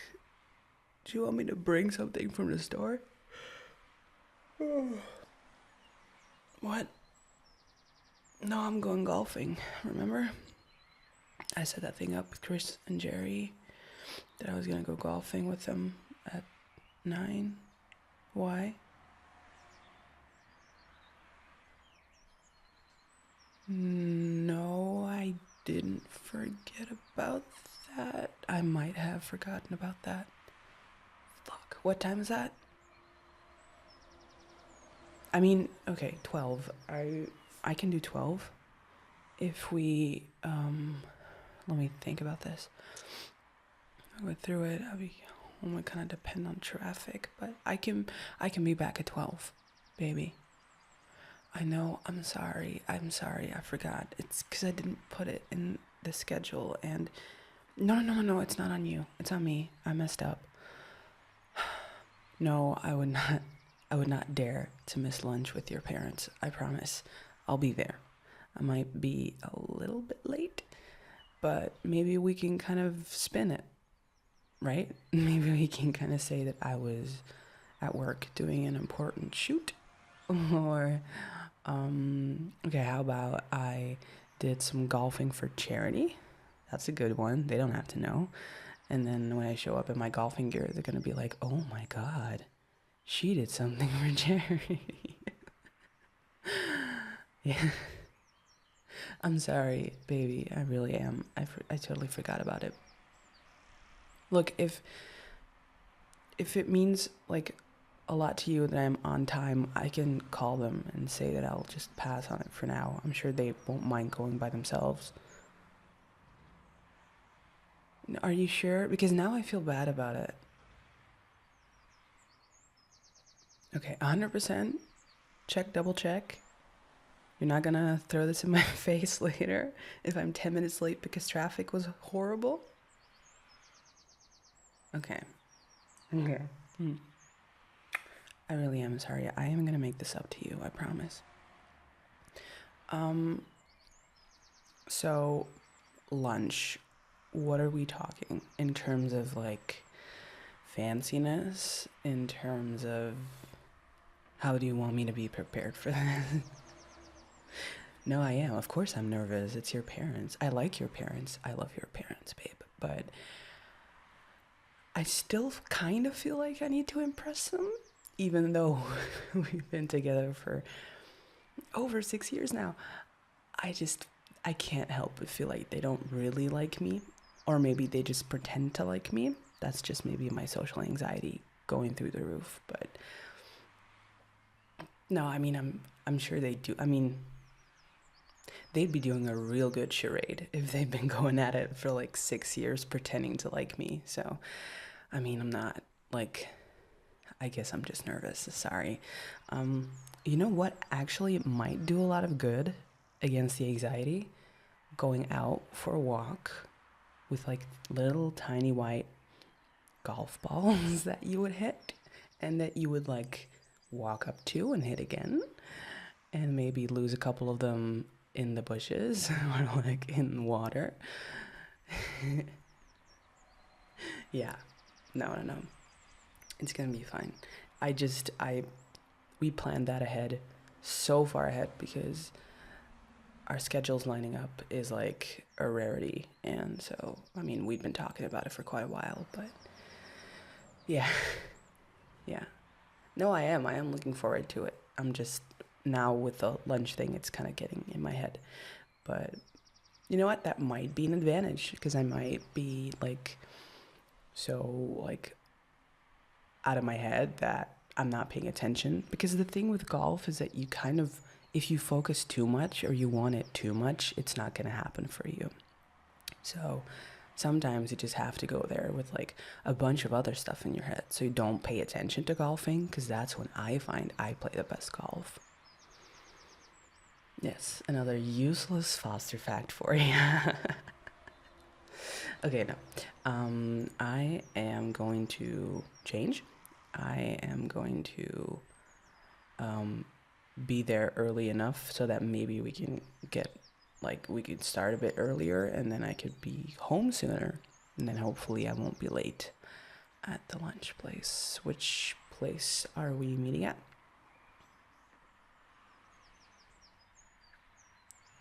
Oh. No. It's fine. It's fine. Just remember the last time we went there? Yeah, you got pretty sick. Are you sure? I mean, it might have just been something bad, but it's not supposed to be something bad when you go to a restaurant. Your parents really wanted to go there. I was fine. I'm just worried about you. Maybe there was just something in the food that you don't. I mean, as long as you don't, like, take the same thing again. I mean, yeah, it was good. I mean, I ate some of it. That's the thing. I ate some of it and I was fine. It was delicious, but I just don't want you to get sick again. Did you tell your parents about that? Okay. I mean, no, I'm just looking out for you. Just looking out for my favorite person in the entire world. Trying to get some credit back. Yes, okay, it's working. Good. Yeah, no, I remember I had the avocado toast there. I freaking love avocados. It was delicious. It was absolutely delicious. You know what? I'm not gonna think about it anymore. We're just gonna have a good time. I'm gonna be my charming self as I've been for the past 6 years, and however they want to deal with that is their problem. And I'm just gonna try and not to freak out about it, even though I'm kind of freaking out about it. Nope. No. We're not gonna talk about it. Subject change. Uh, what?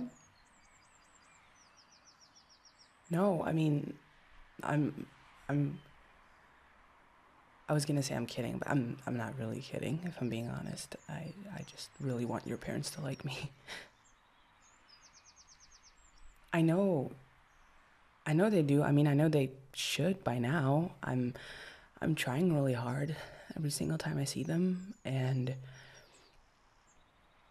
it's just with both my parents not being here, like being out of the country, it's just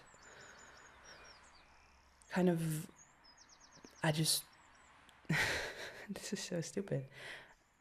I just kind of see your parents as like my I was gonna say foster parents. That's a stupid pun. Yeah. But I mean, I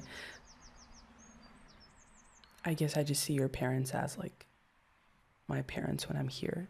And I know that might sound dumb, but it would just break my heart if I knew that they wouldn't like me, or if they thought that I wasn't good enough for you or something. Um, I know that's probably not the case, but I just can't help it.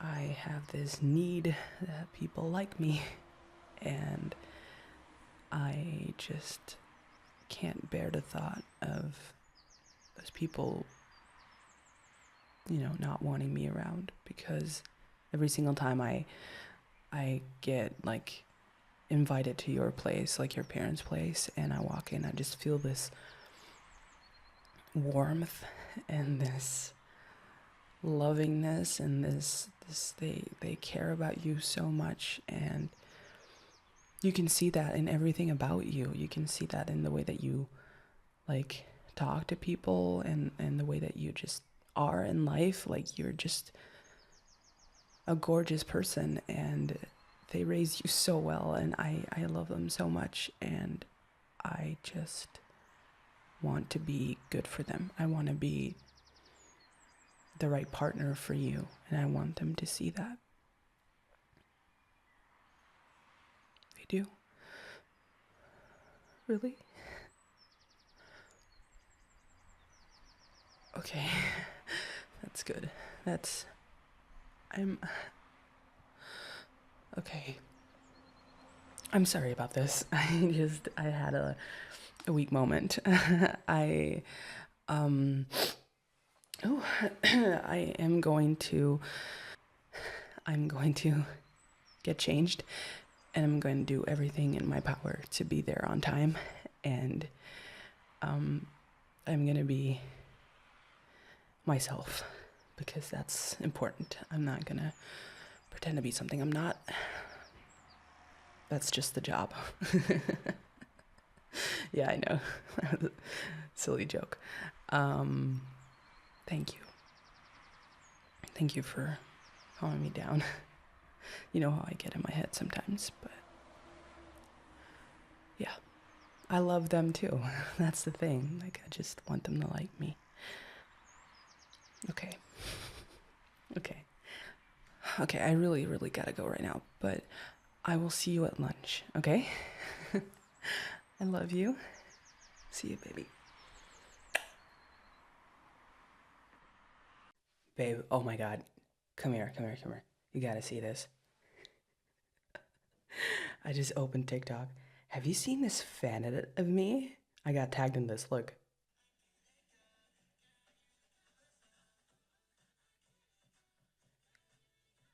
I look so fucking hot in that. Look at that.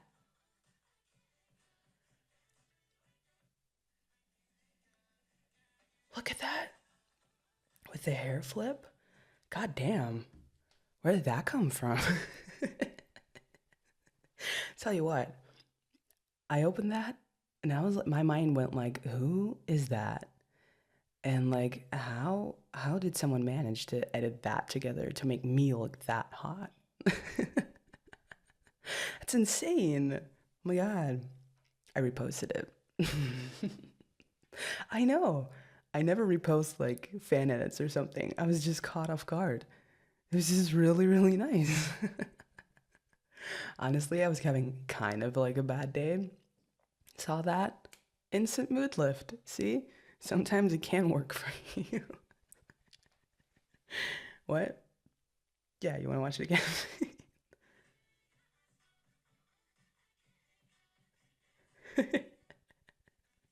I know, right?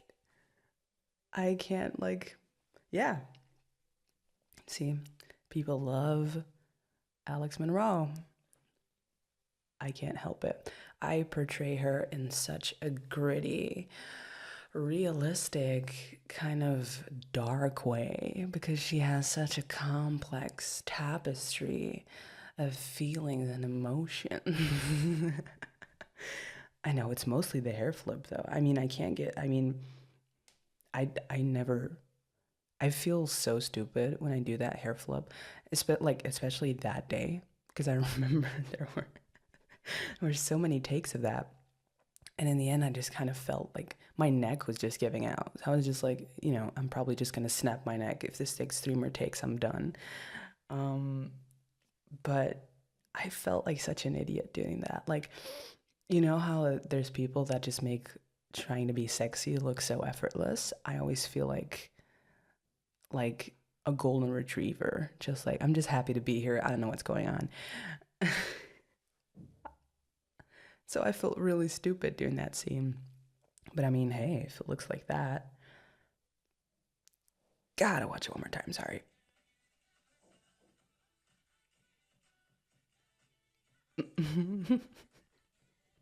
Damn it.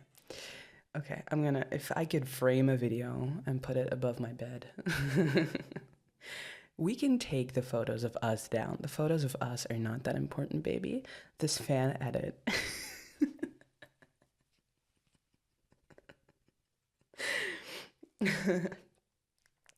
Oh, she did. She commented. What did she say? That's my girl. She said that. Ooh. And you're not gonna respond anything to defend your honor? Listen, I wouldn't say I'd complain if the two most beautiful people in my life would start fighting over me in TikTok comments on a random video. I mean, you can. I mean, it'd be real sexy if you just started defending yourself. So, yeah, you're typing? Good. Good. Let's get some drama in here. I love the fact that she actually saw it and took the time to actually comment on it. I mean, that's gonna make the fans go wild. What did you say? What did you say?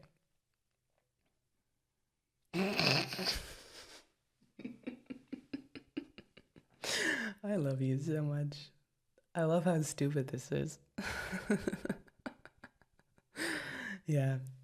It's the hair flip, baby. It's all in the flip. You gotta it's just natural for me. Mm. Oh, that's good. Did you put ice in that? I love it. Now that I see that, should I wear my hair up more? Because, at home, usually I just let it hang. But, I mean, obviously at home, I also do not have a team of people that make me look good. So that might be a deal breaker too. But, I mean, if the ponytail swing is getting to you, maybe we can arrange something there. I know how to make a ponytail. Barely, but I do. You good? Are you just watching that fan edit on silent, on loop, so that I wouldn't notice? You are! You liar! Hey, look up. The real thing's looking at you. The real thing's trying to have a conversation with you, you idiot. I look hotter in the video. Yeah, no, I get that. I get that. You know what? Yes. Feedback appreciated.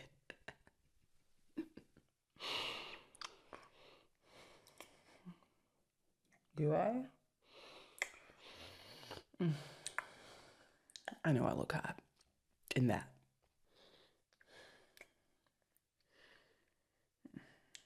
Yeah, this is a no makeup look I'm going for right now. Well, this is actually a I gotta get to work in about an hour and I'm too lazy to do anything kind of look. So that might be why it's so jarring for you to see the difference. I mean, I'm not complaining. I thought I looked hot in there too. I'm not complaining. But, you know, sometimes in life, the best things are standing right in front of you, and you just happen to look past them to tiny little screens with social media on them. Are you even listening? You're not even listening to me.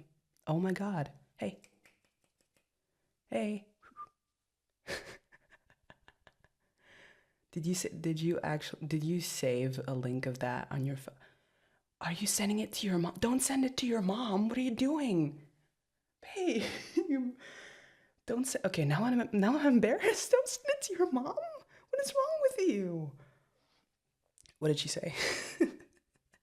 She just read it? Oh my God. Is it weird that I want your mom to think I'm hot? Boy, this backfired really, really fast. Oh my God. Okay, for real though. She says I look beautiful. Oh, see? Your mom's just full of class. Oh, and hot. That was a different message. Gotcha. Thanks, Barbara. Thanks. Okay. I am going to do something else now. There's some stuff in the garden shed that I still have to figure out. But can I leave you here for 5 seconds by yourself without knowing that you'll watch that video on repeat? Oh no, you're just gonna send it to everyone you know in your contacts. Okay, I got it. I will say this is my fault for bringing it up. That's on me. No, I don't. I've no regrets. I have no regrets.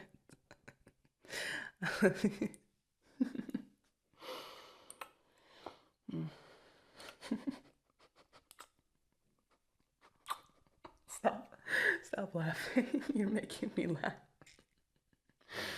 I am trying to kiss you. Shut up.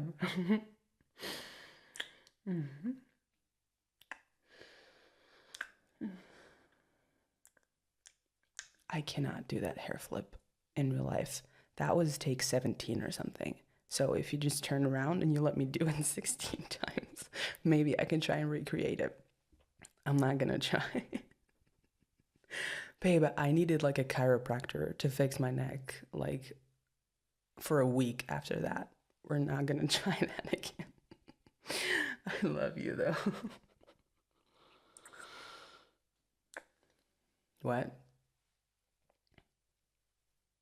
How do I even make a hair flip look sexy? Even? What the hell are you talking about? I ooze sexuality. Yes, I did just trip over the garden hose when I was coming in. That was kind of embarrassing. But listen, I was excited about the edit. I was excited. Shut up. I love you. I'll see you. I'm leaving.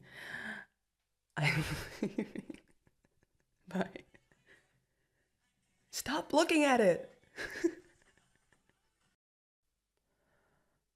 Babe, I know you're napping, but do you have the Netflix password? Babe, wake up. Sorry, baby, but it's kind of an emergency. Yeah, season 3 just dropped, and my phone doesn't have the Netflix password on it. Yes, that does constitute as an emergency. We've talked about this.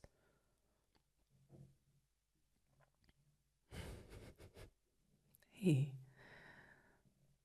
what's wrong? I'm sorry, it was just a joke. I mean, baby, hey, come here. Come here. What happened? What's wrong? Just trouble at work? Do you want to talk about it, or do you... Okay, hang on a second. Lie back down. Let me get that blanket back over you. I'm gonna make you some tea. If you want to talk. I can hear you. I'm just in the kitchen. Okay? Just give me a second.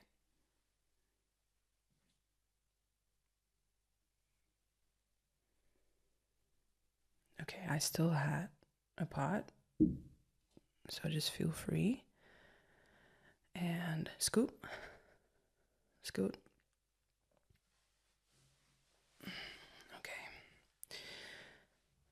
What happened at work?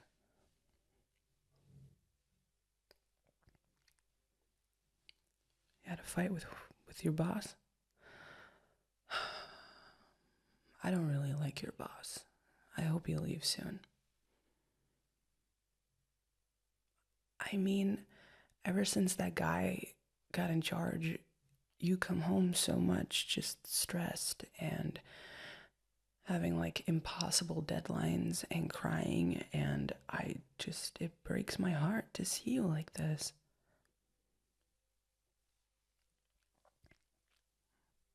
Yeah, I hope he leaves.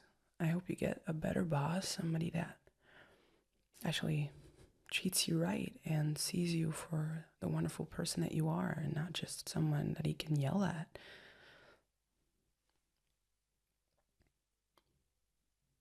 Okay. Babe, that's not fair of him. What the fuck is wrong with that guy? You were pulling all-nighters every day last week trying to get that project finished, and it still wasn't good enough? That's bullshit. Babe, I'm so sorry. Come here.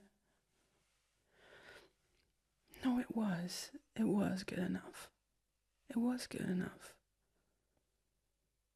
No, baby. Baby, look at me. Look at me. You are good enough. A guy that doesn't see how much work you put in that is one thing. That does not make you a bad person or a person who isn't good enough, okay? You are smart, you're beautiful. You worked so freaking hard on that. And it's honestly his loss that he's acting like this. Honestly. Oh, come here. Oh, baby.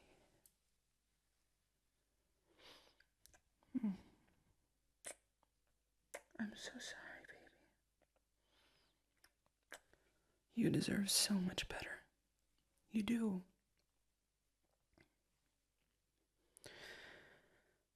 Maybe you should just look into something else, babe. I mean, not like maybe you could do the same job just somewhere else, because this isn't right. You are too good at your job to be treated like this. This is insane.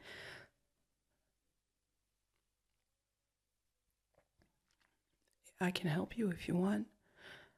I can help you look for jobs online, or hear around, see if maybe there's something somewhere. I can put in a good word for you if you want. I just hate seeing you like this.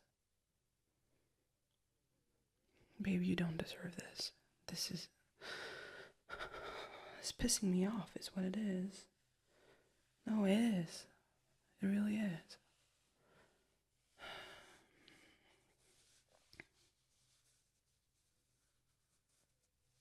What did he say?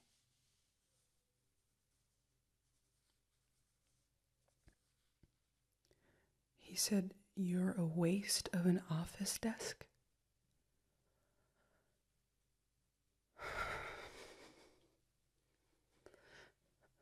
Have you reported that to HR? Well, you should. You should, because that is no way to treat an employee. That's no way to treat a freaking person. What the fuck is wrong with that guy? I'm coming with you tomorrow. No, I am. I'm gonna come with you. I'm gonna march into his office, and I'm gonna fucking chew him out for what he did to you. No, I'm not gonna make it worse. Look at, how could that possibly get any worse? Look at how that guy is treating you. That's insane. Baby, either you report him to HR and get that guy fired, or I will. And either that, or you and I go look for another job and you quit tomorrow. I don't want you around that guy. That makes me so mad that someone would talk to you like that. Waste of an office desk. What the? No, I'm not gonna stop about this. What? What do you mean this has happened before?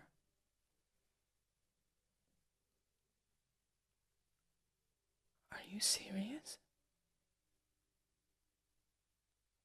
Ever since he got that promotion, he's been acting like that? Babe, why didn't you say anything? Why didn't you talk to me about that? Because you were afraid I was gonna be pissed? Well, yeah. Now I'm really pissed. I mean, not at you. I could never be mad at you for this, but no. You deserve so much better than this. How dare that asshole tell you you're not good enough? Babe, listen to me. Come here.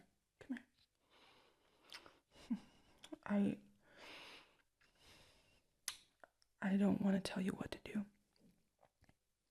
I'm not gonna set ultimatums for you. I don't want to stick my nose in your business, but I don't want you to go to work like that.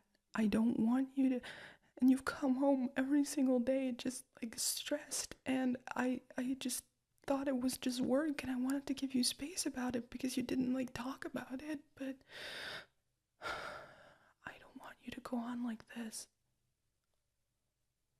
How long has this been going on? Months. Baby, months. No. I can't believe this is happening.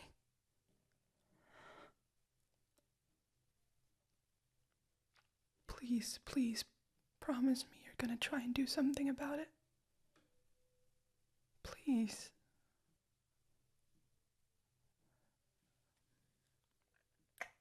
Baby, I love you too much to see you unhappy like this. I wish there was something I could do. I feel so powerless to help you right now. Do you promise me that as soon as there's anything I can do, you're gonna talk to me about it? You promise? Okay.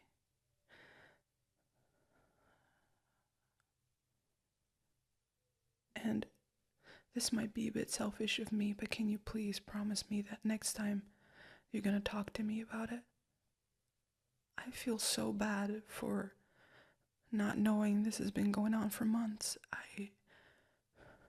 I know it's on you for not telling me, but that doesn't matter to me. Your pain is my pain, babe. That's how this works. If you're unhappy, then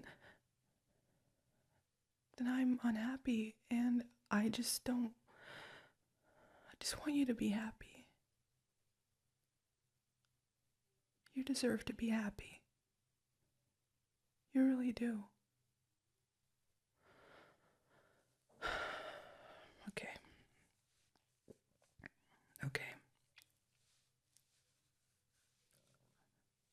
Why don't you try and go back to sleep for a bit, and I will calm down, and then we're just gonna go out for like dinner or something, and I'm gonna show you how you deserve to be treated, okay? Because I love you. Okay. Get some rest, baby. We'll talk about this later. Hey, you're home. Well, you've got a smile on your face, so I'm guessing that's a good sign. How's your first day back? Good. Are you just saying good to make me feel better, or do you genuinely mean it? It was good? I'm so happy for you. I'm so happy for you. Come here.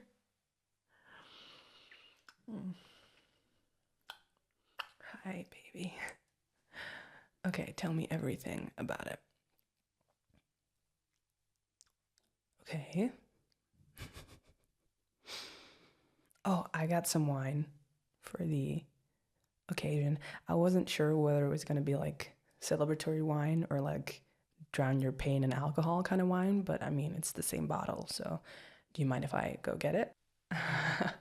I already opened it because I heard your car in the driveway, but I mean, okay.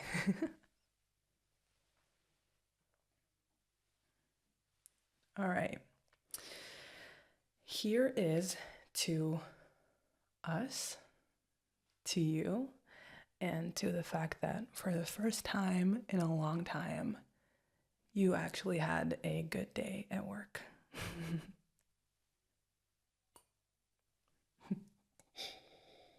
Oh.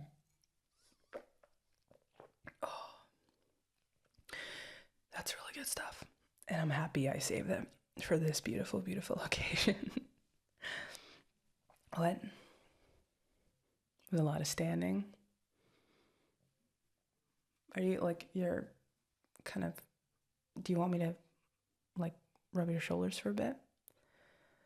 Yeah, I know it has nothing to do with your legs, but you keep on rubbing like the back of your like shoulder blade, so I'm guessing it's just a little tense. Okay, sit down. Sit on the couch. Grab your glass of wine. Take a sip and relax, baby. I got you. You're home now. Everything's fine. And while I massage your shoulders, I want you to think of all the good times that are about to come.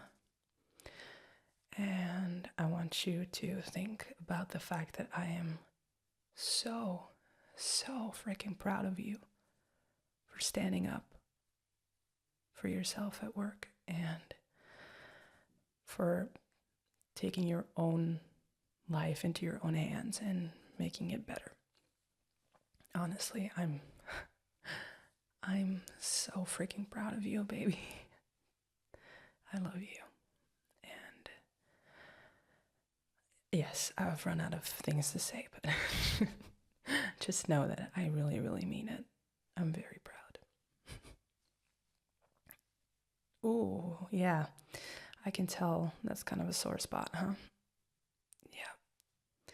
I don't want to put too much pressure on there because I don't want to hurt you, but okay, hang on, let me kind of rub it another way. That's what she said. Sorry. Yeah, I've had a long day too. But it's better now that you're here. It's way better. Okay, let me move on to a different spot. Oh yeah, that's the good stuff. Wow, I can feel you melting into my hands. This is, oof, that's a big knot. Oh, it's like Knott's Berry Farm up on your shoulders.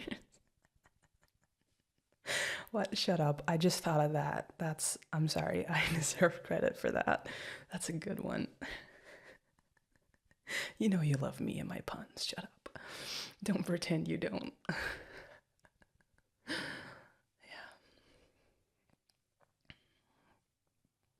I don't know where that wine is from. I mean, it's from Target. I don't know what, like, country of origin it is. I'm guessing either South African or Italian. Oh, it's French. Oh yeah, I was way off. Yeah, my geography is it's not really on par, but I mean if it's good, it's good. I'm not complaining. It is actually a good one. Yeah. It's from Bordeaux.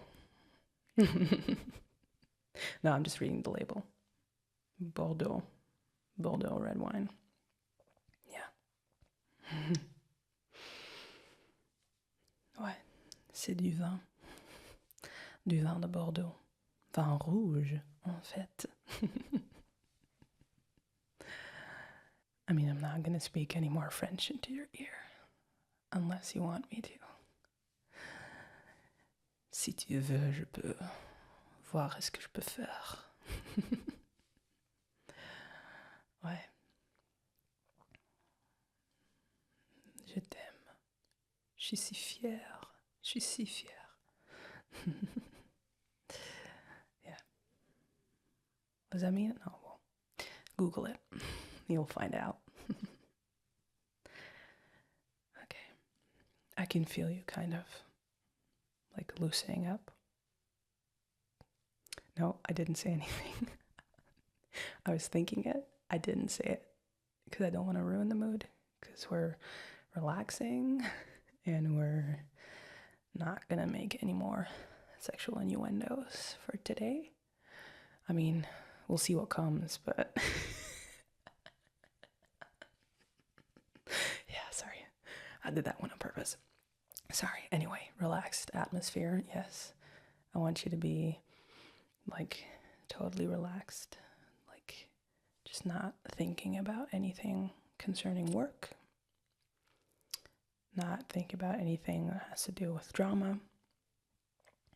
I just want you to picture a beautiful white beach with like clear blue water and like coconut trees. What else we got? Yeah, starfish. That's a good one. We can do that.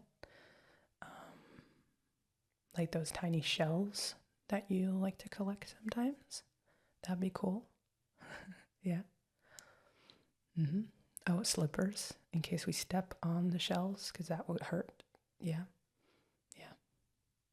No, nothing else. Just the slippers. Yeah.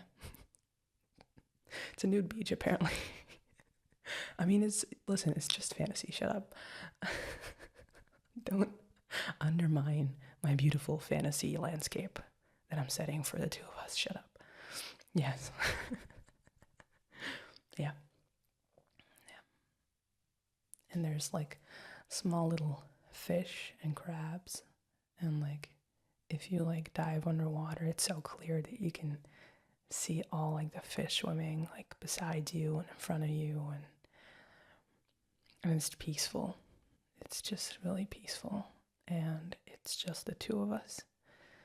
There's nobody else there. It's just the two of us, and maybe like a campfire, like a bonfire on the beach. And we got some marshmallows. Yeah. And then we just roast marshmallows over the bonfire, and then you would ask me how I make my marshmallows so perfect because yours keep burning. And no, don't look up. Just focus on the fantasy. And then I'd say, well, of course mine are perfect because I am perfect. So everything I touch is perfect. And then I show you how to make these beautiful, like perfect for s'mores kind of marshmallows, like the perfect, like brown, golden, crispy. Yeah. And then while showing you, I actively drop one into the fire, and then you laugh at me because I'm an idiot, and then I laugh at myself because I'm an idiot. And yeah. And then the lifeguard comes to chase us off the beach because we're actively setting fires.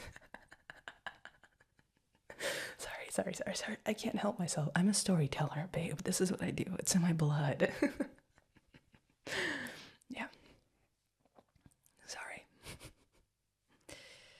You feeling a bit better? Yeah. I mean, they're still a bit tense, but I mean, probably gonna have to go to like a PT to do something about it. Yeah, I mean, back when I was like really stressed a couple of years ago, remember that? Like everything was just blocked from like my nose to like my belly button, and I just went to see a PT for like a couple of like sessions, and that guy was amazing and giving me like good exercises to like loosen everything up. And I mean, stress is a factor. Stress is always a factor, but sometimes, just it's not easy to not think about it. You can't do that. So just like trying to find other ways to release some of that tension is always a good idea. Yeah, and you have your beautiful girlfriend here to release some of that tension any way you want. So anytime you need like a shoulder or a back massage or anything, just like ask, okay? I'm here for you. I'm here to do like whatever, okay? I love you. Did I already say how proud I am? About 2,300 times? Okay, well, 2,301. I am so fucking proud of you. I love you so much. You're just always doing everything to make yourself a better person. And I know that's probably something that not many people tell you on a daily basis, or maybe ever. But it's so important. It's so important to just keep on trying to improve yourself. And I think it's so beautiful what you're doing. And it just makes you so much more of a gorgeous human being. And I've already like hit the jackpot with everything else, but like that on top of that, like I am so lucky. I am the luckiest girl in the world. Yeah. Turn around.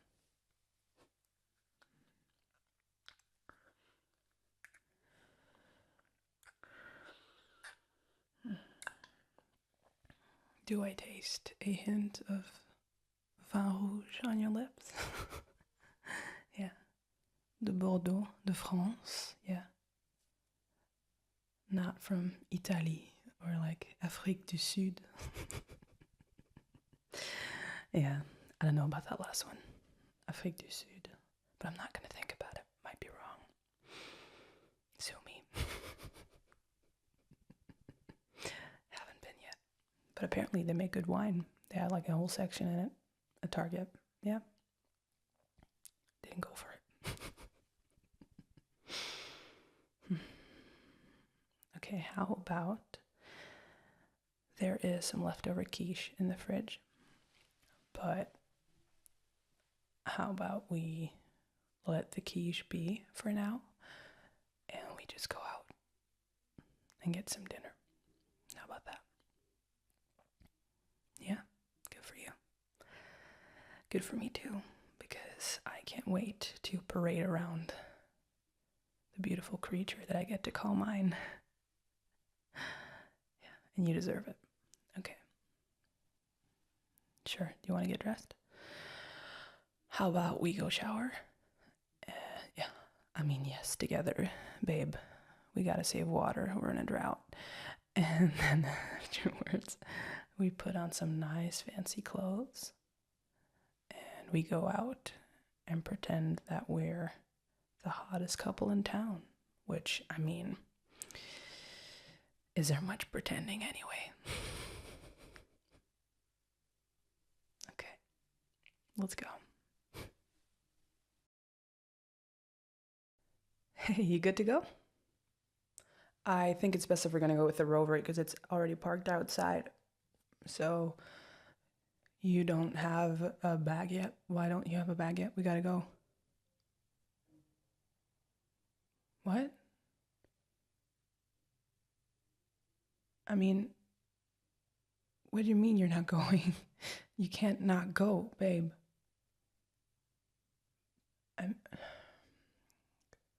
Come here. Baby, I know that you're scared about this, but we've talked it over so many times. We had a lot of meetings with the doctor. It's just a small routine operation. I know that you're scared of hospitals and I know it's freaking you out, but you can't not go, babe. Okay, I'll tell you what.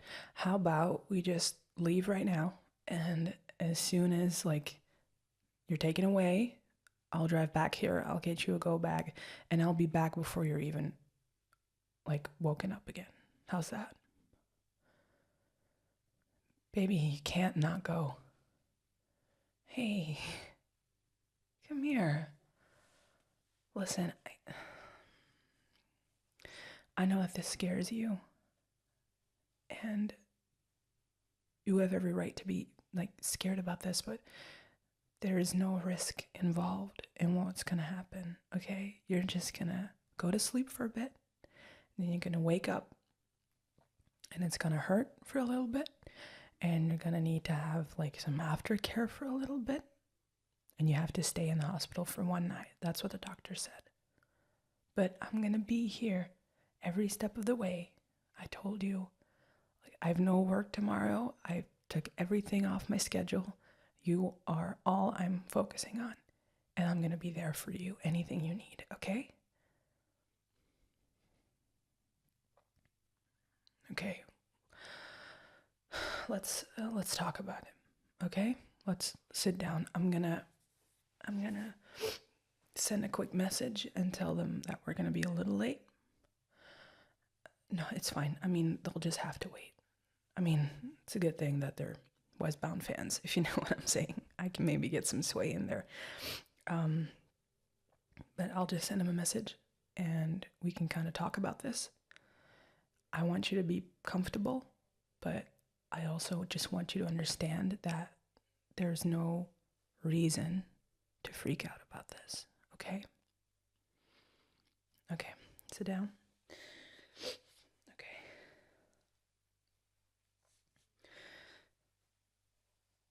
Tell me why you don't want to go.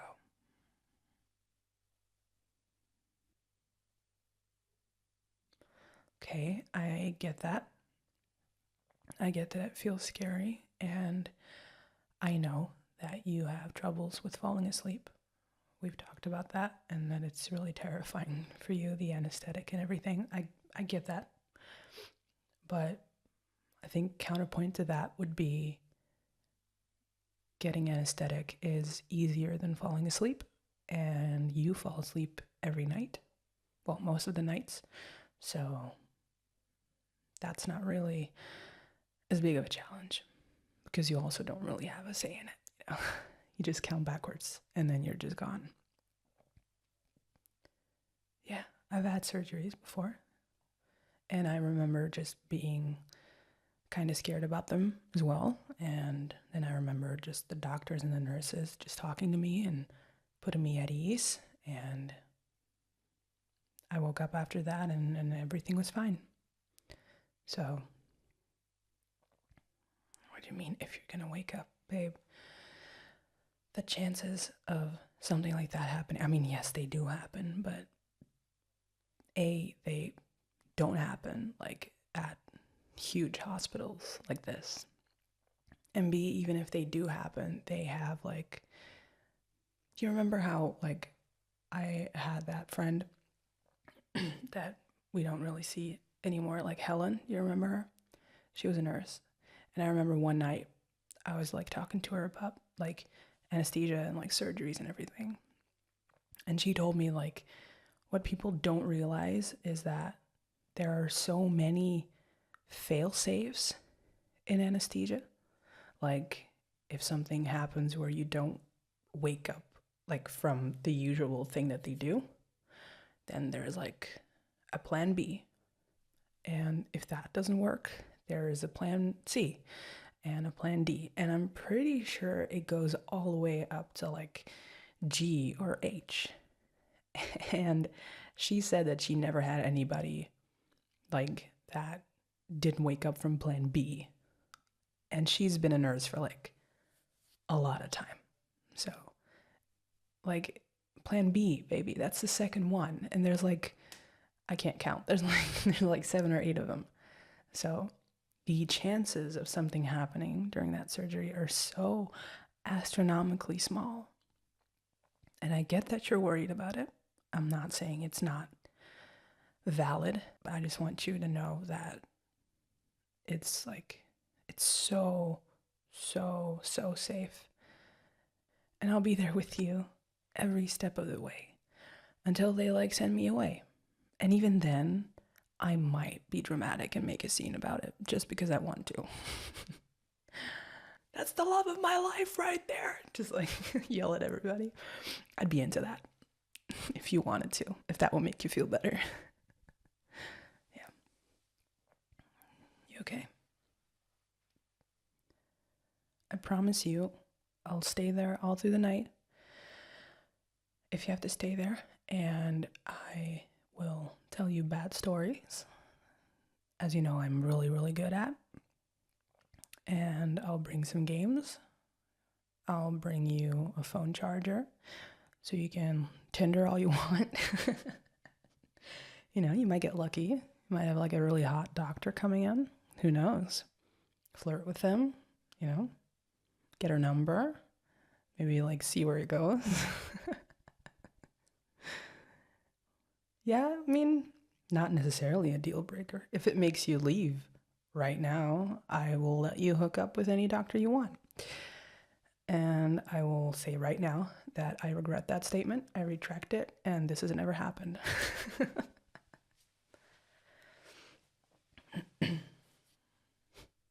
Seriously, though. I promise you it's going to be all right. Even though it looks really scary. But they wouldn't schedule this surgery if it wasn't for your own good. And I, for one, just want you to be okay. And if the surgery means that you are going to be okayer in the long run, then I want to do it. And I know it's not up to me, but I really think you should do it too. Because what if you back out right now and it gets worse? And then by the time that you are convinced that maybe you should look into it, it might, like, the schedules might not line up and there might not be a surgery. I'm not saying that to scare you. I just want you to be realistic about this. It's a small procedure. It's gonna be all right. And I want you to do it because I love you and I care about you. And short-term wise, this sucks really bad. I got that. But long-term wise, you're going to be so much better off. And please, please for me, please just come with me. Thank you, baby. No, I'm not being the brave one. You're being the brave one. I'm just there for moral support. And a bit of physical support, but that's going to depend on what the wheelchair situation is going to be. I can totally like princess carry you through the hallways. Ooh, that'd be even more dramatic than the previous one. We could combine them. Just like carry you out to like the room just crying. The love of my life. Ah. I've got a flair for the dramatics. For real though, this isn't about me. Whatever you need, okay? So, you coming? Okay, no, hang on, before we leave. Sorry, I know, my bad. Which games do you want me to bring? Because there are wrong answers, and I remember the last time we fought about that relentlessly when I had to bring Uno and I forgot to bring Uno to the table. I'm sorry. I mean, that was one of the most brutal fights we've ever had.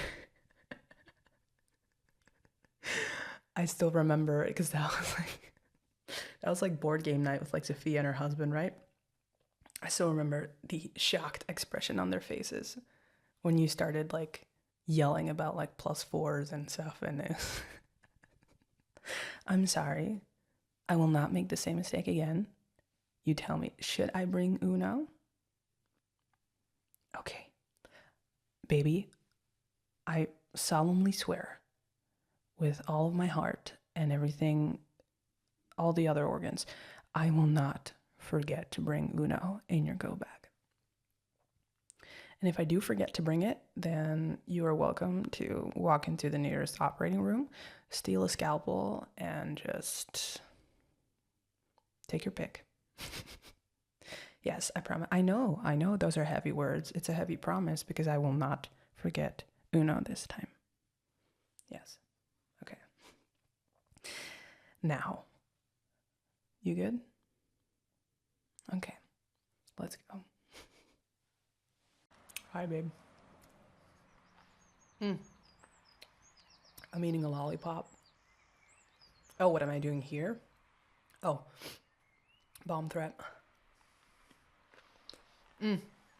Yeah, bomb threat. A whole lot got evacuated, so we had to stop shooting. Guess that means I'm home early. No, I'm not kidding.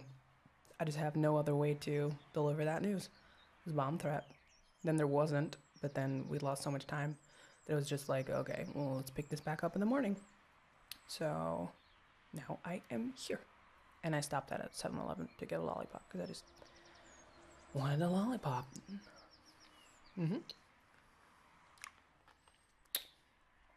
I was going to say, do you want to bite? Don't bite my lollipop. Look it. Shut up. No, I didn't say anything. Yeah. Blue raspberry. I know, right? Yeah, my entire tongue's blue. Look. Ah. Yeah. I know. It's just been a weird day, so I just decided to take the weirdness all the way to the max. So, what were you doing? Garden work. And what does that like entail? Like take out the weeds or like I have no other ideas. No. You go on with your garden work. I get to sit here and watch your beautiful face do some garden work. So now I'm just gonna sit here, put my feet up, and proceed.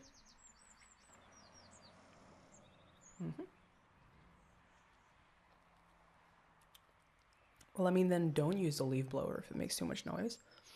Just like rake leaves like the good old days. Technology's just gone too far nowadays. We got like Bluetooth leaf blowers and wireless tractors, and it's too much, babe. It's too much. Yeah.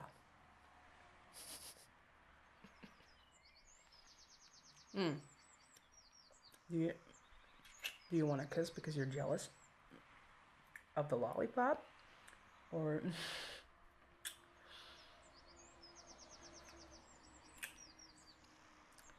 I forget how good blue raspberry is. It's underrated. Yeah, no, it was a false alarm. It was just like a package someone left out, but they left it out like right by the guard post, which is like where people drive in and out.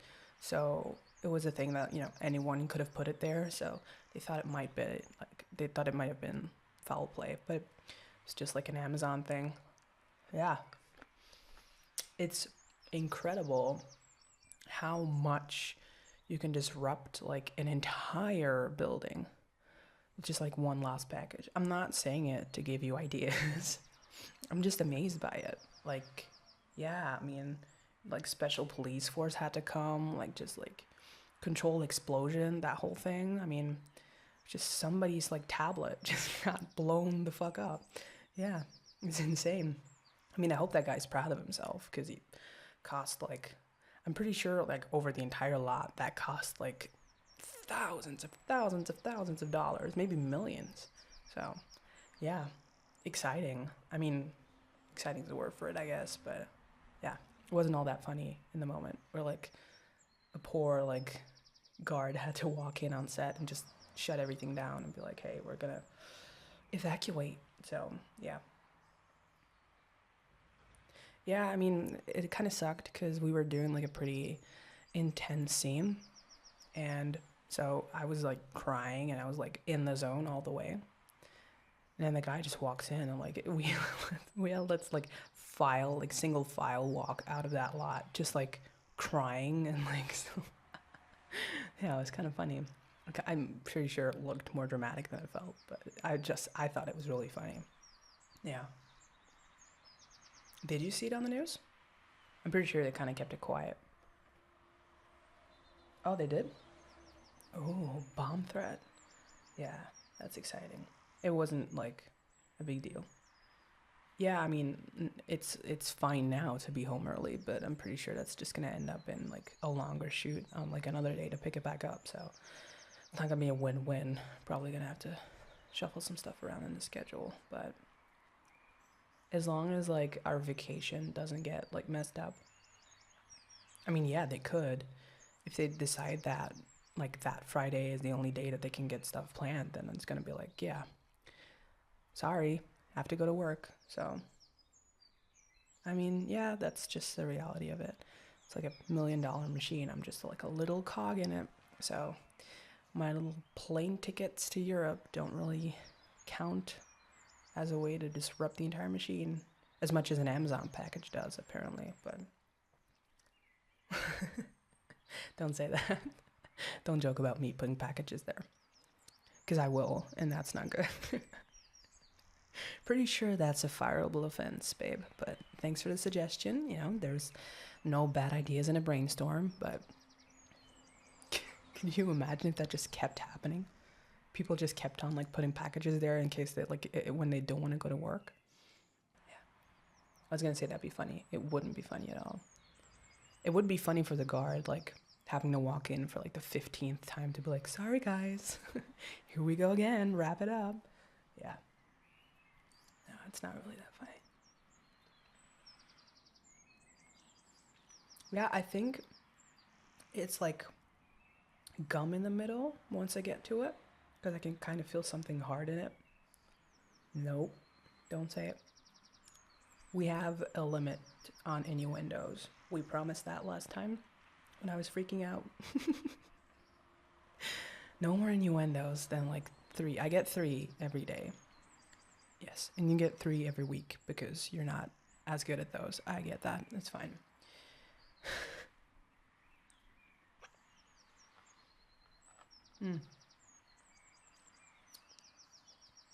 Doesn't the gardener usually do these kinds of things? Oh, he's out? What do you mean he's out? Oh, he's on See, I am counting the days until that getaway so much because I can't wait for you to see Europe because you're gonna see for the first time, right? Yeah. And we are gonna I have so much stuff planned, right? We are gonna fly in to Paris, Charles de Gaulle airport, and I basically bought us this like Interrail, which is like a card that you get where you can take the entirety basically of Europe just by train, just like one card, and you can just do whatever you want for like a month. So I know we're not gonna go for months, we're gonna 2 weeks, but you can do a lot of countries in 2 weeks. So I got some stuff planned. Got a little itinerary that I'm kind of figuring out whenever you're like already asleep on a Google Doc that you do not have the password to. So we get to have a lot of fun. And you can also veto anytime you want. If you're like, no, shut the fuck up, Foster, I just want to like go lie down on the beach. That can be arranged as well. It can't be arranged if we're in Scotland. I mean, we could lay down on the beach there, but that would kind of suck, I guess. But like, we're gonna have to do a little bit of communication between the two of us because I'm just gonna go like, and you get to be not that if you don't want. So yeah, it's gonna be a lot of fun. I'm really looking forward to it. And I sincerely hope that they don't mess it up by scheduling anything. I'm gonna do whatever I can if they do, and I'm not gonna tell you. I can already see your face. No, if they do that, I'm not gonna tell you until I'm absolutely sure that I can't move it. I mean, yeah, I guess technically we could leave like a day later, but then you would like have to rebook the plane and get like a whole thing, and like, I can't be asked doing that. I mean, I can because I probably will have to if that happens, but that is a worry for another day.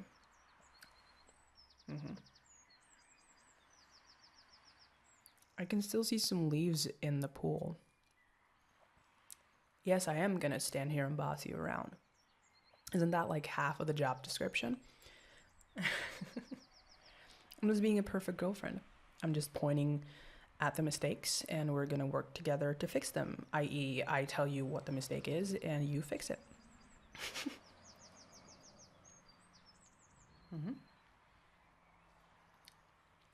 Yes. I mean, I could, but if I go to the shed right now and get like the pool stuff, then I'm kind of afraid that there's gonna be like this pool boy fantasy kind of developing, you know? Like, you're gonna be like, oh my god, she's so hot. And then I'm gonna be like, oh, I'm just here to like clean up the pool. And then it might like just spiral way too fast. So, no, we're gonna keep it PG and I'm just gonna stand here and boss you around. Yeah, it's one of my favorite things to do, babe. Actually, now that I think about it, I might have called in like a replacement gardener. I know, I'm sorry, I just thought about it. He like comes in tomorrow, I'm pretty sure. So sorry, baby. Sorry. I forgot to mention it. I didn't put it on the board. I know, I'm sorry. No, don't look at me like that. Don't look at me like Listen, today's been kind of rough for me too. Like, it's been chaos. I'm sorry if my brain's all over the place. Listen. At the least, you can like put the rake down and like any other sharp objects that you might possess right now, and we can just head inside and do something else than just yard work, you know. We could actually like watch a movie, or I'm out of suggestions, but maybe you can suggest something. See, that is a good suggestion. See, like I said, no bad ideas in a brainstorm. Okay. Sorry. Can we go inside? Please don't be mad at me. Yeah, there's that smile I love so much.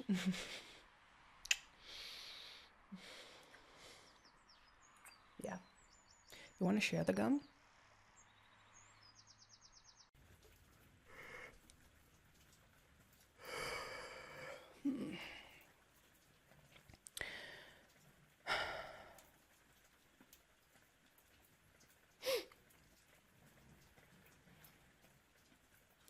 Oh shit, did I wake you? Did I wake you with my yawning? Sorry, babe. I can't sleep. My schedule's been all over the place, and I have to get up at 4, and then I have to get up at 5, and then I have to be at work at 1 in like the afternoon, and then it's 1 in the morning, and my body is yelling at me to get a different job. Just like a 9 to 5 or something. Yeah. It's just, I mean, it's just chaos. And it's fine. Like, I am #living the dream and all that. But it's taking a toll on my body. Yeah. How about you? Because I'm like 95% sure that I didn't actually wake you with my yawning. You can't sleep either. Why?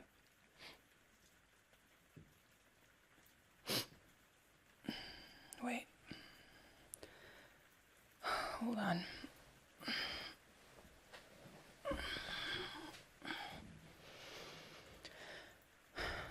What are you talking about?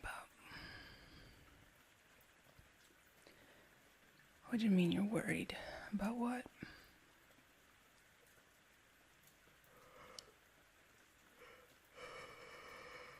What do you mean worried about me? I mean, okay, yes, I did just complain about my body giving up. I mean, I was like half kidding about that.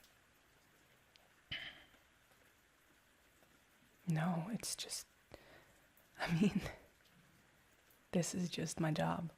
9 months out of the year, and then the other 3 we can stay in how long we want.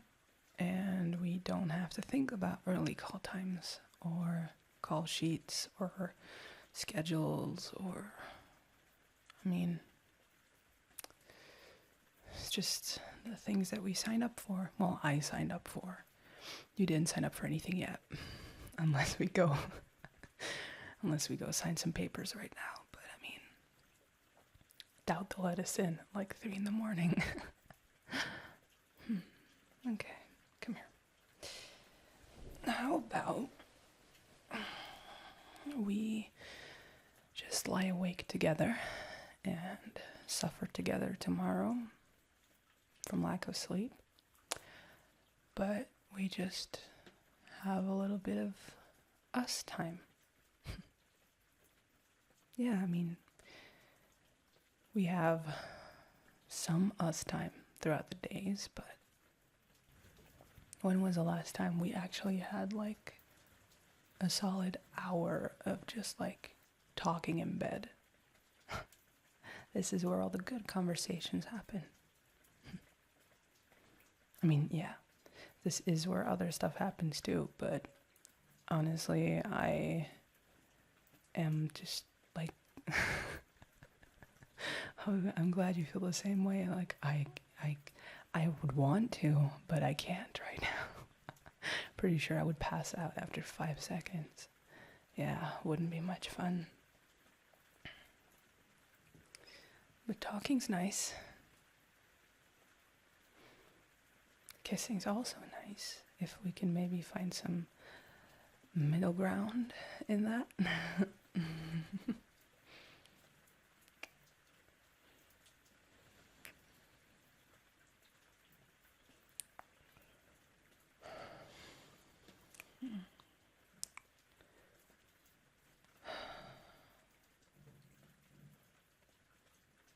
I'm so tired. No, that was not in response to the kisses. The kisses were really nice. Thank you. I'm just keeping it real, babe. Like, I'm all real 24/7, except for the entirety of my job and the entirety of my face. And no, I was talking about makeup. If I would have had any work done, you would see it, babe. I couldn't like come home looking like a blown up doll and not like tell you. I had like in my DMs, in my Instagram DMs, there was like a couple of weeks ago, there was like this clinic that offered me like the works, and they offered it like for free in exchange for like tagging them in stories and stuff. And I'm like, even if I would like have people change my face, I would pay for it, because I, like that feels so much worse to just make an Instagram story of it. Like, no offense to people who do that, but yeah, it was just funny. Yeah, Laura showed it to me, like, it was super funny. I mean, I didn't respond to it. Babe, I didn't respond to it. Actually, yes, I did. I gave them your number because... I'm kidding. Seriously, who do you think I am? Yeah. No, it wasn't the weirdest DM I've got. Like, I've been getting some pretty weird ones. Like, I get a lot of dick pics, which is honestly kind of funny. I kind of crossed the line between like thinking that it's like, it is nauseating, obviously, but like at some point I just got over it, and I just started like laughing at how pathetic it was. And now we actually have like we have like a weekly DM exchange at work between. So it's me, Heather, Sophia, Daisy sometimes when she comes in, and then Lauren too. And it's all of us just like sitting at lunch and just exchanging, I was gonna say exchanging dick pics, that sounds horrible, but just like exchanging like creepy DMs that we've gotten, or like forward questions. Yeah, sometimes the guys join in too, but it's just kind of, it's kind of funny to keep it like a girls' chat thing.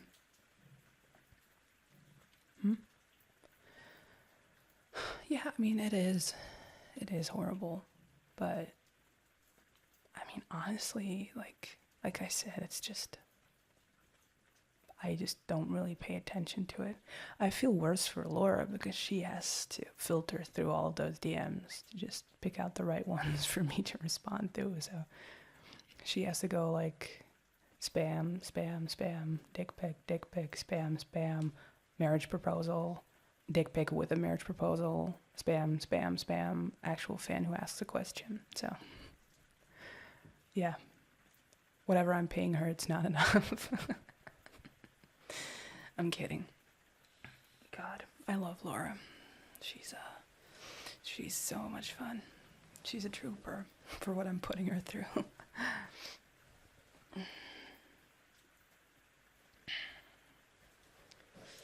Did you change the sheets? They smell delicious. Is that like lavender? I can't believe I didn't notice it before. Might just be my sinuses clearing up, actually. Just yeah, the thought of those dick pics just sobered me up instantly. No, this is really nice. I like that. Yeah, we should use that more often for the laundry. Yeah. Sorry, I'm rambling. My mind is in 1,000 places at once. I'm gonna go grab some water. No, it's just right here. Don't worry.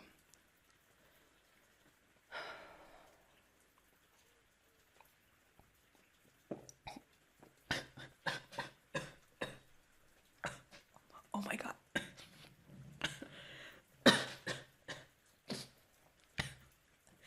I'm dying. Shut up. Hit me in the back, do something.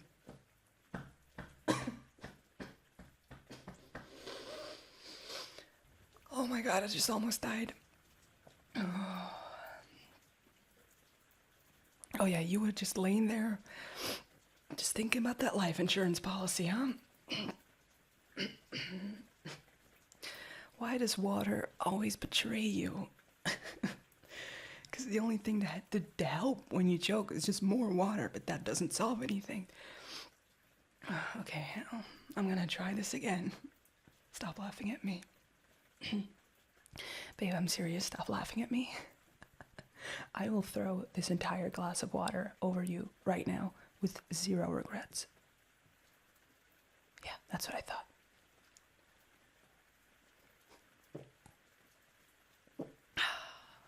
Sweet, sweet success. Do you want some? Are you gonna choke on it too? Yes, yes, now you want to come spoon and cuddle because you nearly lost me to a battle as I just shoved water down my own windpipe.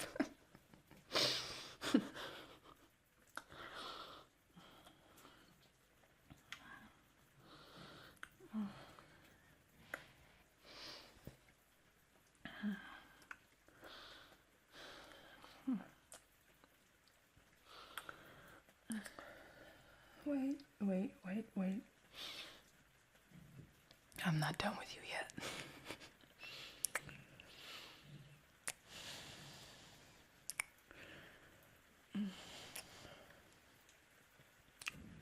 Yeah, I did, didn't it? I was being so brave through all of that.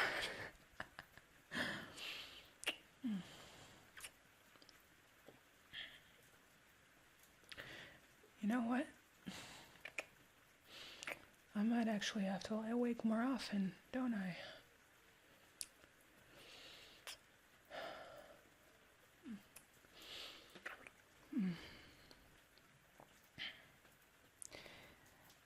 You know what? Maybe, just maybe,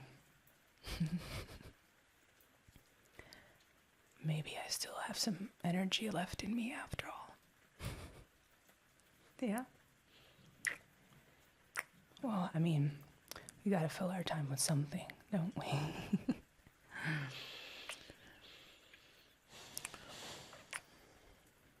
Lie down.